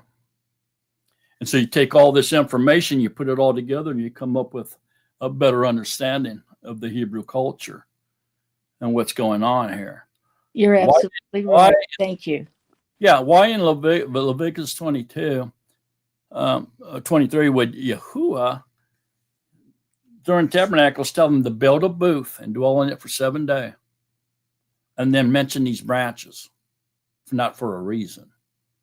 And so what our job is to find out what these branches have to do with tabernacles and the celebration of tabernacles for 7 days. It's just do it for 7 days. So there has to be a meaning there, something. And so I would say that the Big Brother knows. They've been doing it for a long time. Go ahead, Ross. When you're talking about the different trees and all, in Jeremiah 10, it's where it's talking about the tree. One goes out and cuts the tree, then brings it in, and somebody else puts stands it up on the 2 pieces of wood. Mm-hmm. I can't. My eyes are still blurry with it. I'm still going through the thing, but I'll tell you the gist of it is that so they adorn it with silver and gold. So, but it also says on there they stand it up on the brace so that it's not like the palm tree. That's interesting. Go ahead, Talita. Hi. Yeah. So because it's been the festival days, we've been like looking up different passages about Sukkot. So if you go to Nehemiah 8:15, and that they should announce and proclaim in all their cities and in Yerushalayim, saying, go out to the mountain and bring olive branches, branches of oil trees, and myrtle branches, and palm branches, and branches of leafy trees to make booths, as it is written. So the people went out and brought them and made themselves booths, each one on the roof of his house, and in their courtyards, and in the courtyards of the house of Elohim, and in the open space of the water gate, and in the open space of the gate of Ephraim. So, yeah, just somebody wrote here that they thought that the branches were used for booths, and I know that in this part, it talks about that. I missed what you guys were talking about before, so I'm not really sure, but I just wanted to show that here it does talk about using branches for booths also, so I'm not sure the other things that were being talked about. That's mostly for the roofing. And the idea of it is when you lay under the roof of your booth, okay, for 7 days, you watch the leaves wither and die, dry up. Every day they get worse, and you start to see more of the stars are exposed every day. Every night you look up there, you're seeing more and more of the stars, right? By the 7th day, those trees' branches are withered and dried and dead. And most of them have fallen off. And you can see almost all of the sky, right? Well, this is representation of the human lifespan, 70 years. So Scripture says man lives for 70 years, 80 years for strength. And if you live beyond that, between 80 to 120 years, is because Yahuwah has blessed you with a longer life. That's all. So that's what that is. That's what they did. Because they didn't have, they may have tarps or other things to make their roof material out of. But you got to remember, when they would set up their booths, they would have to tear them down quickly, pack them up, and move when you told them to as well. So most of the time, they would use these branches for roof material. That's what they did. So it's just part of observing them living in booths, temporary dwelling places as they traveled around the wilderness. But ultimately, it's about your body. Okay, it's about your fleshly body getting wrinkled and dried up, and dying in 70 years and dying. And then the 8th day is immortality, getting your immortal body. That's not written in Scripture either. but yet we know the meaning of it because the Yehudim have been doing it for thousands of years. That's how we learn that stuff. We got to turn to them because it's not our culture. We're adopted sons and daughters, not raised naturally there. It's not our culture.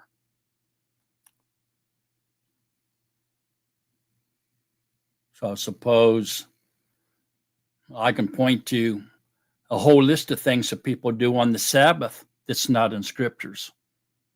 Like, don't wear leather shoes. Don't turn on a light. Don't start your car. Show me in scriptures where it says all that. See what I'm saying?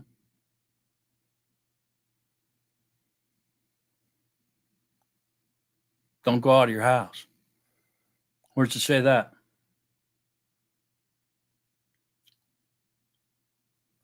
So,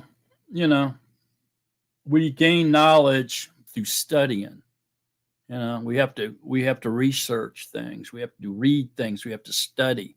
We have to observe the big brother and what he's doing. Doesn't mean we have to do everything he does, but we do need to try to understand what he's doing and research it enough to get it. Like the shawl, what are they doing? Well, this is symbolic of hiding underneath the wings of Yahuwah, like an eagle wings is what it represents. So when we start understanding these things, these people become less peculiar, less weird, less scary. Okay? And we begin to hate them less and to love them more when we begin to understand what they do, especially if we want to be like them. If we want to join their family and be like them.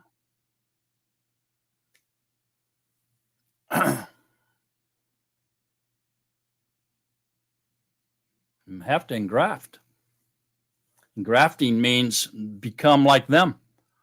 That's what engrafting means. What do you think engrafting means? We have to engraft into the natural olive tree, or the wild olive tree. What does that mean? It means become like them. Become who they are. Not stay away from them and hate them. Surely don't mean that. All right. Thoughts, comments, questions? Anybody? All right. Where are we at here? Who was reading last? Did you get done reading? Yeah, you did, didn't you? No. There's four verses left. Oh, okay. Go ahead. Okay, so 17, we're at verse 24. Oh, okay. And Abraham was 99 years old when he was circumcised in the flesh of his foreskin. And Ishmael, his son, was 13 years old when he was circumcised in the flesh of his foreskin. Abraham and his son Ishmael were circumcised that same Yom, and all the men of his house, born in the house or bought with silver from a foreigner, were circumcised with him.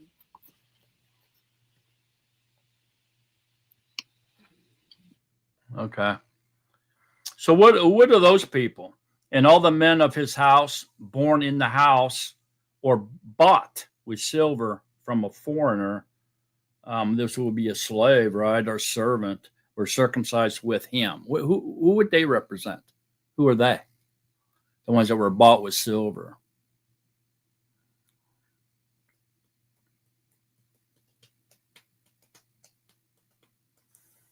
Anybody? Those that are engrafted, adopted into the family. There it is. All right. Any comments, thoughts, or questions up to this point? One more chapter, and then we're gone. We're done. 18. Who wants to read it? Go, Oz. Chapter 18.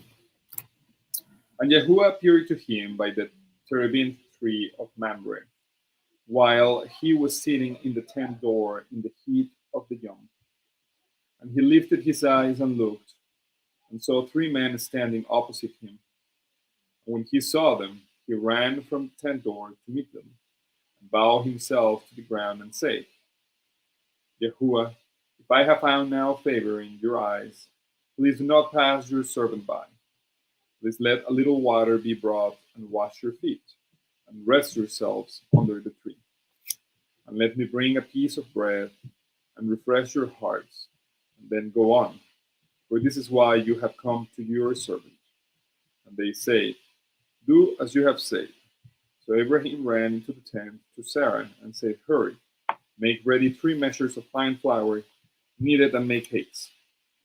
And Abraham ran to the herd, took a tender and good calf, gave it to a young man, and he hurried to prepare it. And he took curds and milk and the calf which he had prepared, and set it before them. And he stood by them under the tree as they ate. And they say to him, where is Sarah, your Asha? And he says, see, in the tent. And he said, I shall certainly return to you according to the time of life.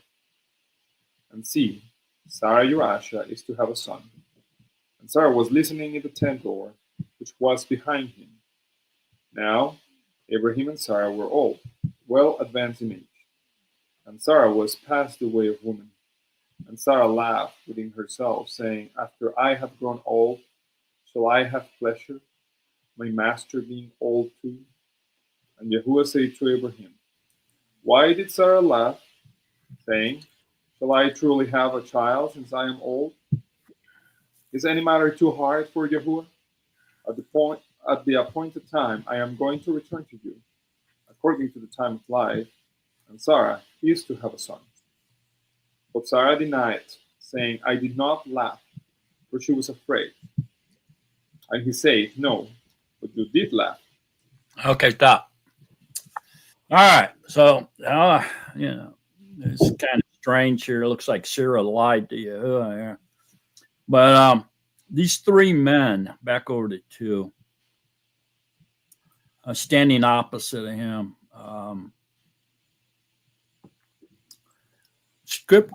Christianity points at this scripture here and says this proves a Trinity exists in Yahuwah. They say this is the Father, the Son, and the Holy Ghost. Is it? 3 men? Who are these 3 men?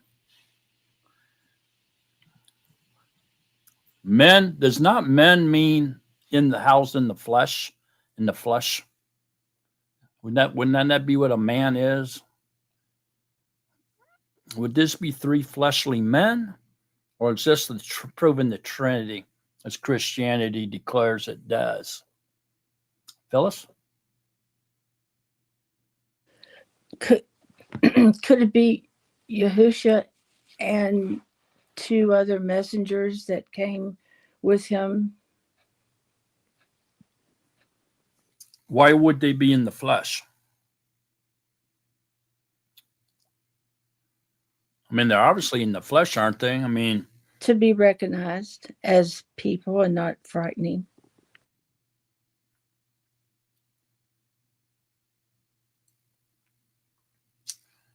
Okay. And so they're obviously in flesh because they're going to eat bread and drink. Right?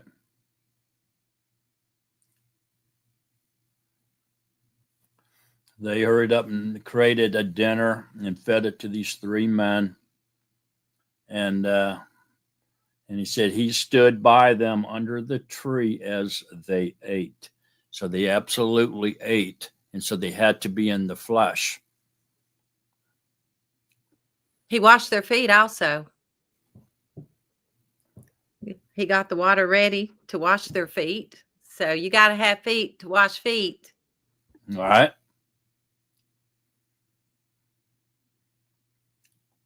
Please let a little water be brought and wash your feet and rest yourselves under the tree. And so they rested. And so you'd have to be in a body of flesh to want to rest. So why are they in flesh here? Not to scare them?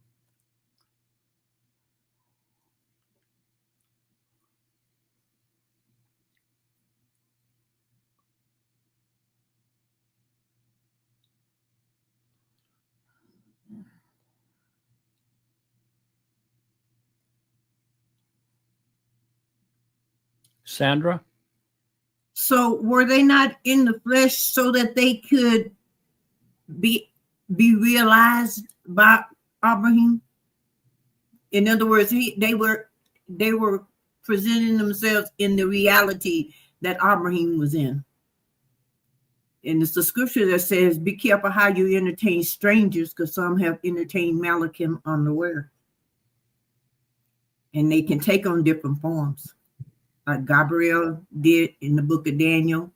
And Yahushua was in the flesh when he was resurrected. And he said he was hungry. And he fixed the fish and he ate with the fish and the honey. So they had the power, the ability to come in any form. But they wanted to be in the reality of Abraham, is why they came in the flesh. Could this be Yahusha, Elijah, and Moshe? These three men in the flesh? Is that possible? Roz?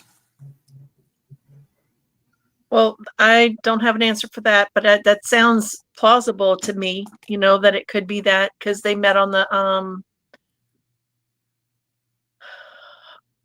with Moshe. The mount of configuration. That's the one you're talking about, sister? Yeah. Okay. But the other thing, they ate because to show that they were living. They weren't like these pagan things that get worshipped, that don't eat and don't breathe and don't live.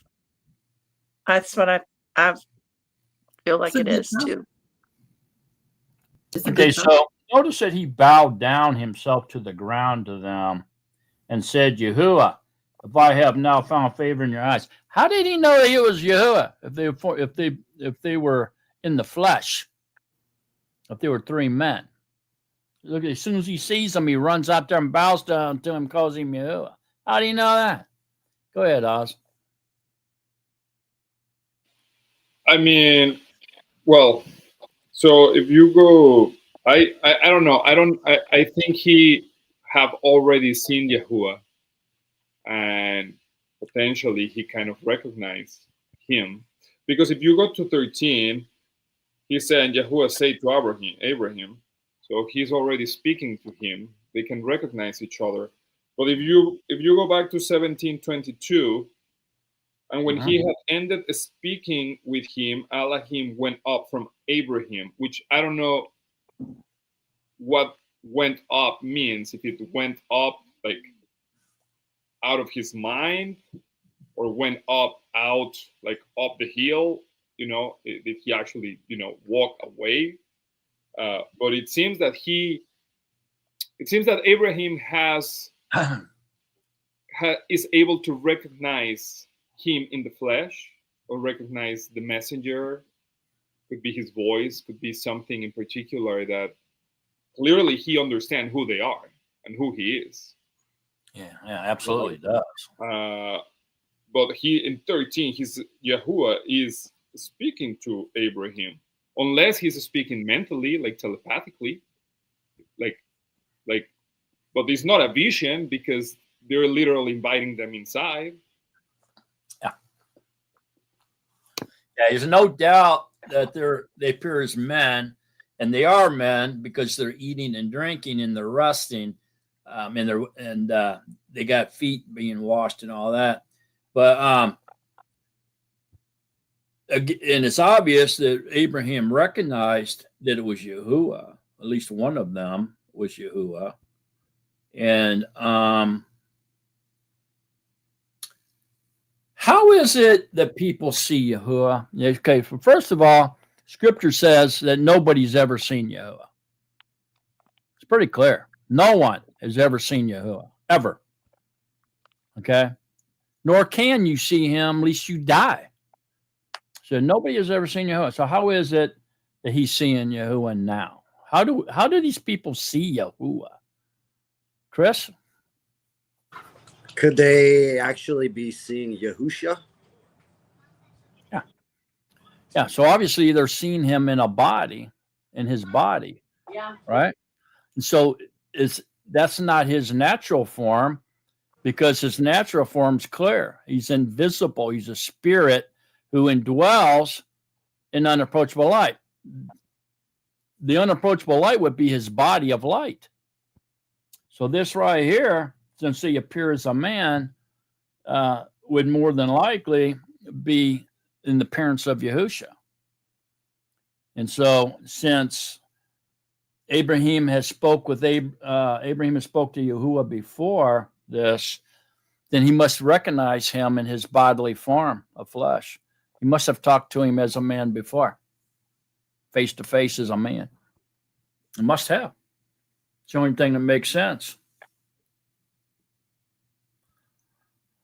But here's another thing. Look at this. And Yahuwah appeared to him by the terebinth tree while he was sitting in the tent door. And so he didn't just come walking up to him. It says he appeared to him. So they must have materialized out of nowhere. Bam, there they were. While Abraham was sitting in the door of his tent and just looking out there, and all of a sudden, wham, here come these three men just appeared out of nowhere. Materialized right in front of him. Is this why he knew it was Yahuwah? Or was it because he recognized him in his fleshly body? Sandra? I was kind of wondering, since that statement says he appeared to him, would that not be Yahuwah revealing himself to him? It says appeared. Appeared usually means that they can be seen. Appeared. Yeah. The word appeared. And like you said, he had seen him before, because it says it over in 16. It says, and the messenger of Yahuwah said to her, and it says Yahuwah appeared to Abram and said to him, I am Al Shaddai. He just, that's in 17:1. Walk before me and be pervert. So he had appeared to him before, so that's how he recognized him. Yeah. Right? Yeah.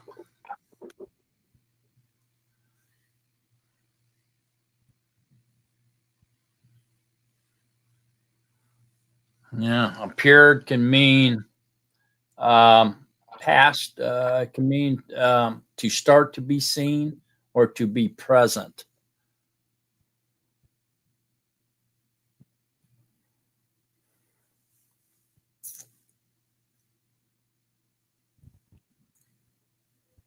Okay, so this isn't in no way, shape, or form a Trinity, is it? Go ahead, Roz. Lot actually, when the two messengers went over there, he saw them and knew that they were not just people as well. So it's not just Abraham that can see it, it's also Lot. Yeah, Lot sees them too, yeah. And so does Sarah. He doesn't see. Yeah. He doesn't see. Yeah. He doesn't see Yahusha, but he sees the two messengers. Yeah. Right. Sarah sees all three.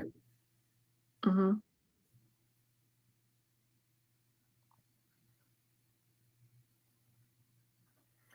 Is any matter too hard for Yahuwah?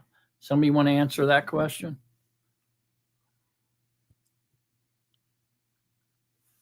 So anything's possible with Yahuwah, right? So there's nothing that we should doubt when it comes to Yahuwah. Go ahead, Oz. I mean, it's interesting this conversation that they're having, because so part of the thing is when Yahuwah is telling Sarah, well, he's saying, why did Sarah laugh, saying, shall I truly have a child? Okay, so then Sarah denied, saying, I did not laugh. But when you go back to 12, she laughed within herself, right? So back in 15, and he said no, comma, like she did not actually laugh. She laughed just, she laughed within herself, and then he says, but you did laugh. But I found that very funny. But the other part is, we're debating here about like if these three men are these three different people, if it's somebody reincarnated, are they messengers? Is this Yahuwah reincarnated in the flesh? Is this Yahusha? But he's like literally just like putting it in our face that is any matter too hard for Yahuwah? Like, meaning, I don't know, to me, I interpret that as like, we don't really know, and probably we will never be able to decipher the right answer to that, because everything is possible within the context of this scenario that he's telling us is any matter too hard to him. He could have been all of that, or we could be pretty much wrong about all of them.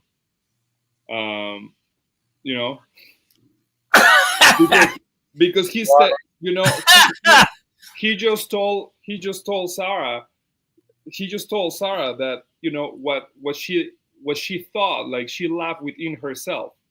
Like, but isn't that still laughing though? Huh? I mean, isn't that still laughing? I mean, if you laugh within yourself, still laughing. it's still So laughing. He already knows within ourselves, what nobody knows but you. Right. Nobody knows you're laughing but you, but it's still laughing. Exactly. And so he knew, because he was inside her, so he knew that she was laughing. But it's funny that he's pointing out that is any matter too hard, because here we're debating all these different probabilities and possibilities and complex, spectrums of what it could have happened. Right. But the reality is that they all could have happened. Right. It's not too hard for him, any of those. Right. Anyway, just wanted to point out.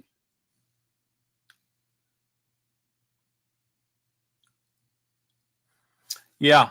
Yeah. I mean, he's obviously talking here about her getting her pregnant, her having a child at her old age, but he could also be referring to, he knew for a fact that she laughed, because he knew, he could read inside of her. And so he knew that she was laughing, even though nobody else could. He knew, I mean, he can cover all of that.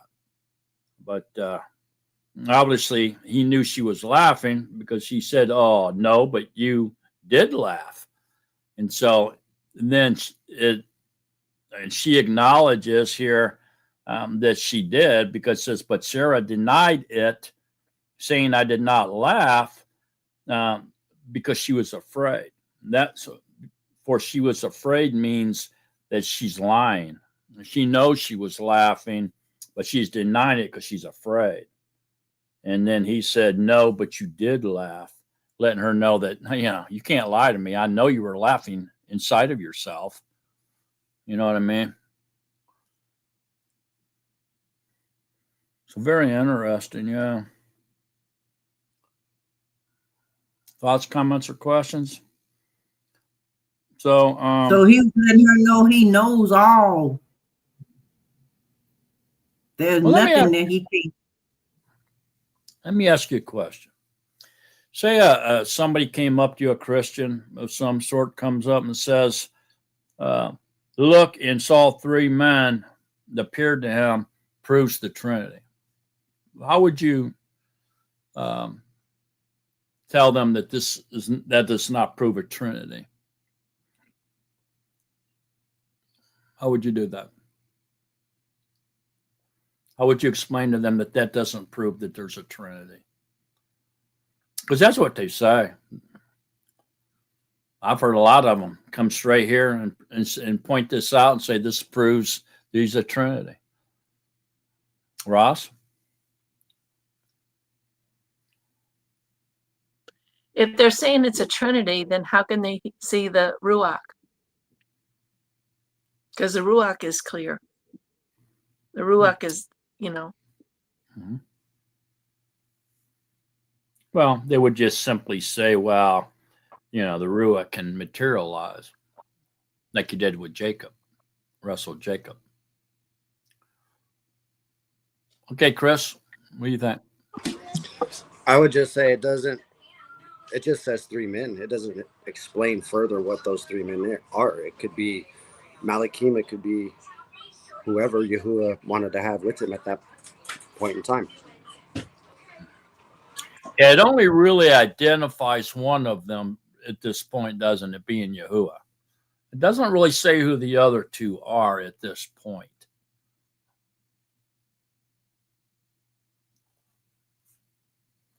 But it definitely says that one of them's Yahuwah. And so they say, and Yahuwah appeared to him. See that? And then it says he lifted up his eyes and saw three men. So it's trying to say all three of these are Yahuwah. And this is what they say. How would you explain to them that this isn't teaching a Trinity? Sandra. Got Cheryl on my brain. I'd say that my Elohim is not a man in the first place. He's a spirit, and he's invisible and unapproachable light. And it says in Deuteronomy or Dabarim, chapter 6, verse 4 through 9. Hear, O Yeshua, Yahuwah Eloheinu is Akkad, means one. So there's no way this proves that our creator is a Trinity, because this is just not possible. For that's three men don't make a Trinity. Besides that, three men can't even produce life. Mm-hmm. Has she convinced anyone? If any of you were Christians and you thought this meant a Trinity, did she just convince you otherwise with what she just said? Honestly, no, she did not. Okay, let's read on and see what else the rest of if it tells us who these other two guys are. Go ahead.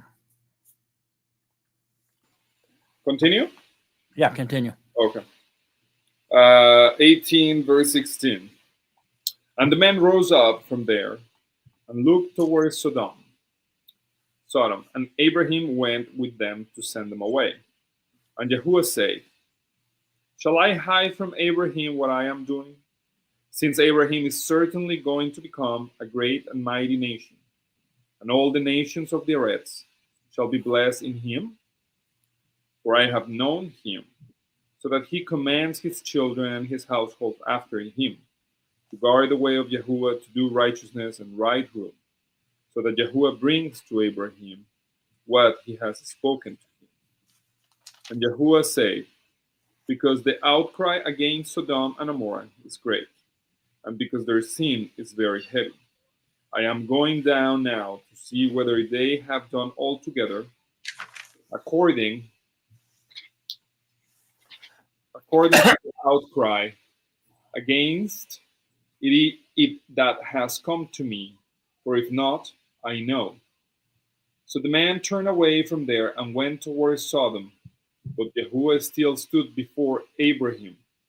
And Abraham drew near and said, would you also destroy the righteous with the wrong? Suppose there are 50 righteous within the city. Would you also destroy the place and not spare it for the 50 righteous that were in it? Far be it from you to act in this way, to slay the righteous with the wrong, so that the righteous should be as the wrong. Far be it from you. Does the judge of all the earth not do right? And Yahuwah said, if I find in Sodom 50 righteous within the city, then I shall spare all the place for their sake. And Abraham answered and said, look, please, I, who am but dust and ashes, have taken it upon myself to speak to Yahuwah.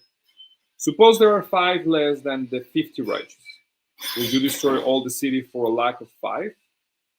And he said, if I find there 45, I do not destroy it. And he spoke to him yet again and said, suppose there are found 40. And he said, I will not do it for the sake of 40. And he said, let not Yahuwah be displeased, and let me speak. Suppose there are found 30. And he said, I will not do it if I find 30 there. And he said, look, please, I've taken it upon myself to speak to Yahuwah. Suppose there are found 20? And he said, I will not destroy it for the sake of 20.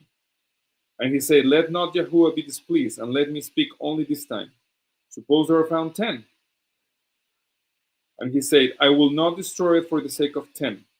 Then Yahuwah went away as soon as he had ended speaking to Abraham, and Abraham returned to his place.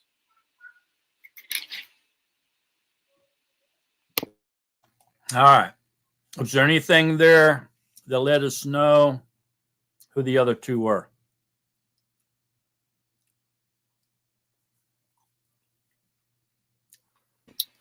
And it says, and Abraham returned to his place. Okay. So he went away from it. So what happened? I mean, is there anything that tells us who the other two were? What happened to Yahuwah? Where'd he go? Where'd Yahuwah go? Go ahead, fellas. Verse 22.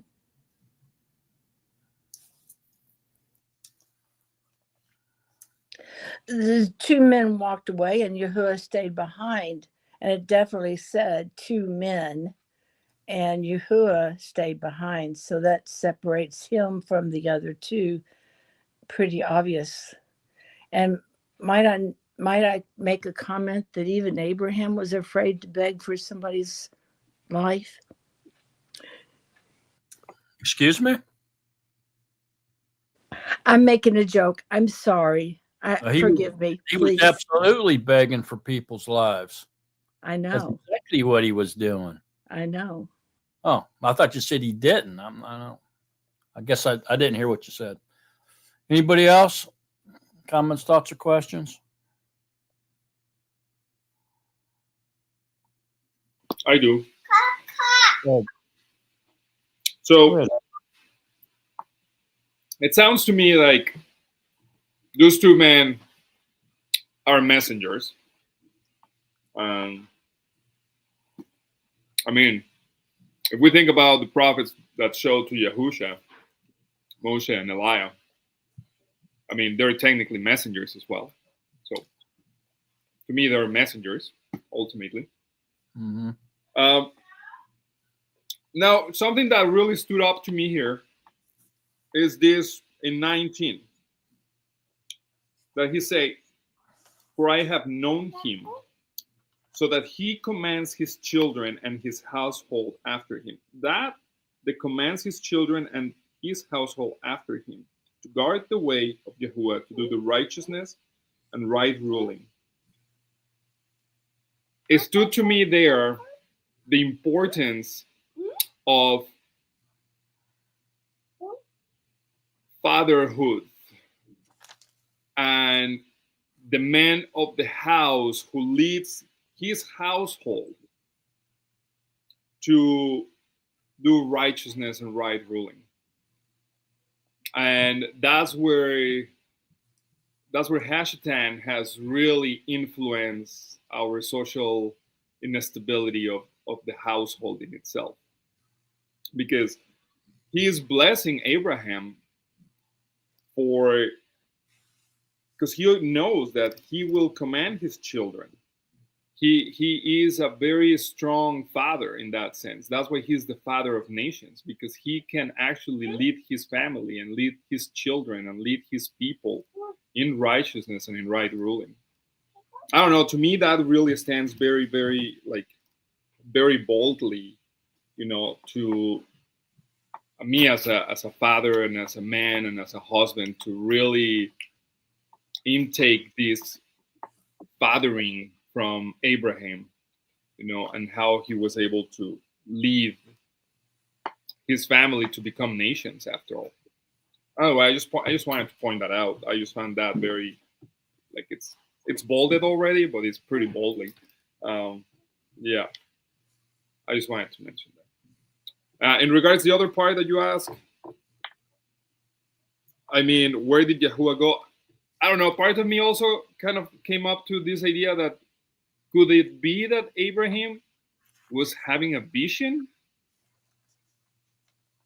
I mean, what takes away that he could have a vision that of these three men that spoke to him, that went into his tent, that they ate?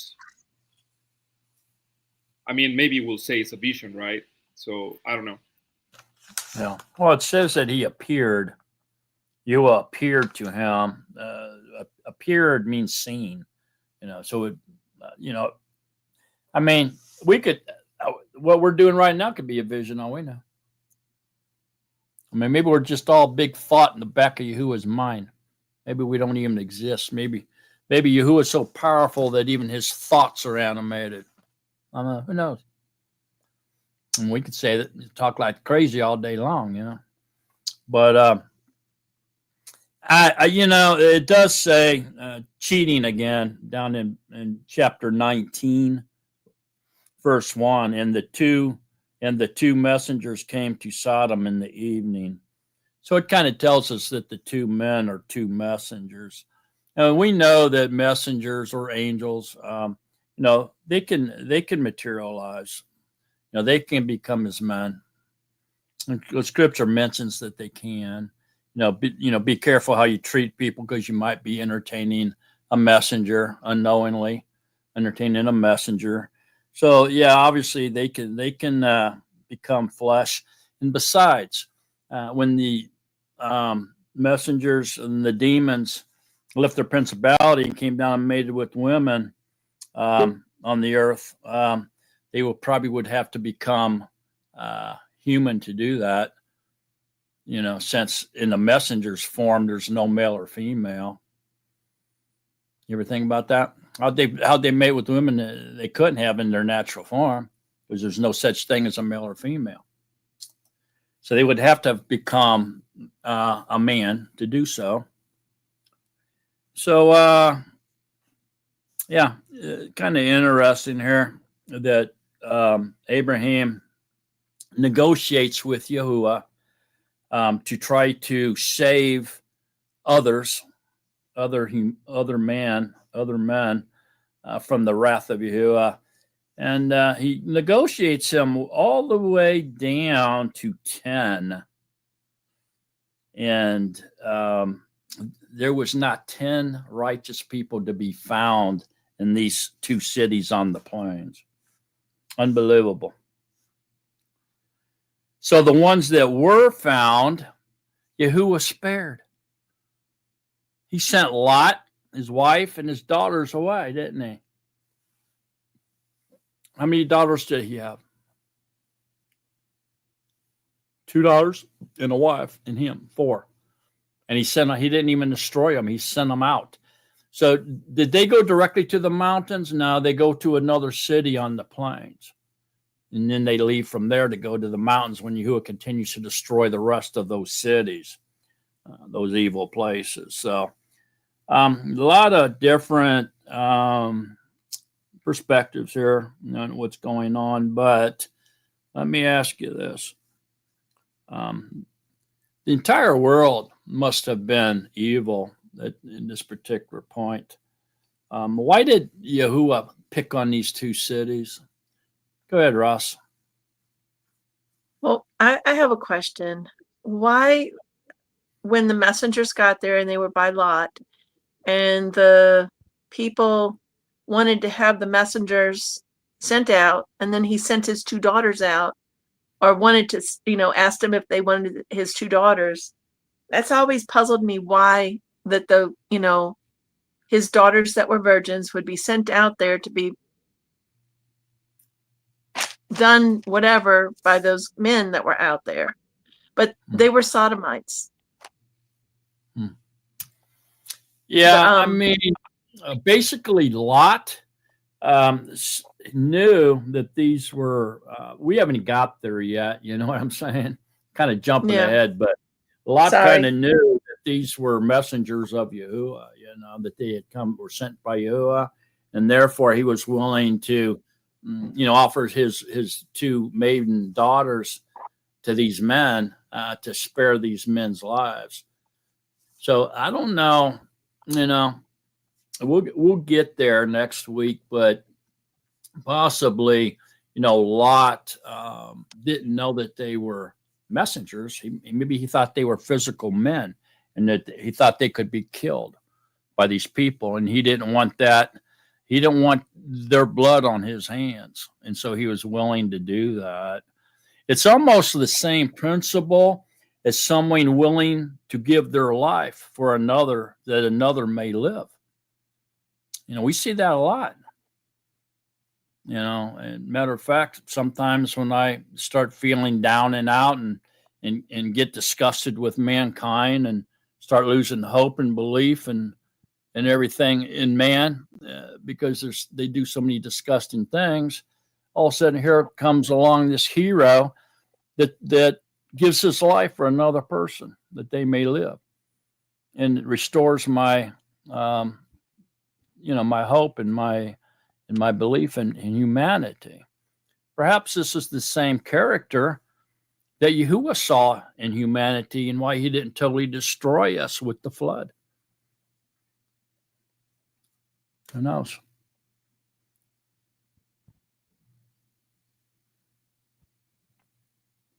So I think it's sort of in that ballpark, you know. Thoughts, comments, or questions, anybody? So it's almost extremely hard to prove to somebody that's convinced that chapter 18 here is proving that Yahuwah is a Trinity without going out of that chapter. You know, it's hard to do it, you know. And they become very bullheaded about it if they're a Trinitarian.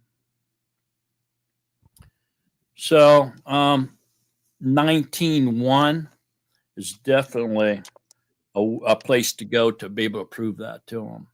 Look, two of them were messengers. You know, they were angels. Matter of fact, I think the King James, if I'm not mistaken, let me look and see what it says. I think it calls them angels. I'm not sure. Let me look.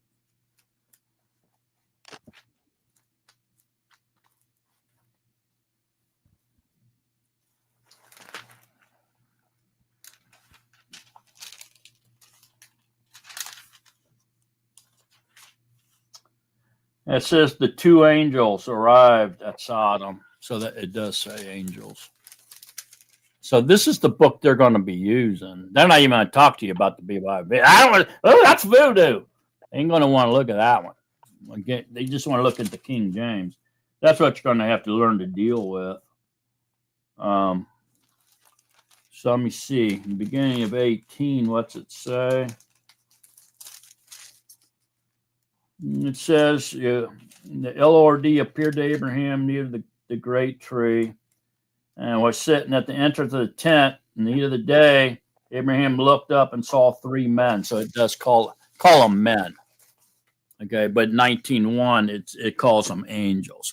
So there's really the way to disprove that's a Trinity. 19:1, you have to go there. Because if you just stay in 18, there's really no evidence there to prove otherwise. Everybody seen that? Hear what I'm saying to you? When I was talking to a guy a few years back, maybe 4 or 5 years back, and man, I was doing really good with this guy. You know, we were talking about the Besor of Yahusha.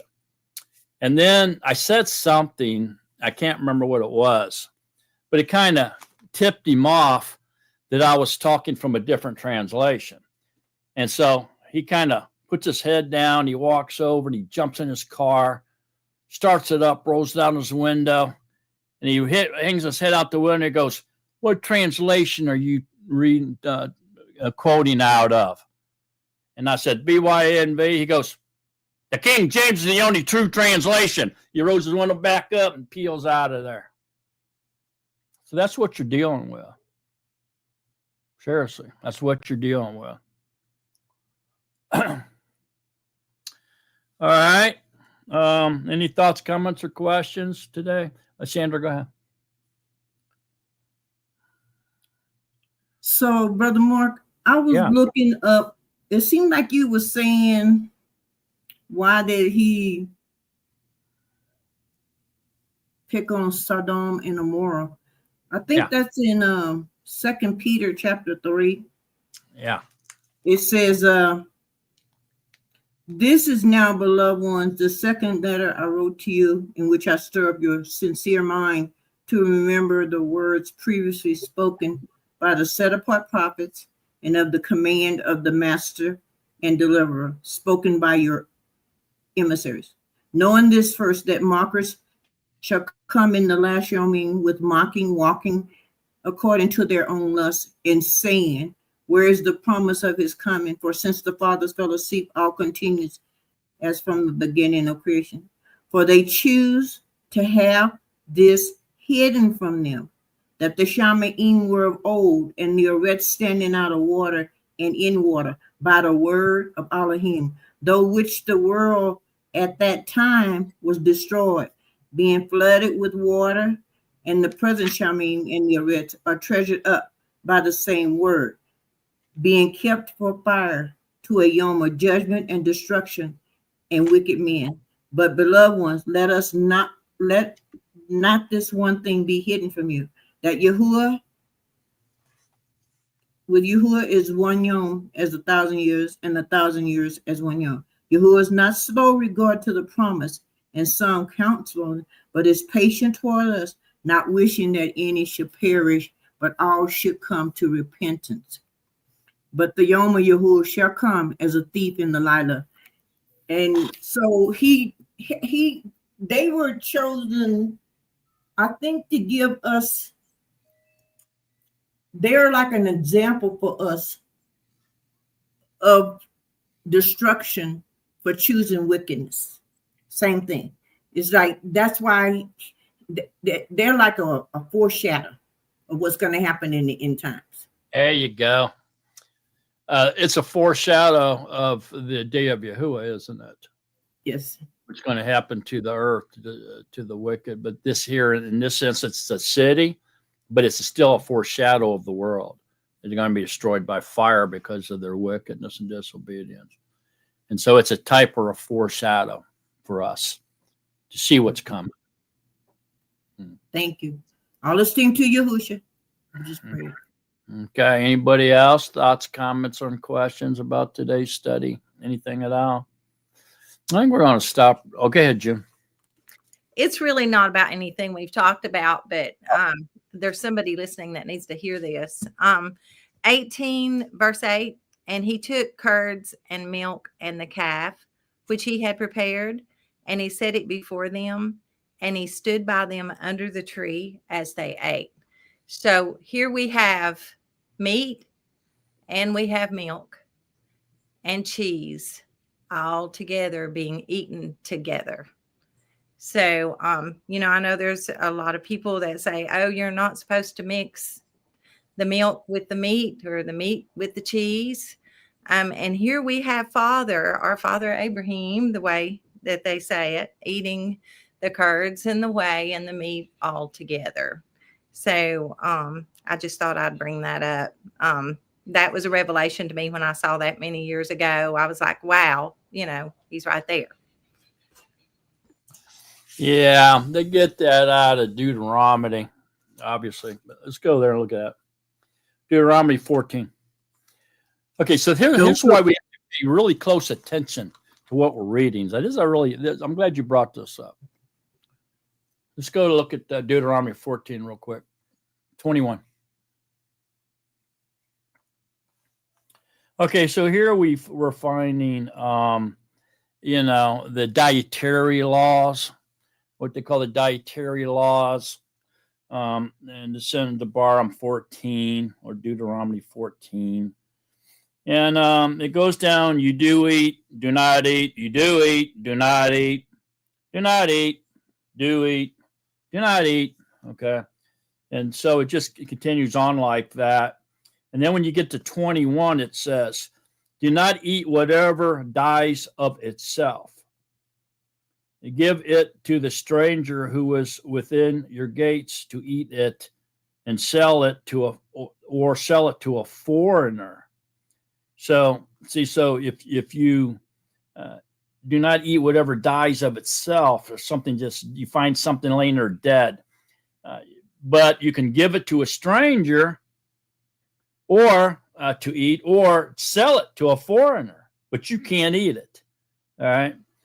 And for you are a set apart people to Yahuwah, your Elohim. So in other words, you're the chosen, you're the elect. Okay. So you're not allowed to do it, but they are. You see that? And so then it says, do not cook a young goat in its mother's milk. So that's pretty specific. Okay, a young goat. A goat now, G-O-A-T, in its mother's milk. Okay, now go back over to Genesis where she was just talking about. And he took curds and milk and the calf. That's not a goat, that's a calf, which he had prepared and set it before them, and he stood by them under the tree and ate it. See the difference?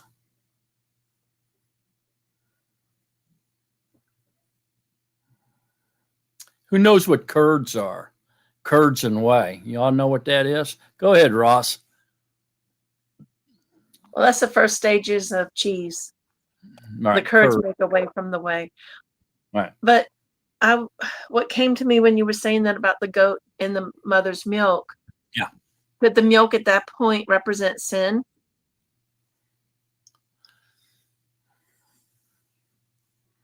It might, it could be, if your mind's thinking about the scapegoat, it could be that the sin's in the milk. Yeah, as far as the scapegoat goes, we go in that direction with our thoughts, but again, we're maybe forcing things to mean something that maybe they don't mean, but it could be spiritually if we think harder about it. Maybe Sandra. So I think I looked it up, and it was assumed that there was a pagan custom about that, but there's no proof that pagan custom is true.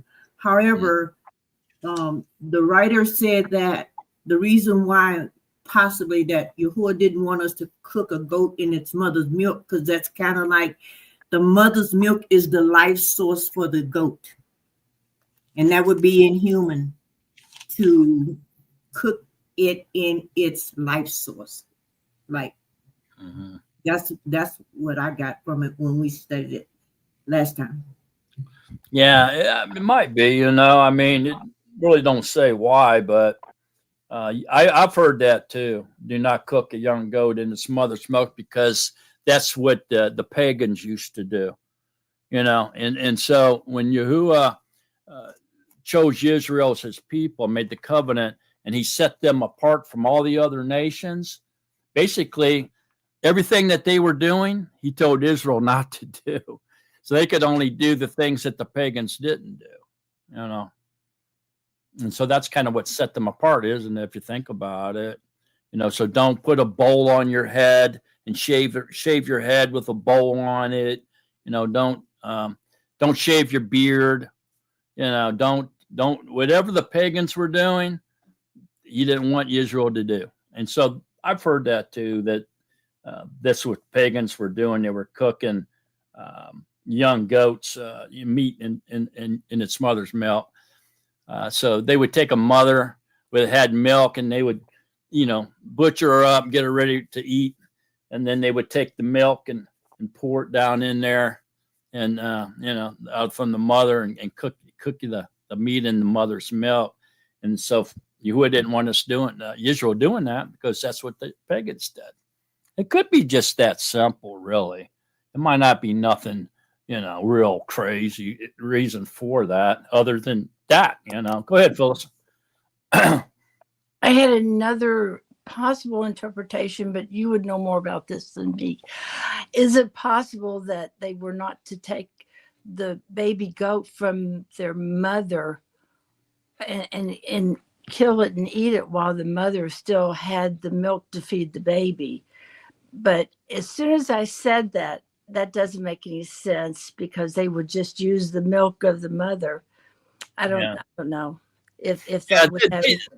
They've always eaten young goats, young cows, what they call the veal, right? The young cow veal and stuff like that. But I think Sandra's right. I do remember that this was some kind of pagan practice to boil a kid in its mother's milk. And they did it, and they ate it as it was kind of like a lucky charm, type thing, where if they did that, it would bring them luck. So I think it was that's why Yahuwah told them not to do it, because of that. Because to the pagans, it was supposed to bring them luck to do it. And he said, don't be doing that. See what I mean? So I think you're right on that, Sandra. Go ahead, Sandra. Just wanted to point out, it didn't say you couldn't cook a goat in any milk. It just said its mother's. Yeah, that's right. That's true. But like I said, I think this pagan was a pagan practice to boil a kid in its mother's milk as a form of lucky, to bring luck to them, like a lucky charm type thing, You know what I mean? So that would make sense on why Yahuwah wouldn't want them to do that if that's pagans were doing it as a lucky charm type thing to bring themselves good luck, Of course, Yahuwah wouldn't want them doing that. He wants them trusting in him, not some lucky charm ritual. So that would make sense. Other than that, it really don't make sense, does it? I don't think it's anything to do with hygiene or any of that kind of stuff. I don't think. But go ahead, Talita. Yeah, just to point out that Simon Annie wrote that's what Hindus do. That they boil the goat in its mother's milk.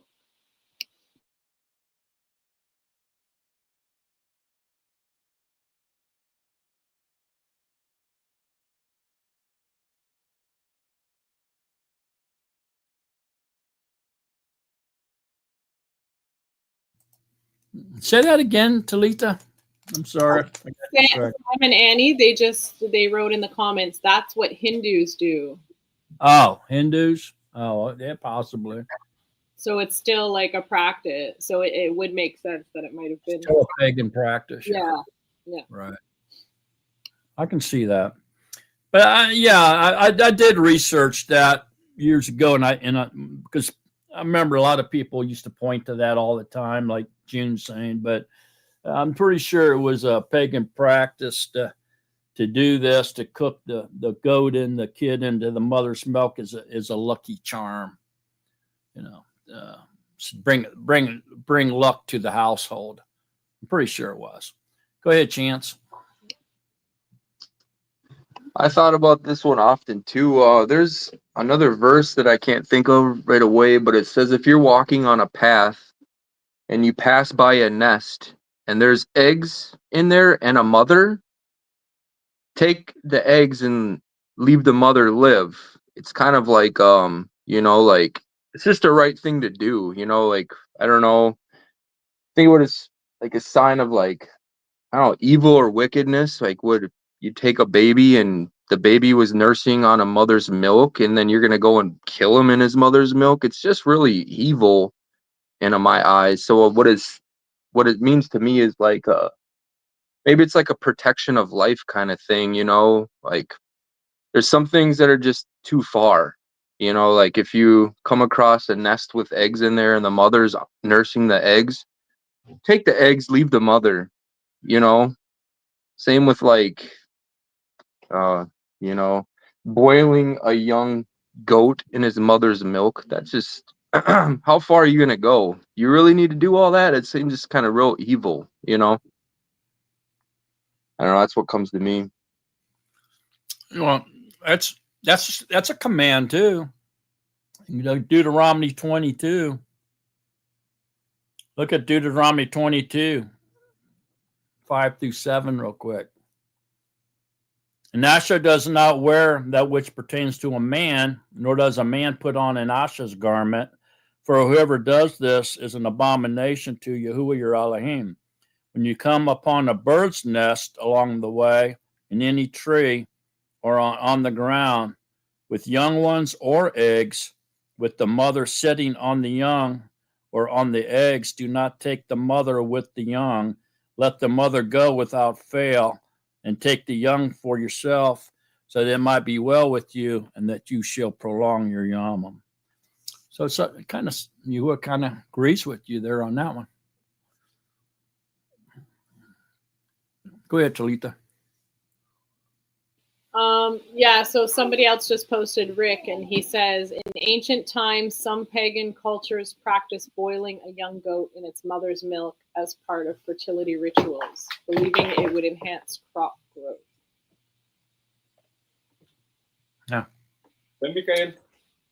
And I also just wanted to say something else, like, because I have thought of this many times too. I mean, I know it's probably not what it's referring to, but I still found it interesting because boiling a goat in its mother's milk can also be like, it might be a bit far-fetched, but it's also like, you don't, just because you're like, the child is not necessarily the mother. So, like, for example, I don't know, I think of like generational curses and all of this stuff. It's like the child doesn't have the same destiny just because it's from that mother. I know it might be a bit far-fetched, but this did come up, so I thought I would share it.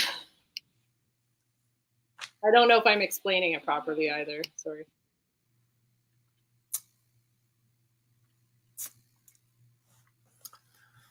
Okay, anybody else? Yeah, we'll get into Deuteronomy one of these days, I guess. And we'll be able to get into all that, Leviticus and Deuteronomy. Some of that stuff still pertains to us even today. Some of it don't, some of it does. Some is just for women, some of them's just for men, some's for kids, some's just for the Israelites. But some of it still pertains to us and some of it don't. And we'll get into it one of these days. But that one particular one right there, I would say not to do it because it obviously is pointing toward pagan rituals, and that's what sets Israel apart from the nations is we don't do the things that they do to worship their gods. They do weird things, and Yahuwah doesn't want us worship him in the way that they worship their mighty ones. He wants us to keep it separate, do it differently. And so that would be something I would keep that one for sure. All right. Comments, thoughts, or questions?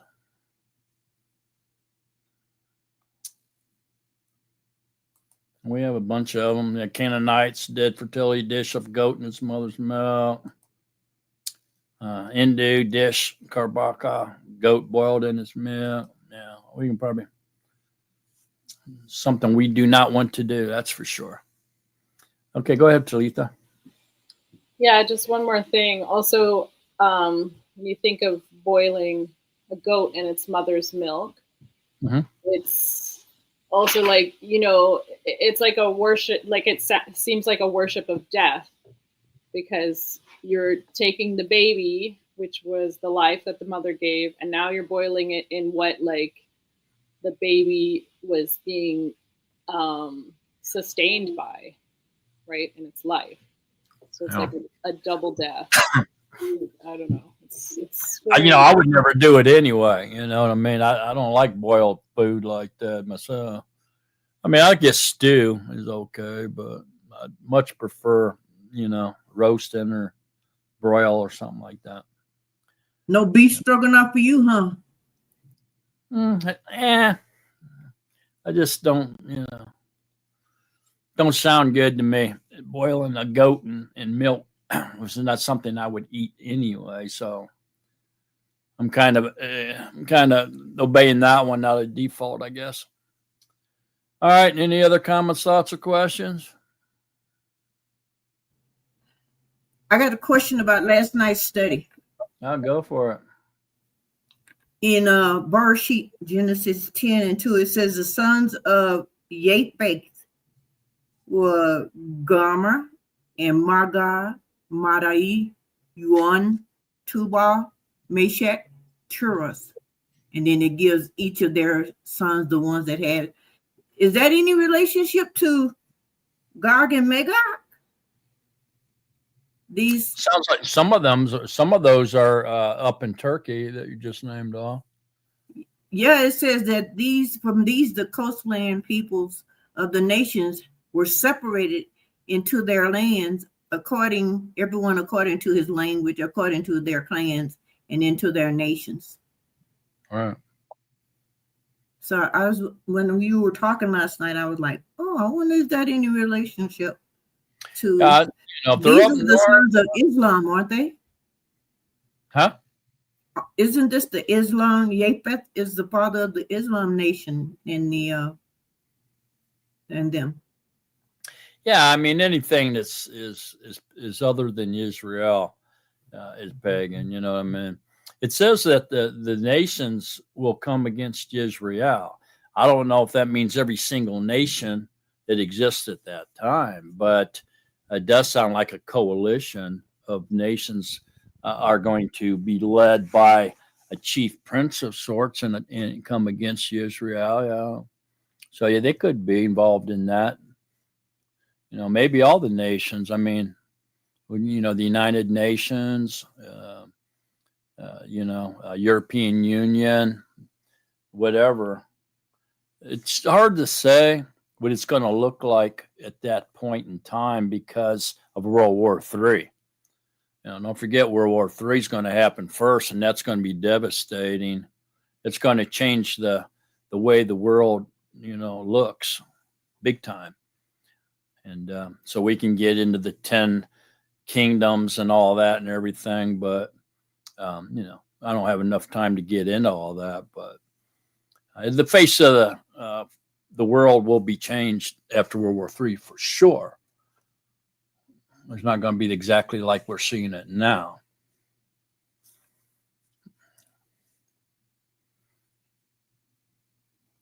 Is it really like the separation between the light and the dark is what's happening in essence of it all, right? Absolutely. Okay, thanks. Yeah, that's what the north indicates in the Hebrew. You know, evil, right? Wickedness, evil from the north. The light comes from the east, right? So you're watching for Yahusha come back, better be looking toward the eastern sky, not the northern sky. That's just what they say. That's more tradition than reality there, but you know, that's just what they say. That's Hebrew culture stuff. Go ahead, Phyllis. You might not want to get off on this, but what about the UN voting in Palestine? I mean, almost unanimously. Yeah, man. Wow. It's interesting, isn't it?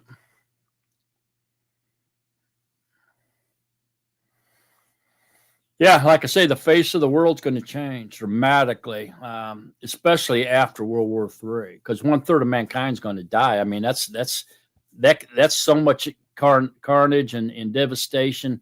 Our minds can't even comprehend it. A lot worse than Armageddon, really.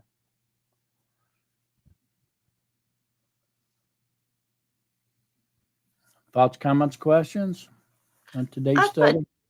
Yeah, go ahead, Ross. I thought Japheth was the European countries, and that Ham was Africa and Shem was Asia. I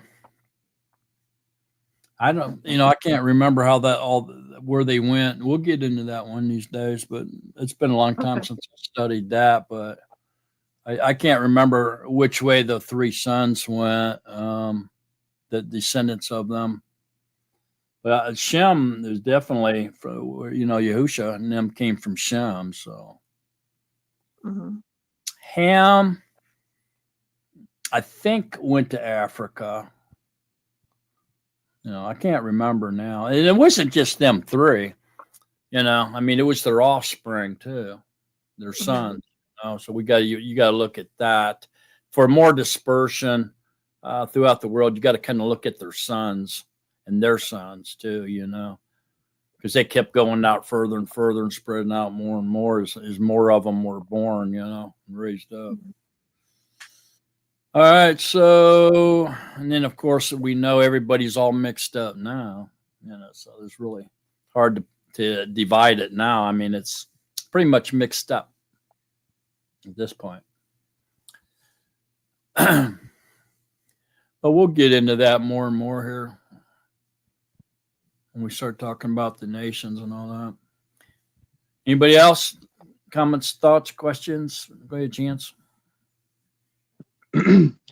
Yeah, so Yahusha's got me working on this letter as you talked about this east where the sun or the light shines. So this right here, oh, it's backwards it looks like, but it's called Kuf. It's called Kuf, and if you see the line right here, and there's like a circle, it's like this, it's the shine, rise and shine and break forth like the morning star of your heart. And this is Kadim in the Abarit tongue means east. So go figure this letter right here is the beginning of the word east, as if the sun, or the light breaks forth from the east. And this word Kadim means to rise, break forth, and shine, kind of like Kudash. Kadash, rise, break forth, and shine. I don't know. Just as you were saying that, I wrote this down, but it's backwards. Obviously, you can't see it. But yeah, if you guys don't mind, I got one that's in Psalms here. Let me see if I can find it. Remember, I don't think I will be able to. But Sandra, you actually gave me this idea the other time we talked when you talked about the morning star of the heart. It's Psalms 19:4. Okay, let's see. I won't take up much more time here. Is it in scripture, brother? Yeah. The day star and the rising sun in your heart. I think it's in one of the epistles. Okay. I'm not sure which one, but that's where it is written, talking about Yahusha rising in us.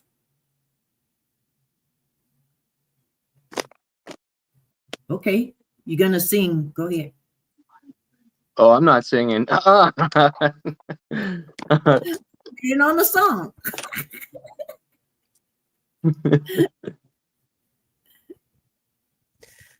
Psalm 19:4. I love Actually, that song. I can't. I'm not finding it here, so I might be off somewhere here. Okay, I'll sing. The Shamayim are proclaiming the esteem of all. The space is declaring the work of his hand. Young to young, pause for speech, and Lila to Lila reveals knowledge. There is no speech and there are no words. Their voice is not heard. Their line has gone out through all the earth. Their words to the end of the world. In them he set up a tent for the sun, and it is like a bridegroom coming out of his room. It rejoices like a strong man to run the path. Its rising is from one end of the Shamayim and its circuit to the other end, and nothing is hidden from its heat. The Torah of Yahuwah is perfect, bringing back the beaten. The witness of Yahuwah is trustworthy, making wise the simple. The orders of Yahuwah are straight, rejoicing the heart. The command of Yahuwah is clear, enlightening the eyes. The fear of Yahuwah is clean, standing forever. The right rulings of Yahuwah are true. They are righteous all together. More desirable than gold, than much fine gold, and sweeter than honey and the honeycomb. Also your servant is warned by them. In guarding of them there is great reward. Who discerns mistakes? Declare me innocent from those who are secret, that are secret. Also keep your servant back from presumptuous ones. Do not let them rule, and the innocent of great transgression. Let the words of my mouth and the meditation of my heart be pleasing before you. Yahuwah, my rock and my redeemer. Hallelujah. Amen. Todata. Thank you for listening. That was absolutely beautiful, sister. Bless your heart. Thank you. All the esteem to Yahushua. It was very beautiful. Thank you. It's him. It's all him. I wish I could sing. Okay, Terrence, you can talk now. I'm sorry, but you just sprung a song in my heart. You know what? You actually, I was in Mashal or Proverbs trying to look up a verse in Psalms, so I was way off. But your voice brought me right back. You know what? What? It is in Psalms 19, verse 4. It says, "In them he set up a tent for the sun, and it is like a bridegroom coming out of his room. It rejoices like a strong man to run the path." Kind of reminds me of this right here. If you look at I know this is backwards, but this language here, this means, if you hear the word kum, it means to rise. You see this circle coming above the horizon? When you say kum, you're telling somebody to rise. You know what I mean? And this emblem which Yahushua has been teaching me, or the sign in this Abrit tongue, is to rise, break forth, and shine.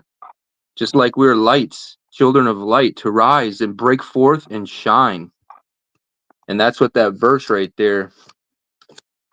In them he set up a tent for the sun, and it is like a bridegroom coming out of his room. It rejoices like a strong man to run the path. And we are going through paths of pressure in the flesh, pressure in the world, persecutions. But we're to rise and break forth and shine. I don't know. It's good stuff. That's all. If you even look at the on the back of Lou's book, you'll see the Q, and it's a sign of a line going up, and above that line there's a circle. I don't know, it's right. It's the Q. If you go down, it's talking about an eye of a needle, right? An eye of a needle takes great effort. To thread a needle, you need to have great effort. Yeah. Rise and shine and break forth. You know, it takes great effort to be Kadash, you know, and to be Kadashim. Rise, shine, and break forth. Shine that light. Such a great. It's just such a great letter. It's one of the most mysterious letters. You'll read in one of the books where it says it's easier for a rich man to enter the kingdom of Yahuwah is like passing a camel through the eye of a needle. Well, it's kind of a mistranslation. It's a camel's hair through the eye of a needle. You know, great effort. What it's talking about is an immense great effort. But in most translations, I got hung up on this when I said, how in the world can a camel go through the eye of a needle? It's impossible. There's this how. You know what I mean? So what came to me was the hair. It's a hair of a camel. It's easier to pass the hair of a camel through the eye of a needle than it is for a rich person to inherit the kingdom, which means it's great effort. What our Father's trying to say is it's great effort. I see that, and I also see the other where the rider has to get down off of his camel and unload everything that's on his camel and go through the eye. There is supposedly, haven't seen it, a pass in, I don't know, the desert somewhere that is called the Eye of the Needle, and the camels literally have to shed all their baggage and get down on their knees and crawl through.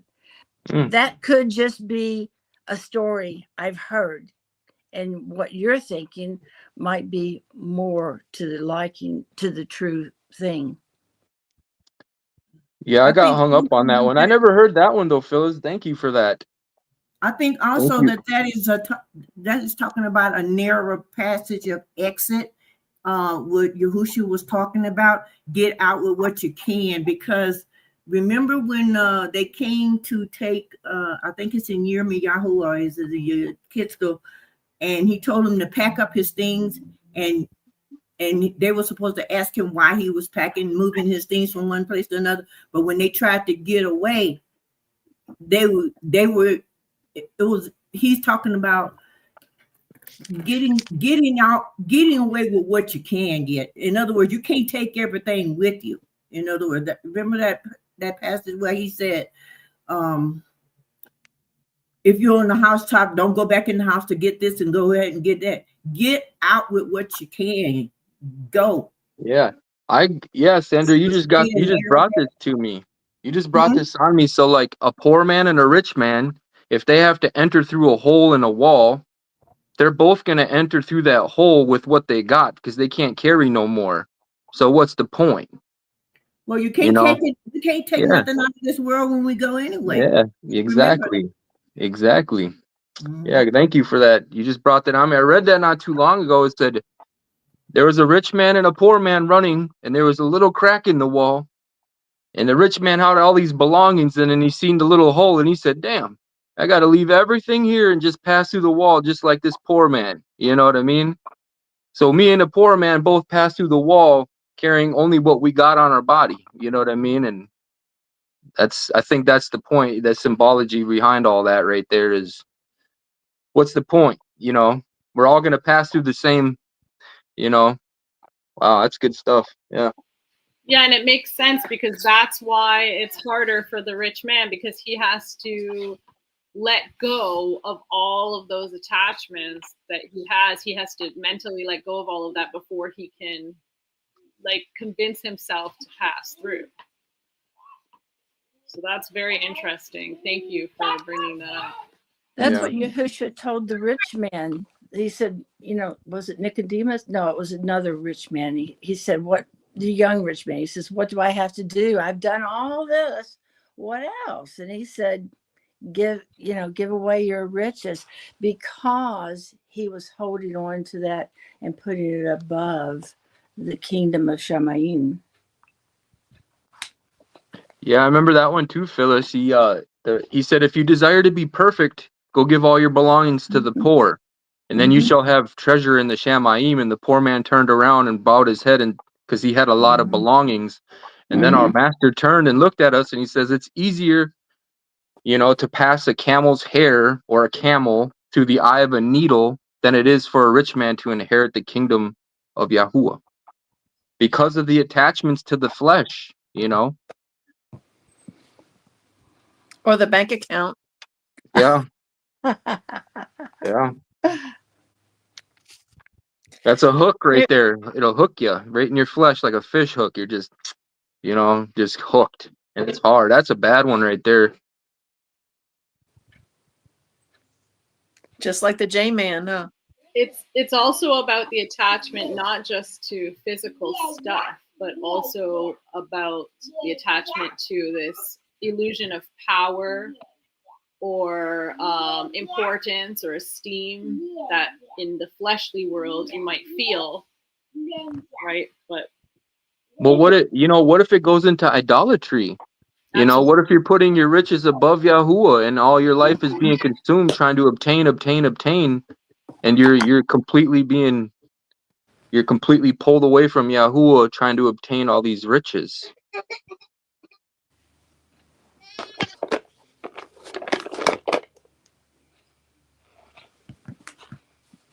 There's a scripture in Mashal Proverbs says that rich man's wealth is in his riches in his own imagination. It cracks me up every time I read it. Would you read that again, sister? I was just paraphrasing it. I got to look it up. It says that the rich man's wealth is like a high wall, but in his own imagination. I'm trying to figure out which scripture that is. It's in Mashal, but every time I read it, I laugh. I always say, thank you, Father, for the chuckle when it makes me laugh. This hit me the other day. It was just something, because when I was reading to Prince, this showed up. This is Leviticus 19 and 27.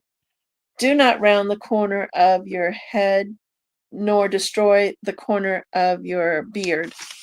And then in Leviticus 23:22,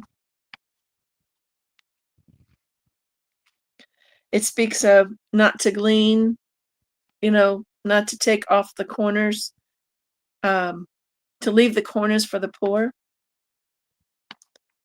Oh, and when you reap the harvest of your land, do not completely reap the corners of your field. When you reap, and do not gather any gleaning from your harvest, leave them in for the poor and for the stranger. So I don't know, it just reminded me that that's kind of like what the beard is like a field, because you can't cut off the side of the beard and round it. Just like in a field, they don't round, they leave it like it is.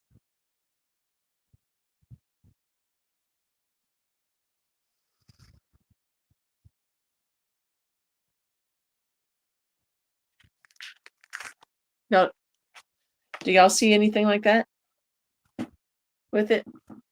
Actually, my understanding of the gleaning is to leave extra seed that falls if you didn't pick it up. I don't think it has anything to do with rounding the field, though. But that might be a different. Yeah. But it's like cutting off the beard is taking away. I don't know. It was something. It was the way it was connected to me. It just went in my mind that day.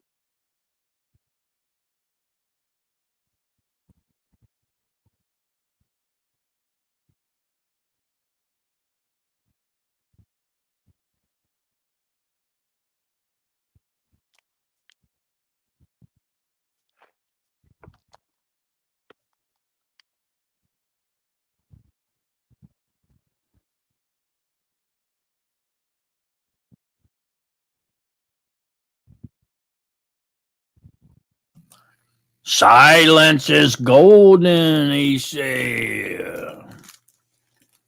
You all done talking already? Any more thoughts, comments, or questions on today's study? Mm-mm. How about last night's study? Shake, shake, shake. Shake, shake, shake that lula. That lula. Shake, shake, shake. Shake, shake, shake. That lula. That lula. Ain't that a character? That's a peculiar guy, isn't he? Sparking you. I mean, I'm not so weird as Speedy, though. Speedy eats pork chops. I don't. He's weirder than me.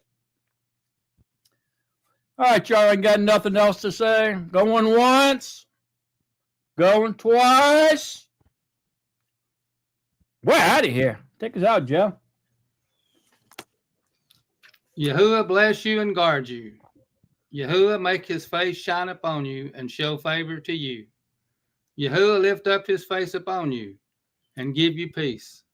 Thus they shall put my name on the children of Israel, and I myself shall bless them. Baruch haba b'shem Yahuwah.